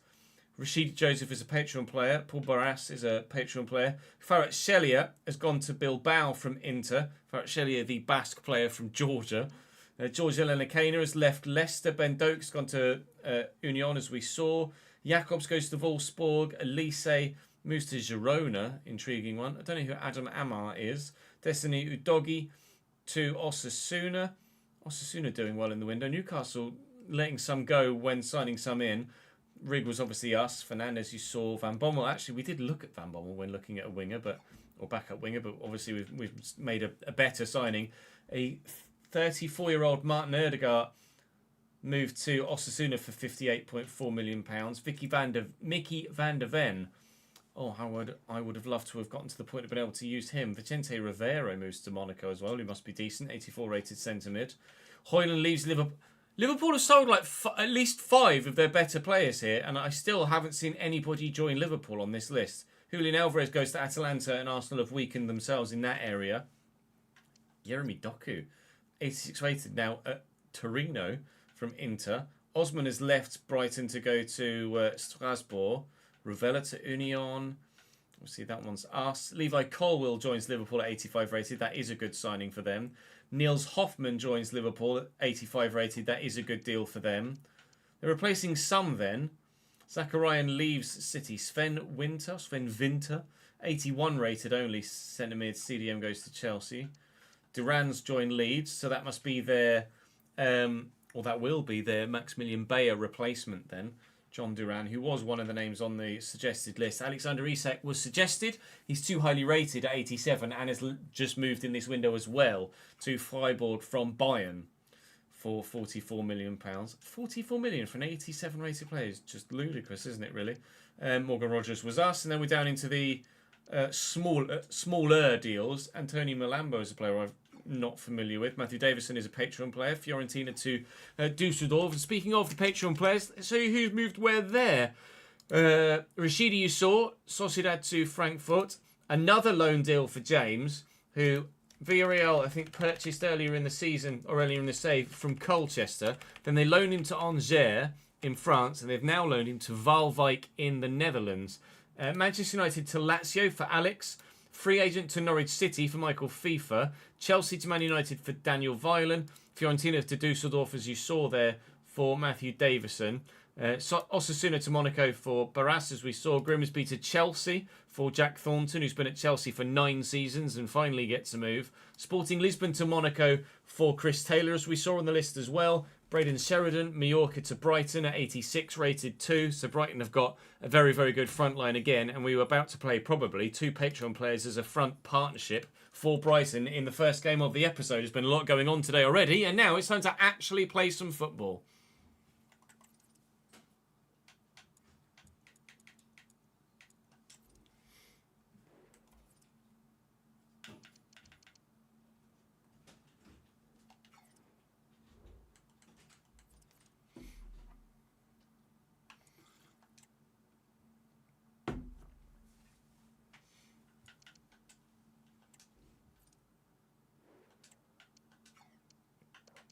Everybody wants Ouattara, apparently. Yeah, I want to have a look at Liverpool's team.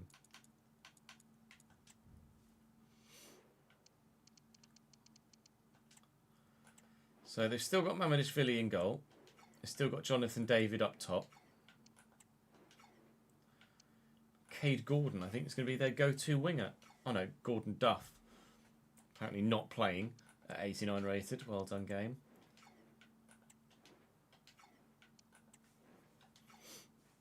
Emilio Cordoba has got 5 goals in 3 games. Pedri's still there.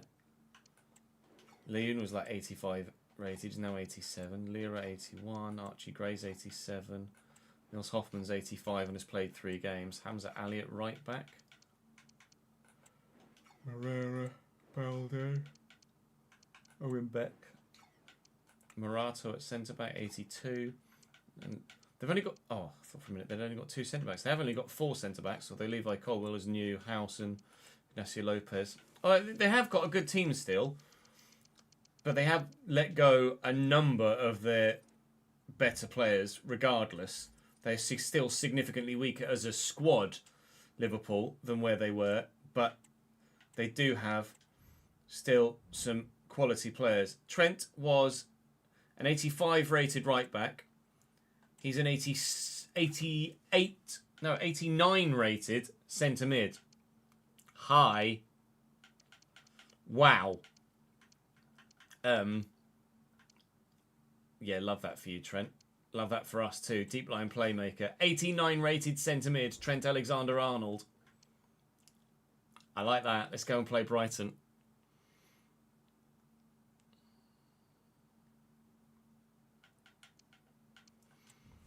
No, not really, Max, because it's all relevant, isn't it?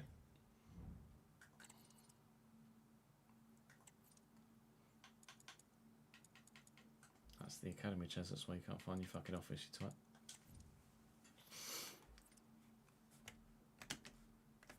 That's the wrong spreadsheet, no bad.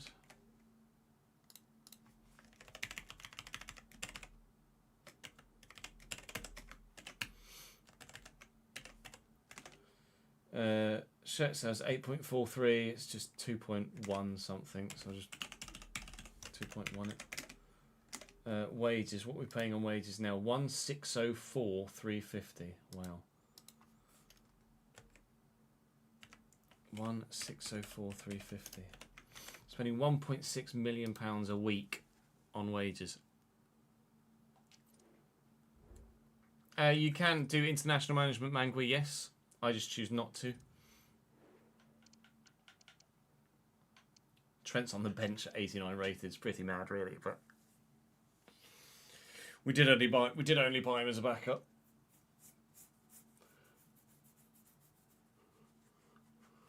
Oh, fuck me.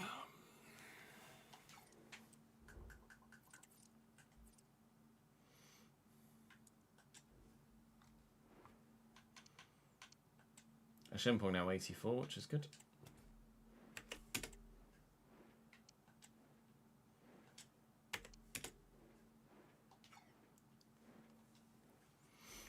Yeah, Sheridan and Aaron up top. Yikes. Bino Gittins, Guerra, Camavinga, Dewberry, Trincao, Cadiolo, Kim Min-jae, Teza. We'll leave Raya.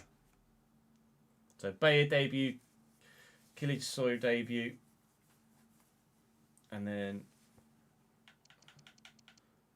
yeah, we're not going to get a debut for Luna, are we? Not in this one anyway, but later. Because he's 34, Mangle. We only signed him as a backup.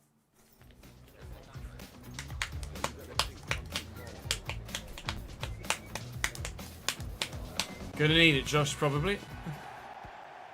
Still, despite the fact we're going for a league title. Hope you're well, Josh, mate. It's good to see you, pal.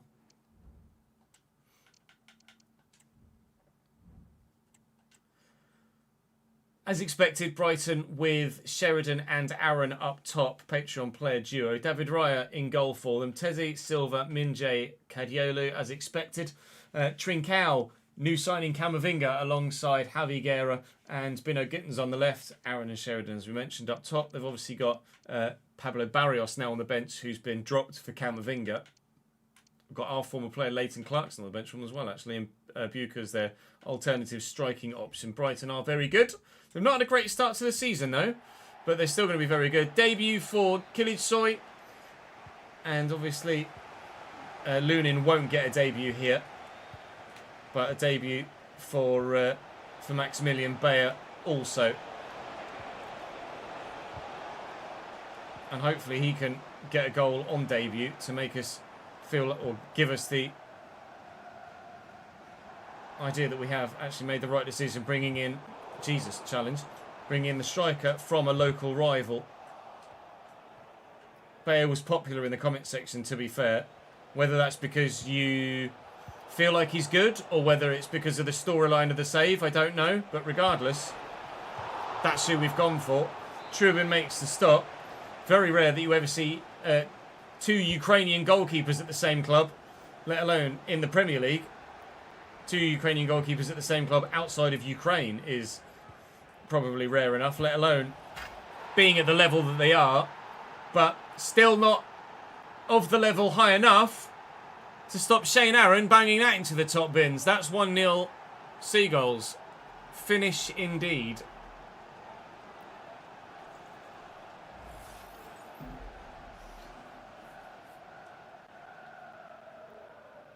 Just moved house, so it's been a bit manic at the minute. That's fair enough. Was that you moving out of home or moving with parents or...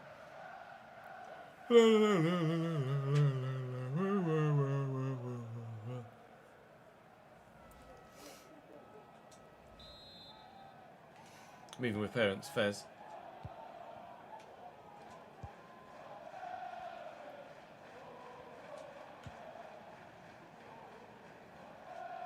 Fernandez to Rig. Looking for Kilisoy. Found well. We're not going to have as much width, are we, with Kilisoy now as an inside forward on that side. That's going to go down as a goal kick, apparently. Simi with his first effort, but under the pressure of the defender has skewed it wide.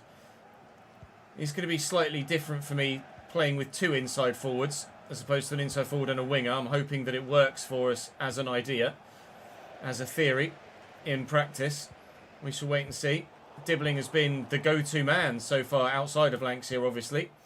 That was me trying to tackle, but Lenny Yora just makes sure that Brighton don't get in for a second on that particular attack. But Brighton, so far, I wouldn't say have been the better side, but they are the side with a better scoreline. Looking for Dibbling here. Found well. Onside. Drops the shoulder. Dibbling looking to score another worldie this season, but not able to do so. 20 minutes in, it feels like there's been plenty of action so far, but only the 1 goal.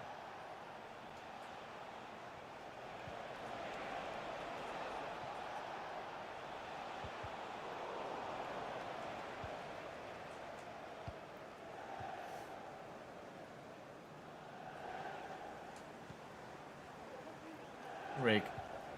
Forward to Bayer. Looking for Kilisoy. Well, Ouattara went to go for the run and then stopped. I should have played that over the top. Is Killis? I don't know whether Kilisoy is right or left footed, actually. Right footed. 4-star weak foot. Had no internet for nearly 2 weeks, yikes.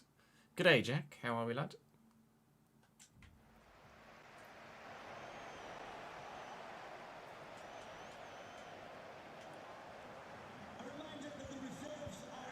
Oh, great touch.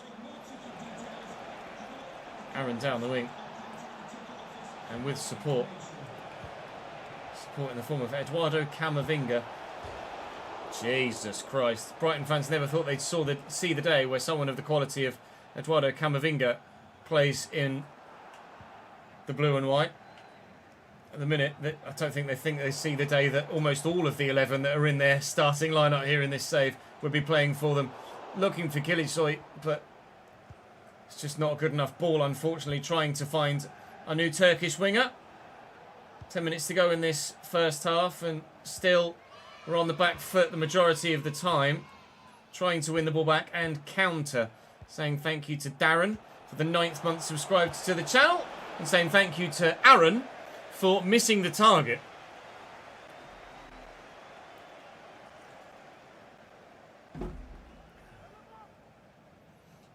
Glad that was the bit you got out, Jack. Not anything else. Bayer's up with a header. Wins it well. Dibbling. Fernandez out wide. Dibbling is available in the middle if I can get it to him, which we can't, but we should be able to find Chris Rigg in there, and can. Some players making decent runs for me. This 4-4-2 for Brighton is really solid defensively at the minute. Dibbling. Overlapping run. Gittins is going to get there, isn't he?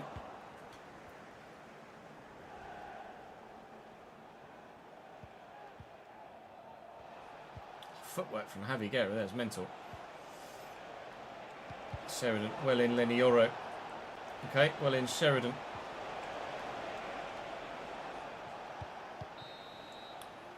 Christ.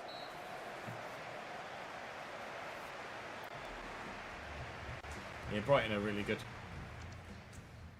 I really hope we don't miss Lancashire too much.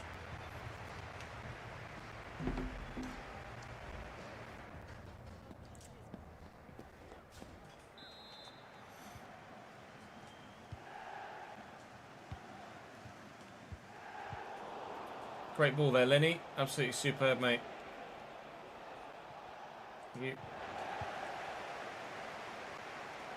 Bayer. And Fernandez. Lancashire, not Lancashire. Dibbling a Maidel run. I wish that was still Lancashire.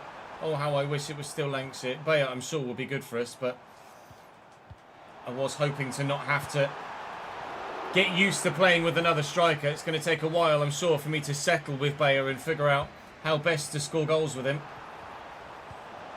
Brighton on the back foot at the beginning of the second half. Cadioli just completely flattens Chris Rigg there, and I'll look to do the same to Bino Gittins, but loses out the physical shoulder to shoulder there, and Gittins is in the box and looking dangerous. He's got options to pull it back to, goes for goal. Trubin makes the save. They make a change. Guerra for Barrios, presumably. Indeed it is. And we will just get rid of this. It's Bayer that's on the break. Now he's got the legs to do it. And there is room here for Kilitsoy. Needs to... Oh, the timing is superb. Simi equalises on his debut. Welcome to the club, Mr. Kilitsoy. 1-1.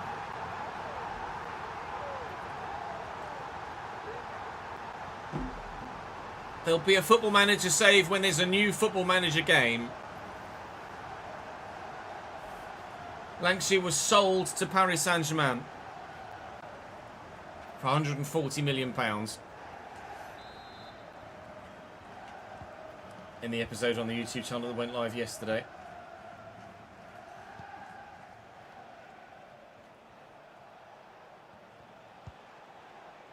Trincao, little back heel. Well worked this by Brighton thus far. And continually, away please, thank you. It's not really a great clearance, but we'll try and get to the ball again. Barrios goes for goal for a second time. Gittins it falls to. Trubin with the save. Another change for Brighton. A bit apprehensive to make any changes of my own at the minute. Things are going okay. We couldn't just do what we did last time, could we? No. Barrios with a brilliant challenge. No counter-attack on this occasion. Ouattara's fighting hard against their goal scorer. Barrios finds Sheridan. I'm hammering. I'm absolutely hammering clear the ball. But he just won't do it. Braden Sheridan scores for Brighton and it's 2-1 to them. Defender just wouldn't do it.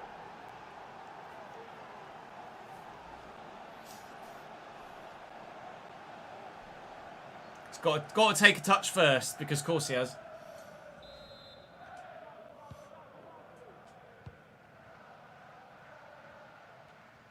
Shempong to Fernandez. Cross to Rigg. Go to Mateus Fernandez. Runners, one of which is Dibbling. Tyler Dibbling couldn't quite get away from the man. I am going to make some changes now. Let's take Rigg off for Trent. Conor Gallagher for Fernandez as well. I might swap those two around. I don't know what other change I might make at this stage, to be honest. So we'll make just those two for now. And see if we can force our way back into this game. With that short there and then go longer down the line. But that's been waylaid. Less than 20 minutes left here for us to find an equaliser for a second time.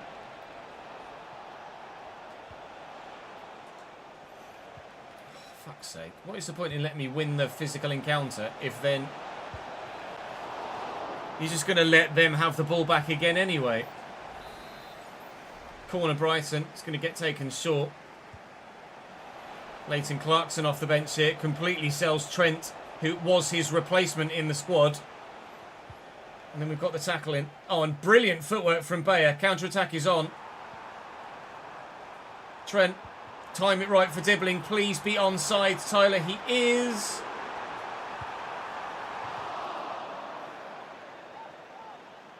I was going to square it, and then the man in the middle got caught by all of the Brighton backtracking players. So I thought the squared ball's gone. Tyler Dibbling misses the target one-on-one, and we will not have a better chance to equalise in the remaining 10 minutes. Oh, Tyler, what have you done to me there, mate? You've scored 3 in 3. You could have made it 4 from 4.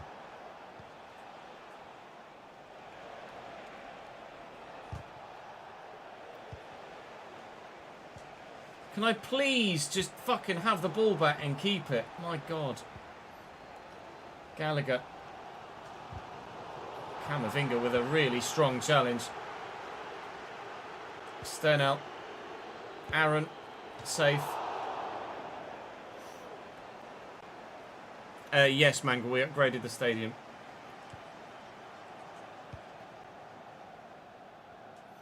Shempong to Dibbling. Spin the man. Go on, Tyler. You can beat him. Kadiolu can't deal with the pace. Looking for Bayer. Maximilian Bayer. The two men we signed to replace Jack... Will Lancashire. Jack. Have both scored here on debut at the Stephen Derby Arena to give us a 2-2 draw against a very good Brighton side.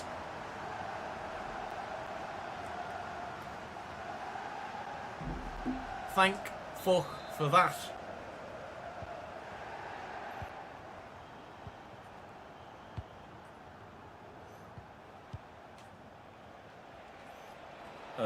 Hang on. Excellent. Absolutely brilliant. He's just run through. I can't get anyone near him. We're going to lose to Brighton. Shane Aaron, from the off, just runs straight through everyone. I just couldn't get anyone to close him down quickly enough. By the time I changed from my midfield to my defence, then realised I was in control of the wrong defender. Gets to turn in here.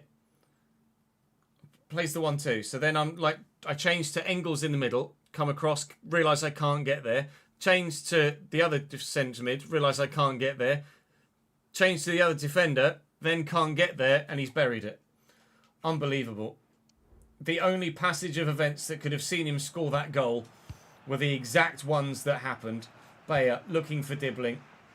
We're going to lose by 3-2 against Brighton. What could have been a great draw in classic EA fashion has turned into a 3-2 defeat.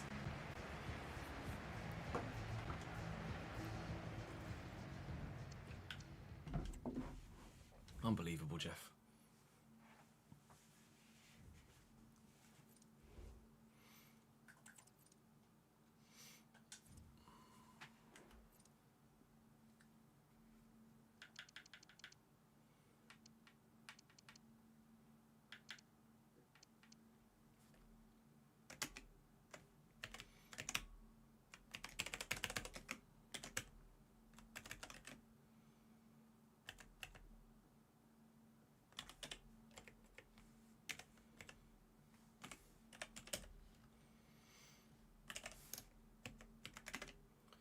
Shirt sales from that game were 9.11, which is 4,550,000, which is 2,275,000. 2,275,000. Match tickets 25116. 25116 is 55115. 55115 gives us 218554. 218554. I missed the number right there. 2182554. And then there was another shirt sales in there of what, 13 million for Kilisoy? 13, half of 13 million is 6.5. Half of 6.5 is 3,250.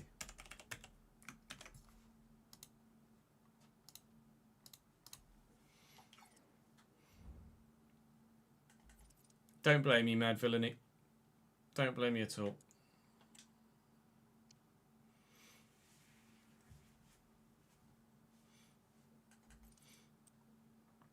sort my team sheets out because we now have different players to go in this team. So for Agbenon, Trent, Engels, Gallagher.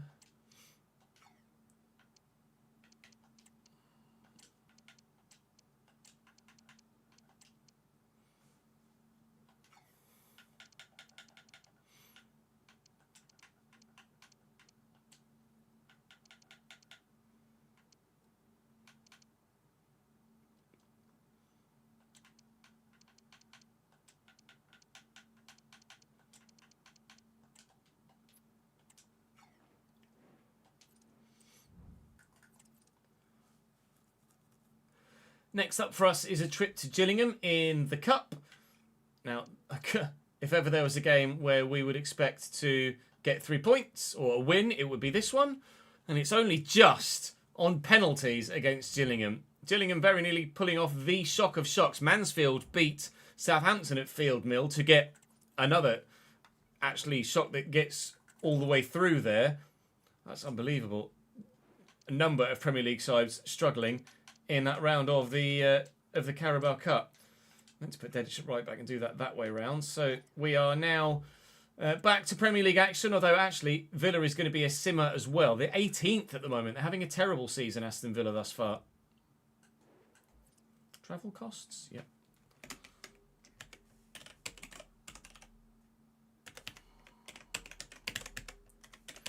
And then another £9.26 million because Lunin made a debut. When has a goalkeeper ever made £9 million worth of shirt sales on his debut? I was trying to play right back for Madrid, Mango, no question. Travel costs for 20k, my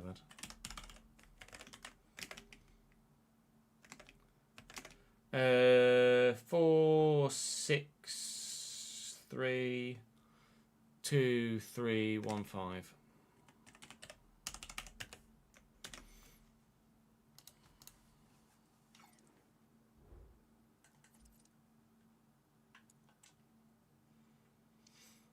It's the shirt sales that really give us the inflated finances, really, isn't it? I would be curious to know what our finances would look like if we factored out the shirt sales entirely. Maybe that's something we could test in 26 before committing to the Realistic Rtg. I'm just going to go for a quick toilet break chat and then we'll continue on. BRB.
Not been the greatest of starts result-wise, has it? I'm pleased with the transfers.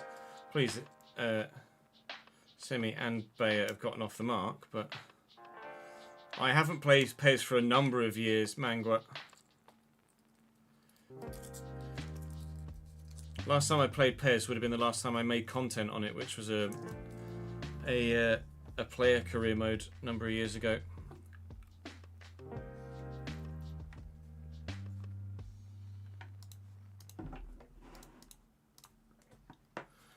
Right, Aston Villa at home is the next one. They're having a poor start to the season. We're having an indifferent start to the season. And at Villa Park we get a point. Berryfall equalising 11 minutes from time after Maximilian Bayer makes it 2 from 2 in the Premier League for us. If it weren't for that late equaliser against Brighton, I wouldn't have been that bothered, but I'm a bit annoyed at the minute about that. Late Brighton goal. It's kind of scuppered me a little bit at the minute. We are going to be simming the Torino one to play the Monaco one. So let's quickly, in fact, let me just go and do my finances first between games, and then we'll come back and do Torino, because I don't want to miss anything because the game deletes something when it shouldn't do. Oh, of course, prize money for the Carabao Cup. How could I forget? No. Second round Carabao Cup, 7 grand. Woo! Travel costs 16,000. Wages and shirt sales.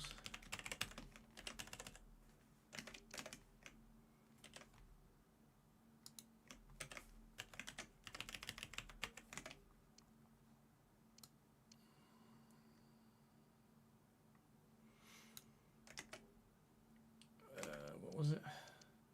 9.13. Half of 9.13 is 4. That should have been 250, shouldn't it? Or was that from the 13? No, it was from the 9. What was that? 913. And what was the previous one? 926. So just take off. That'll do. Really don't need to be that accurate at this time for the save.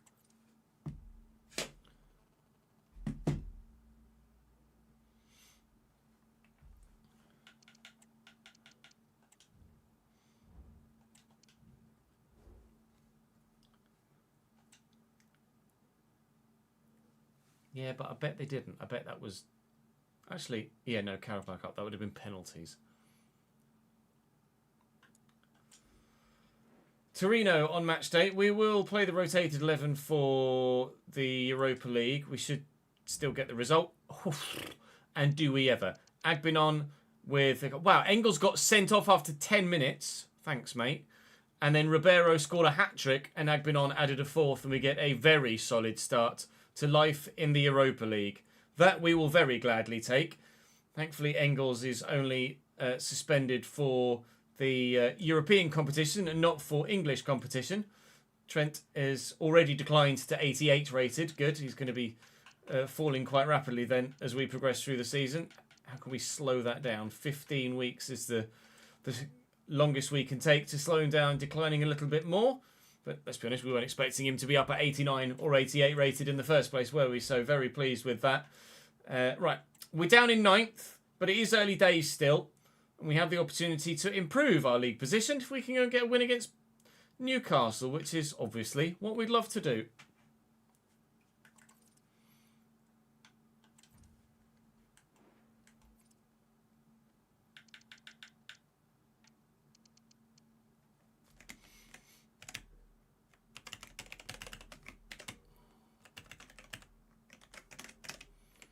Shirt sales, same as that one.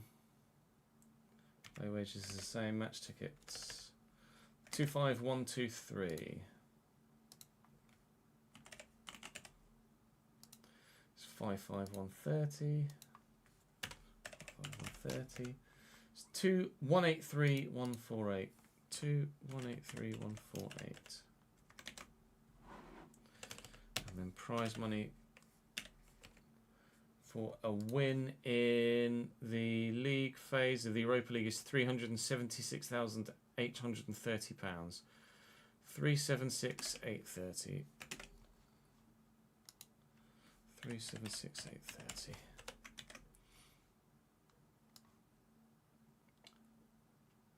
We've made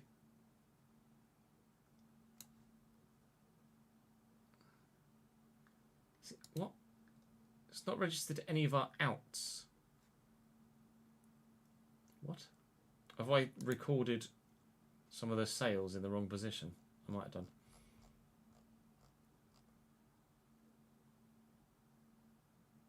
No.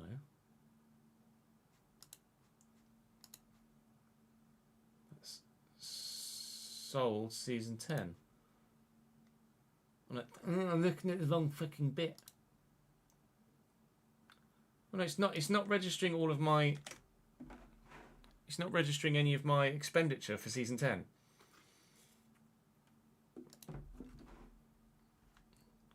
Something to query Andrew about. It's not registering any of my outs.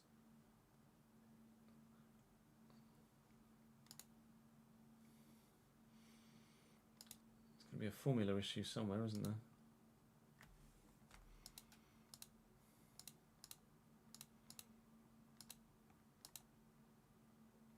Is that because that's supposed to say JJ?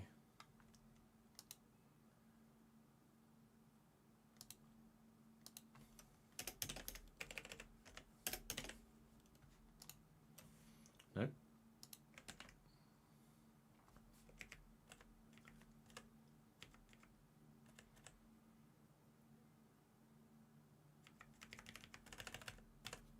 It's supposed to say F11 in there.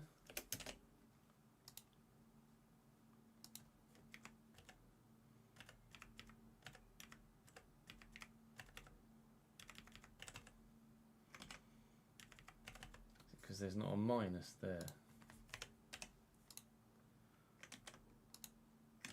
No, not unless I've completely fucked that up.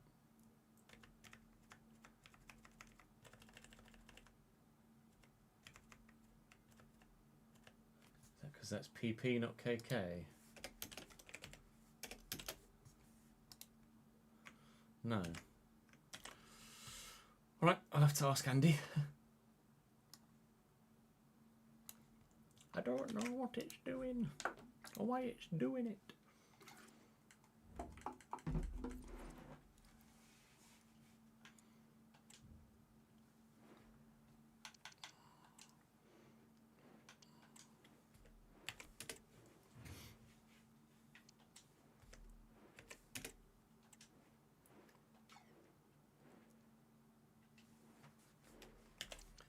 Barcola, Archer, Rodrigo. Oh, they got Saka as well. Put Saka over there. Rodrigo wants to play on the left in real life, doesn't he? So we can play on the left here. Sarkisian. Maya.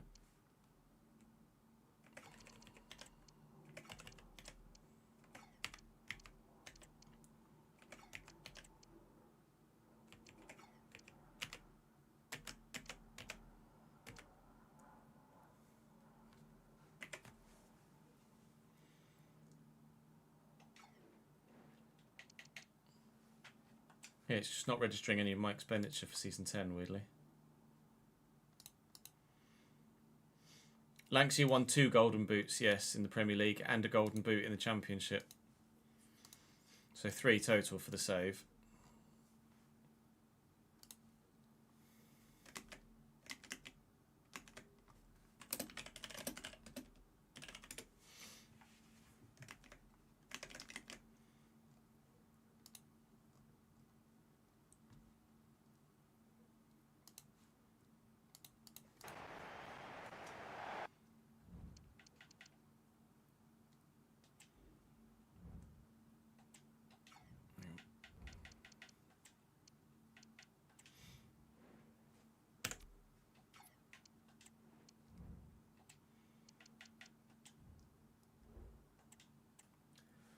Philip Jurgensen in goal for Newcastle. Porro, Diaz, Carl Meyer and Lorenzo Rossi at the back for them. Sambi Lokonga's the weak point in midfield, with Sarkisian and Arsh Dillon, our Patreon player, at centre mid. New signing Bukayo Saka on the right. New signing Theo Archer at striker, with Rodrigo moved to the left. They do have Bradley Barcolot on the bench. They've also got Patreon player Aaron Hamilton if they need him too. Alex Murphy and Moise Keane on the bench, as well as Nikolai Lund, Sean Higgins and Matthijs de Vaux. None of which are Patreon players, just genuine youth players for their given team. So Newcastle have a very, very, very scary front line. Midfield is not scary at all. And the defence is probably pretty solid. So keep the front line quiet and hopefully the rest should take care of itself. Hopefully. Nice ball to Kilisoy. That's it. Cut back here. Pedro Porro's done very well there to stop me getting any sort of ball forward. Bayer. Now it runs straight into Sambi Lokonga. Saka then. Here you go, B. In there to Archer. Out to Saka again. Fancy. Pedro Porro. Picked off well by Ouattara. Now Porro's out of position, so we get it forward quickly to Kilisoy. Then get a turn in, then look for Bayer. It's not a great ball. Gonna need that support. Just get past the challenge really well. Can we still find the angle for a shot? No. Newcastle players just got back in time. Looking for some support here. Here is Simi again. Ah. Fuck. I've not been to Forest's ground, Mangwa, no. BB to AA. Give it a go.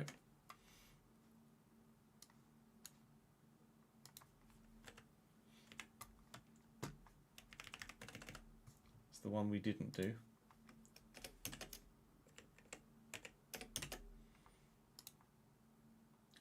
Oh no, that's the wrong fucking...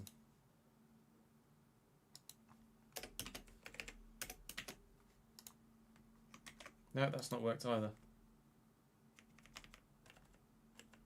Maybe I need to do all of it. BB, BB, that to an F.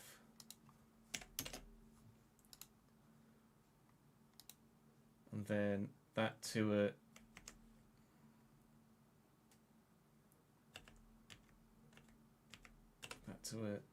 Was that to an F as well? That to an F as well.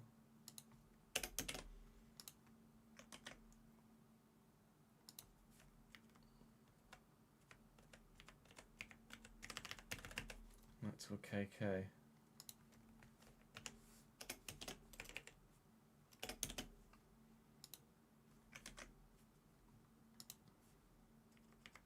And that to a JJ.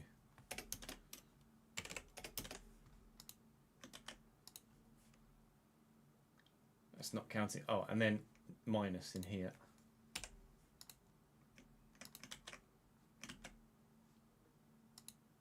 Just minus.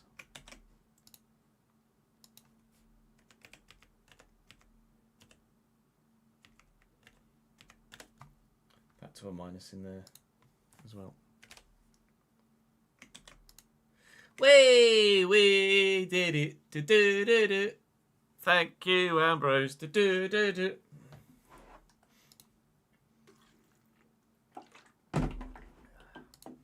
Aha. Buying a 4-0 up now, are they? I saw it was 2-0 after 18 minutes. It's just a farce, isn't it?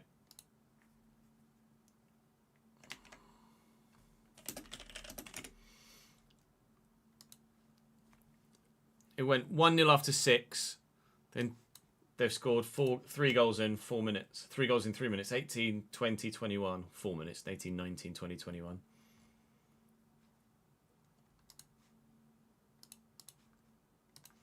This Club World Cup is just absolutely nonsense and absolutely unnecessary. Naismith, thank you for the follow, mate. And Musty, welcome to the channel, guys.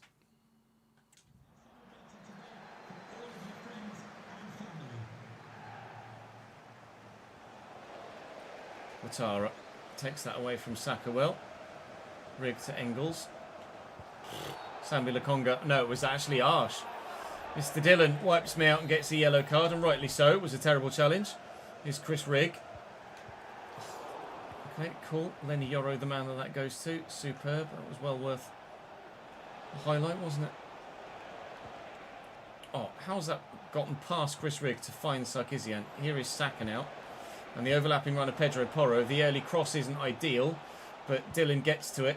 And here's Rodrigo, and it's a good save by Trubin. Decent effort by Rodrigo in the end, actually. All right, Archer, chill. Completely read me there and slid in before it even finished powering up the pass. Engels to Rigg. Counter-attack. It's their left-hand side, the defence, that's the weaker bit. Bayer, good turn. And he's got the legs, he's got the pace. Oh, my God. The footwork there was ridiculous. But the defender somehow dealt with it.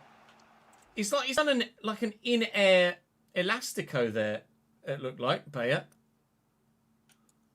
As he's getting to the ball here, he's flicked it up, and yeah, he has done of sorts an in-air elastico, and the defender has somehow, whilst committing to a challenge, been able to change his trajectory. He's like, I'm going to lunge in there and then immediately spin and block you from getting here. I'm trying my best here, I really am. I'm trying my absolute best. Still 0-0 against Newcastle after 25 minutes. Thank you. They've messed that up.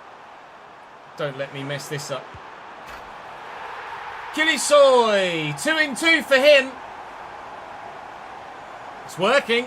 Whether it's the change in player or the change in role, I don't know. But 2-2. Probably the role.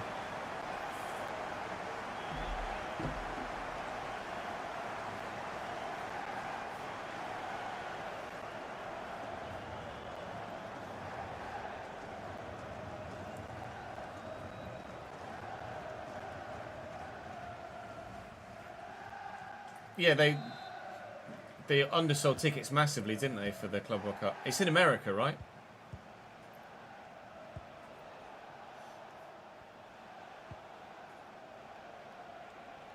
Porro, beautifully round the corner. Saka's in, delivers really well. Holy, how's your header? I was actually in control of the defender behind, where the clash of players actually happened. I thought it gave me, organically, the player behind. So I thought, actually, they were going to miss it. It gave me Watara here. So I didn't jump, or didn't challenge with Lenny Yoro. Don't know whether, if I had challenged with Lenny Yoro, it would have actually changed the outcome. But we were not in front for long. Newcastle are back level. Not having a great time of things in home games at the minute, are we? Although if we can change this result around and still get a pretty solid 3 points. Ruben bloody Dias! Doesn't matter how fast your striker is, Ruben Dias still makes it work. If we get the win here, then I'm still happy enough, I think.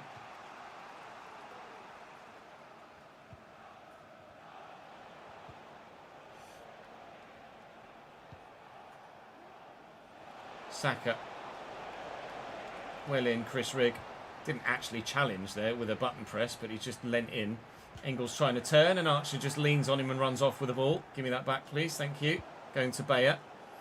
Bayer is going to go to Dibbling here. Dibbling up against Maya and Rossi. Oh, I've overrun it. Oh, I've overrun it.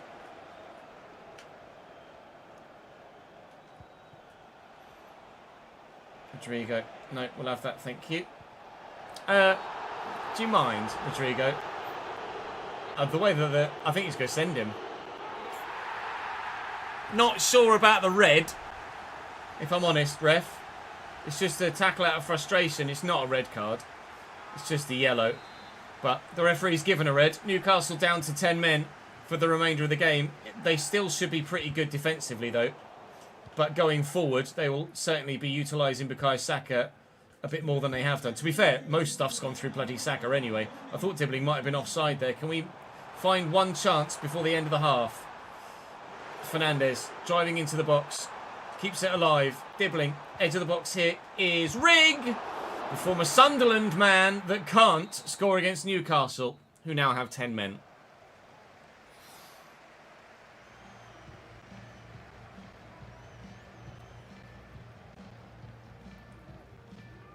Nathan, thank you very much for the £9.57 tip, my friend. We did change the alerts, but apparently it's still not coming through. I do apologise, Nathan. Your second donation in as many streams is very, very welcome indeed. Thank you, mate.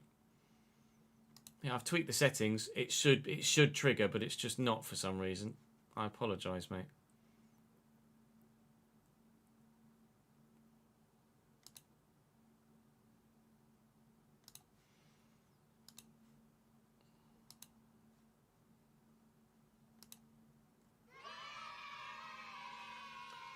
It's an active alert. It's an active alert, but it's not going through for some reason. Phantom Overlord, thank you for the 114 months. 114. Damn. Damn.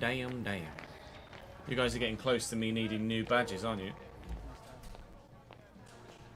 Auckland are getting smashed, yeah, but is that any real surprise?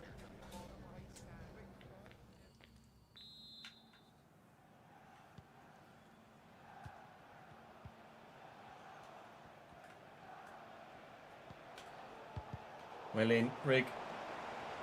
Newcastle on the back foot already at the beginning of the half.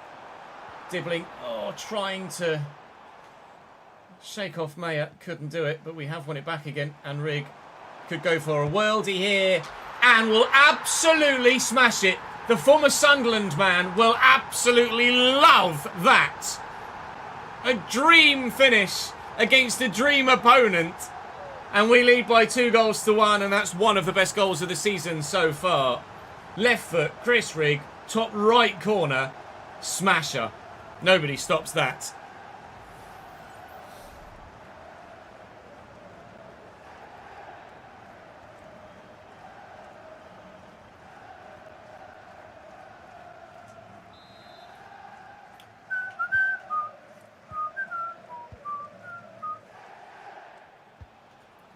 Intercepted. Newcastle might have put themselves in a bad position by going down to 10 men, but by giving the ball away as regularly as they have been, they're not necessarily making it any easier for themselves, are they? We could have conceded 2 at the beginning of this half already. I am still going to have to be very wary of Bukayo Saka and Theo Archer up top, aren't I? Ouattara trying to chase Bukayo Saka now as the ball is coming into the middle. And Archer won the header again. This time I was in control of the right defender and I still couldn't win it. Post and wide. Thank you, Nathan.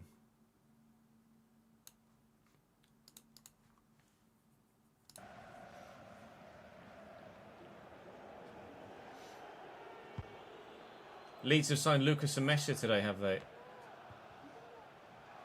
Saka. Saka's still going. Nice tackle. Engels around the corner. Try and keep it away from the midfield. Dibbling's shown good movement there. And again, to get away from the men. Bayer. Use the pace. Maximilian Bayer. Good save. Jurgensen. We will try and train Bayer's finishing to be a little bit higher. It's 88, so it's not exactly bad. Lankshire's was 90, so it wasn't massively higher. But Lancashire might have buried something like that. But Lancashire might not have had the pace and acceleration to have gotten away from the defender in the first place. Looking for Dibbling, who again should have just beaten the offside trap there and has done. Bayer's arriving. Oh, completely sold one defender, but run into the next one. Bayer versus Meyer, and it's their German that comes out on top.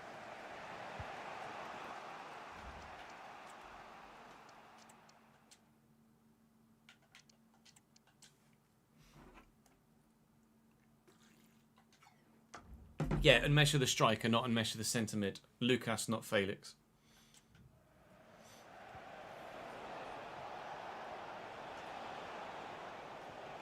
Saka. Saka's in with the early ball. Headed that into the back of Lenny Yoro, but we get away with it. Bayer to Fernandez.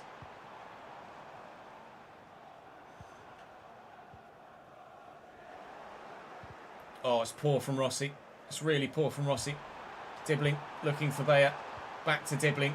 Dibbling in the box. Tight angle. Squares it. Wasn't really the square I was after to the Turkish international on the wing. Could have been 3-1. Thankfully, at the moment, at least, we don't need the goal. Newcastle cannot help themselves but give me the ball back again. And Dibbling in loads of space. This time, we will find the right pass across. And Kılıç Soy will make it 3-1. Give me those 3 points, please. 10, Sport Kurt. Season 10, Kurt.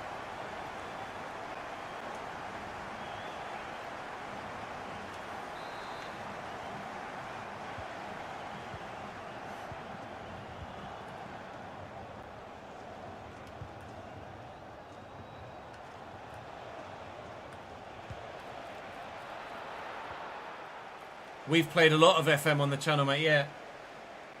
We will be playing a lot again when the new, as of yet, unannounced game gets released as we anticipate at the end of the year. But I built the Twitch channel based off regular daily FM content. Dylan, dinked in. It will find Archer. Rossi turns well. And again. And given away. Newcastle United, you are being really poor here. I don't care that you've only got 10 men. It's not the lack of men that is causing this breakdown. It's your lack of ability to keep possession. Bayer makes it 4. It's really well worked, to be fair. If we want to toot our own horn, and we're getting a big win here. Oh, was it Everton FIFA 20 when you found us, was it? We did do another Everton save this year if you were an Everton fan and wanted to watch another one.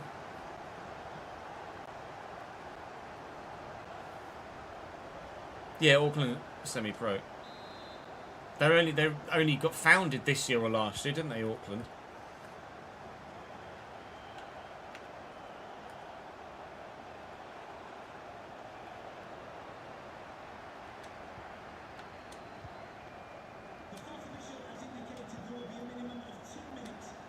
We'll just see it out.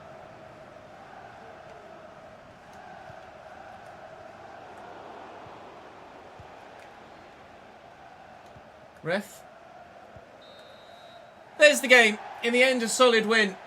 Really pleasing to be able to pick apart a defensive unit that still had the same amount of players in it. They lost their left wing, so defensively they should have still been as solid as they could have been, or should have been. But they weren't. They just kept giving me the ball. And if you do that enough times, because I won't punish you every time, but if you do it enough times, we will make you pay. After our big win against Torino, we're top of the Europa League phase at the moment. Some big teams in there, which gives me not necessarily a massive feeling of I could win this competition. But we hopefully will get another result against Monaco here that will help us stay top of the table.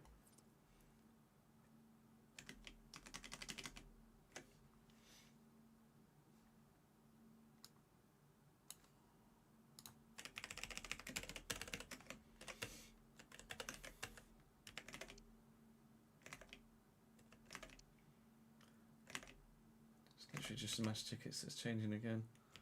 25013 54889 54889 gives us 2173604 2173604.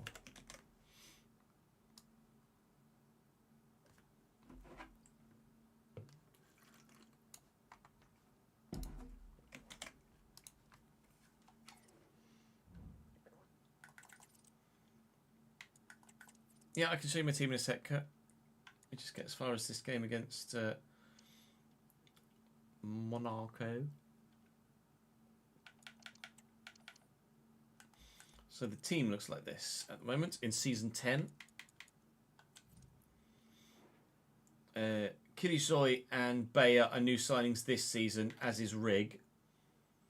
Also signed this season Trent and Conor Gallagher. But that's the starting 11 at the moment. Although obviously Engels is not going to be available for this game against Monaco. So we'll have to move him out there. But it just means that others will get the opportunity. Let me play with the fringe. We play with the rotated side in cup competition. So Lunin will get a game. Engels for Murillo. Murillo only gets a -2 actually in there, so that's fair enough. Engels out of there for Ando. And then they have Chris up top. They've Cam left mid. Who could that potentially be a pre-gen of? Solis, Runibargi, Rivero.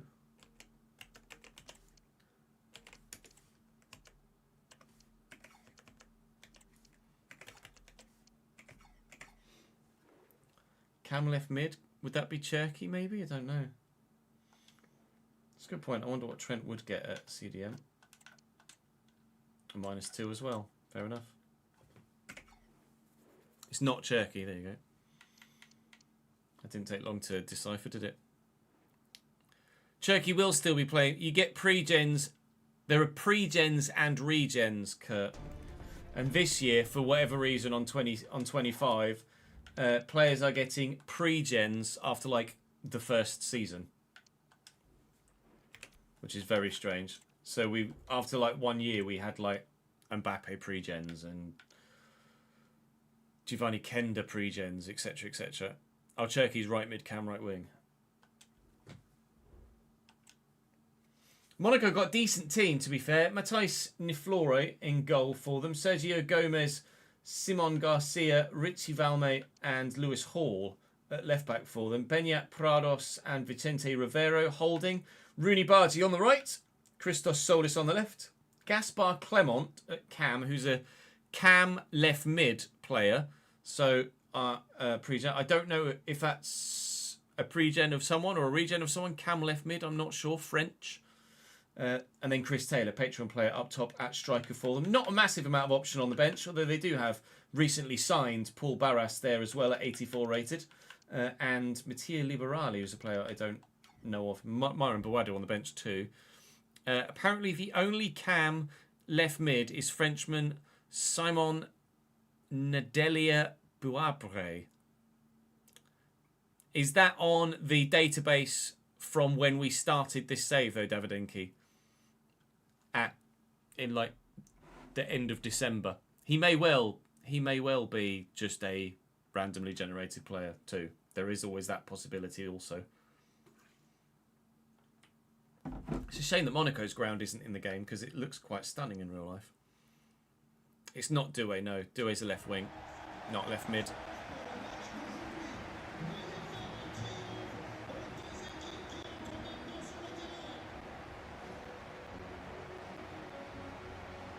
Let's have a look. So FIFA. Database. December 18th. Position. Cam. Nationality. France.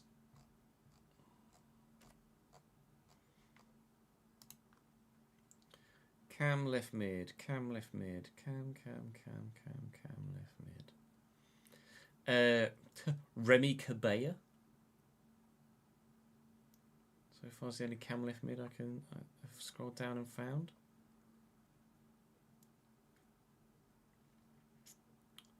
Could be a Remy Cabella regen.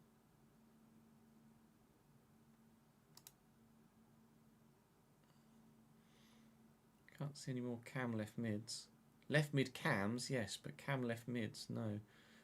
Buabre is there. And to be fair, he does grow to 83, supposedly, for Monaco. He had 83 potential for Monaco in... and he's at Monaco, to be fair, as well, so it must be Buabre. Same on Buabre. In the database that we've got in this save, had 83 potential, and he's a Cam left mid from Monaco. So surely by process of elimination, it has to be Buabre. Buabre pre-gen. Right, come on then. Let's go and get a result in Europe. Our first game played in the Europa League after challenging to win the Europa Conference League last year, but obviously losing the final to Udinese. Yikes. So far, every competition, cup competition that we've reached the final of, We've lost it the first time we've played it. We've won it the second time we've played it. We've only played Monaco once, and we're 1-0 down already. Thanks, Chris.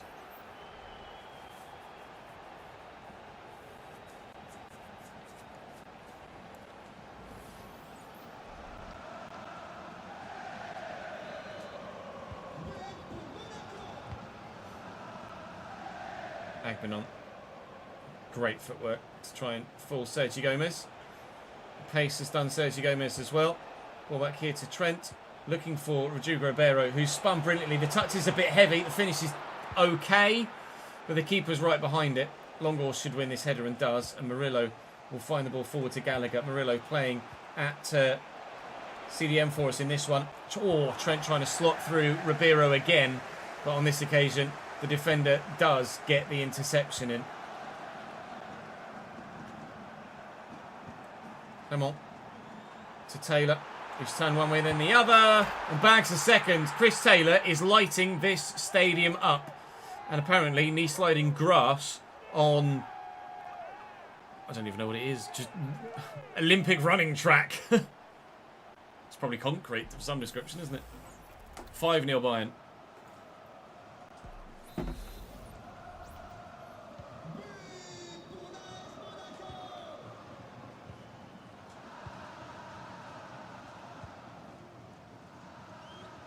Trent. Out to Conor Gallagher. Turns nicely. Trent again. Quite a comeback to try and sort out here. Lovely footwork by Trent. 1-2. I was trying to maybe find some space for Trent to get a shot away, but couldn't do it.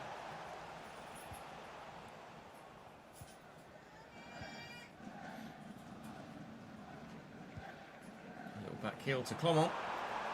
And they're in again. Monaco are tearing me apart here. And Chris Taylor's on a hat-trick already. And he could have had it there. Oh, it changed player for me. It took me a split second to notice that, actually. Gallagher getting stuck in. Rooney Bargi back to Clement. Rooney Bargi finds Taylor, who bags a hat-trick. Now, is he onside? I don't believe so. Yes. Yes, he's onside. 3-0 Monaco. Inside half an hour. Bloody yeah. Sander Longor's played him on. You can have your arm up all you like, mate, but you're the reason he's onside. 4-13-24. Oh dear. This has not gone according to plan, has it?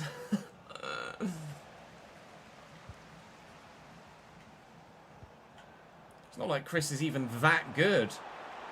It's only 85 rated.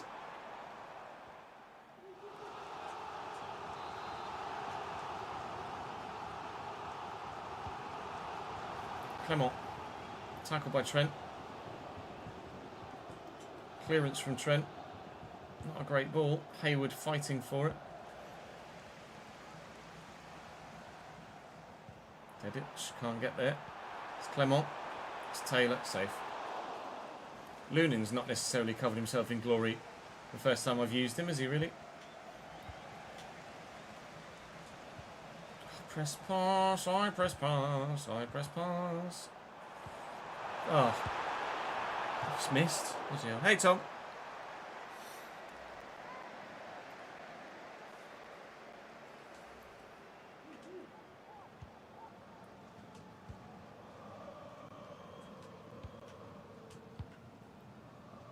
Gallagher.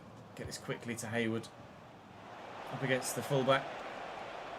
He's beaten him. It's just no need. There's just absolutely no need. Might be a red card for Monaco here. Is it? No, he's gotten away with just a yellow. How on earth have you done that, Lewis Hall? That's ridiculous. Trent with the free kick. Looking for anyone in the middle in a Bradford shirt. Found Rodrigo Ribeiro. And I still can't get a header on target despite all of the changes they've made to the gameplay, supposedly, for headers. So that's good, isn't it?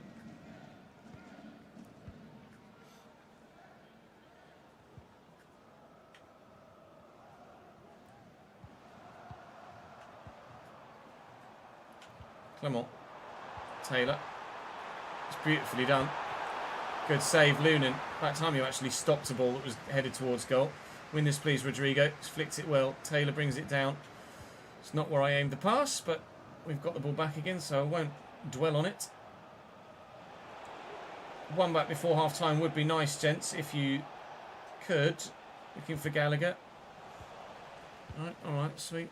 No then. Oh my god, they're so good. Well in, Yarrick. 3-0 down. Excellent. It's going really well, isn't it?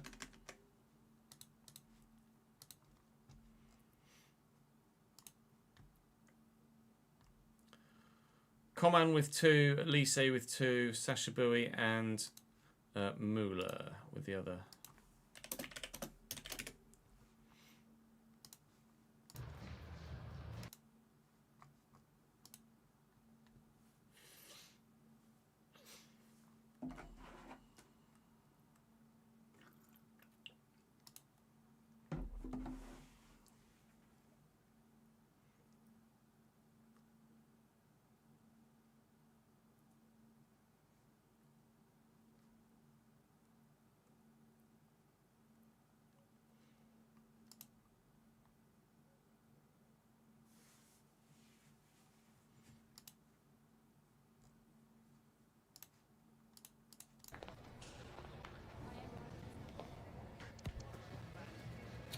It's not really the first half I was looking for in France, to be completely honest.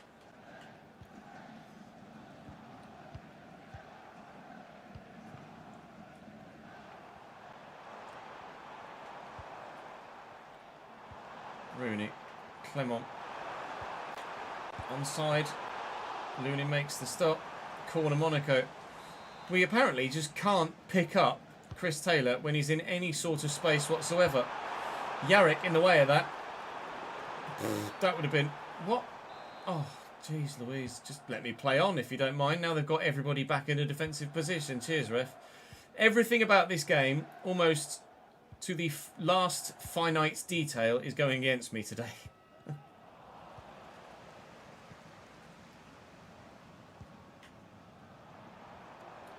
Clement. Spins away. Rooney Bargi. Solis. Oh my god.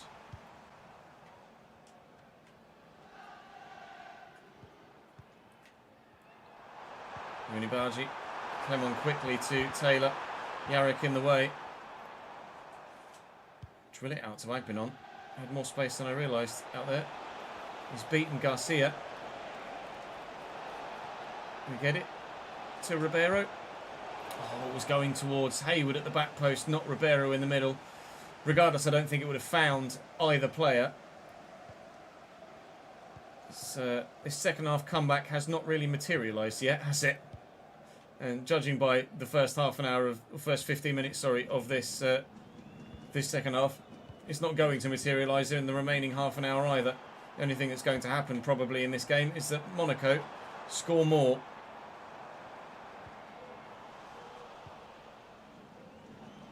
Gallagher, space again for Agbinon and plenty of it. Oh, how on earth? What? Or did it hit a hand? Oh, good.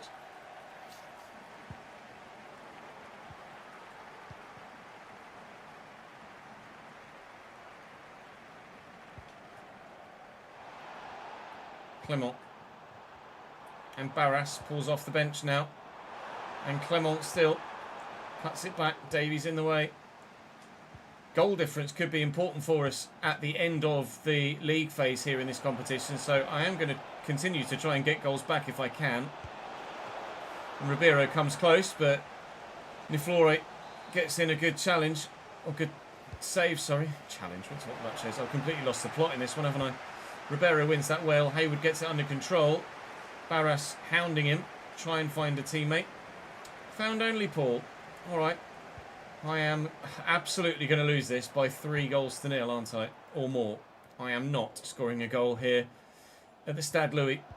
Not that it's the Stade Louis, because the Stade Louis isn't in the game.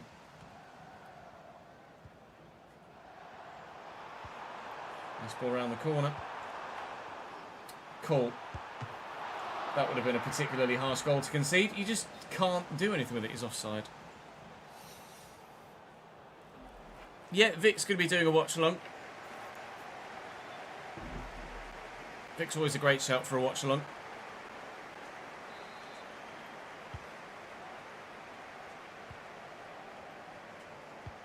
None of us with the ball out wide. Never mind.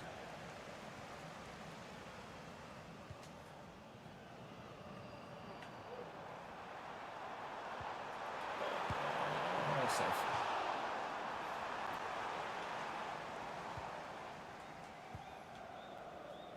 Dedic and Gallagher looking for the ball through and finding it. Oh, it's just not my day.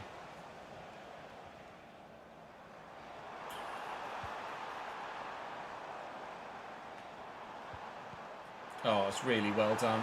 Novak, good block. Sonderlongos makes up for the mistake that led to one of the goals earlier by playing a man onside with a great last-ditch sliding challenge to deflect it for a corner. Trent's doing what he can, but at the minute, that's not enough. That's a terrible ball.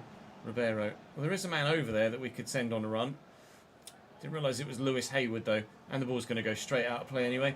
Ladies and gentlemen, we are going to beat Torino by 4-0 and then lose to Monaco by 3-0. Not gone well, that one. Not gone well at all. Should have got a point against Brighton, but didn't. Got a good win against Newcastle. And then that happened. Chris, congratulations for your hat-trick, mate. I wish you didn't. I really wish you hadn't. He's only 85 rated as well, so it's not like he's one of the best in the competition. But he's done enough there for sure. Spurs 19th in the Premier League table so far. We are 4th. Although Liverpool have won every single game they've played. So that's going to be hard. Liverpool, who sold all of their, or a number of their best players, start the season by winning 6 out of 6. Good. Hopefully they fall off at some point. We're only 2 points off second. We're in a title challenge, but we're not there yet. That will be all for today's episode. Thank you very much for watching. Hopefully you like the new signings. I think they've all settled in very well indeed thus far. And hopefully we'll be slightly better in Europe in the next one as well. I'll see you next time. We did look at Liverpool's squad ads, yeah. And it was still decent. It was still pretty good in most positions. They just sold like their equal rated second choice in a number of positions.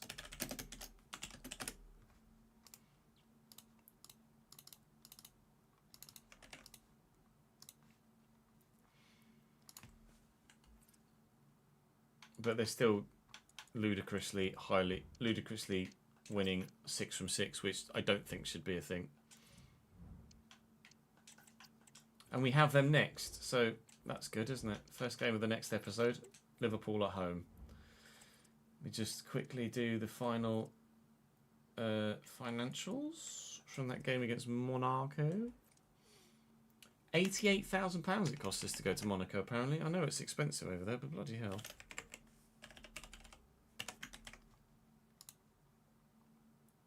Yeah, how much have we got from shirt sales so far? Earnings. Merchandising. 202 million from merchandising alone. Take out the 202 million from merchandising and we're making a loss of 180 million this year.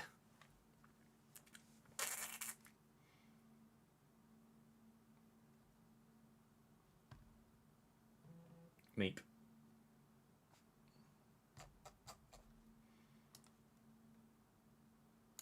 And that's with us taking 25% of the in-game shirt sale revenue. Mental! Absolutely mental! Right, that is all for me today, chat. I'm live again tomorrow. I'm live again Tuesday. I hope to get enough recorded tomorrow and Tuesday that I'm not live again Wednesday. And then Thursday and Friday will be the usual, and then we'll be live one of the weekend days as well. So I'm not entirely sure which way we're going to do it. What I wanted to see actually was It's what the weather's going to do over the next couple of days. Because rather than do what we've done, what I might do is... 25 degrees tomorrow, 24 degrees. It's not going to make any difference, is it? I was going to do 2 F1 races one day and like 3 RTG videos the other. So let's go for FC tomorrow. And we'll do FC all day tomorrow.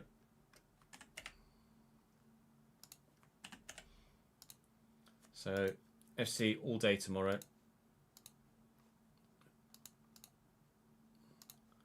Then Tuesday, well actually let me just, yeah no, go on then. Tuesday, F125 Career. Tuesday will be F1 all day. Wednesday off. Thursday we'll be back for F1 for 4 hours. I'll split it 3 and 3. F1 for 3 hours, and then FC, then F1 for 3 hours from 10ish on the Friday, and then I'll be live one of the weekend days, but I'm not sure which. Let me just double check my calendar at the moment. Not sure. Let's say we'll be live on the Saturday and I'll have the Sunday off. So we'll be live Saturday and I'll have the Sunday off. Actually, I'm going to say I'm going to work the Sunday, actually. We'll say we'll be live Sunday and I'll have Saturday off. So F1 Career there, and then it's going to be FC25 Career Mode on FC25 from 3 PM, then from 3 PM, then, and from 1 PM there. So we're live 5 times over the next week. Tomorrow, all FC. Tuesday, all F1. Off Wednesday. Thursday, F1 and FC. Friday, F1 and FC. And then Sunday, F1 and FC. That's the current schedule. If anything changes, we shall let you know as the week goes by. But enjoy the Canadian Grand Prix. And I will see you in FC again tomorrow, isn't it? FC all day tomorrow. Then it'll be Baku and Monza, yes. Or Monza, then Baku, the other way around. That's all from me for today, though, lads. Thank you very much for watching. Do make sure you enjoy the rest of your weekend, and I will see you tomorrow. Ali, thank you for the late 26th month, mate. Insane win in Spa. You're not wrong, sir. I shall see you for more tomorrow.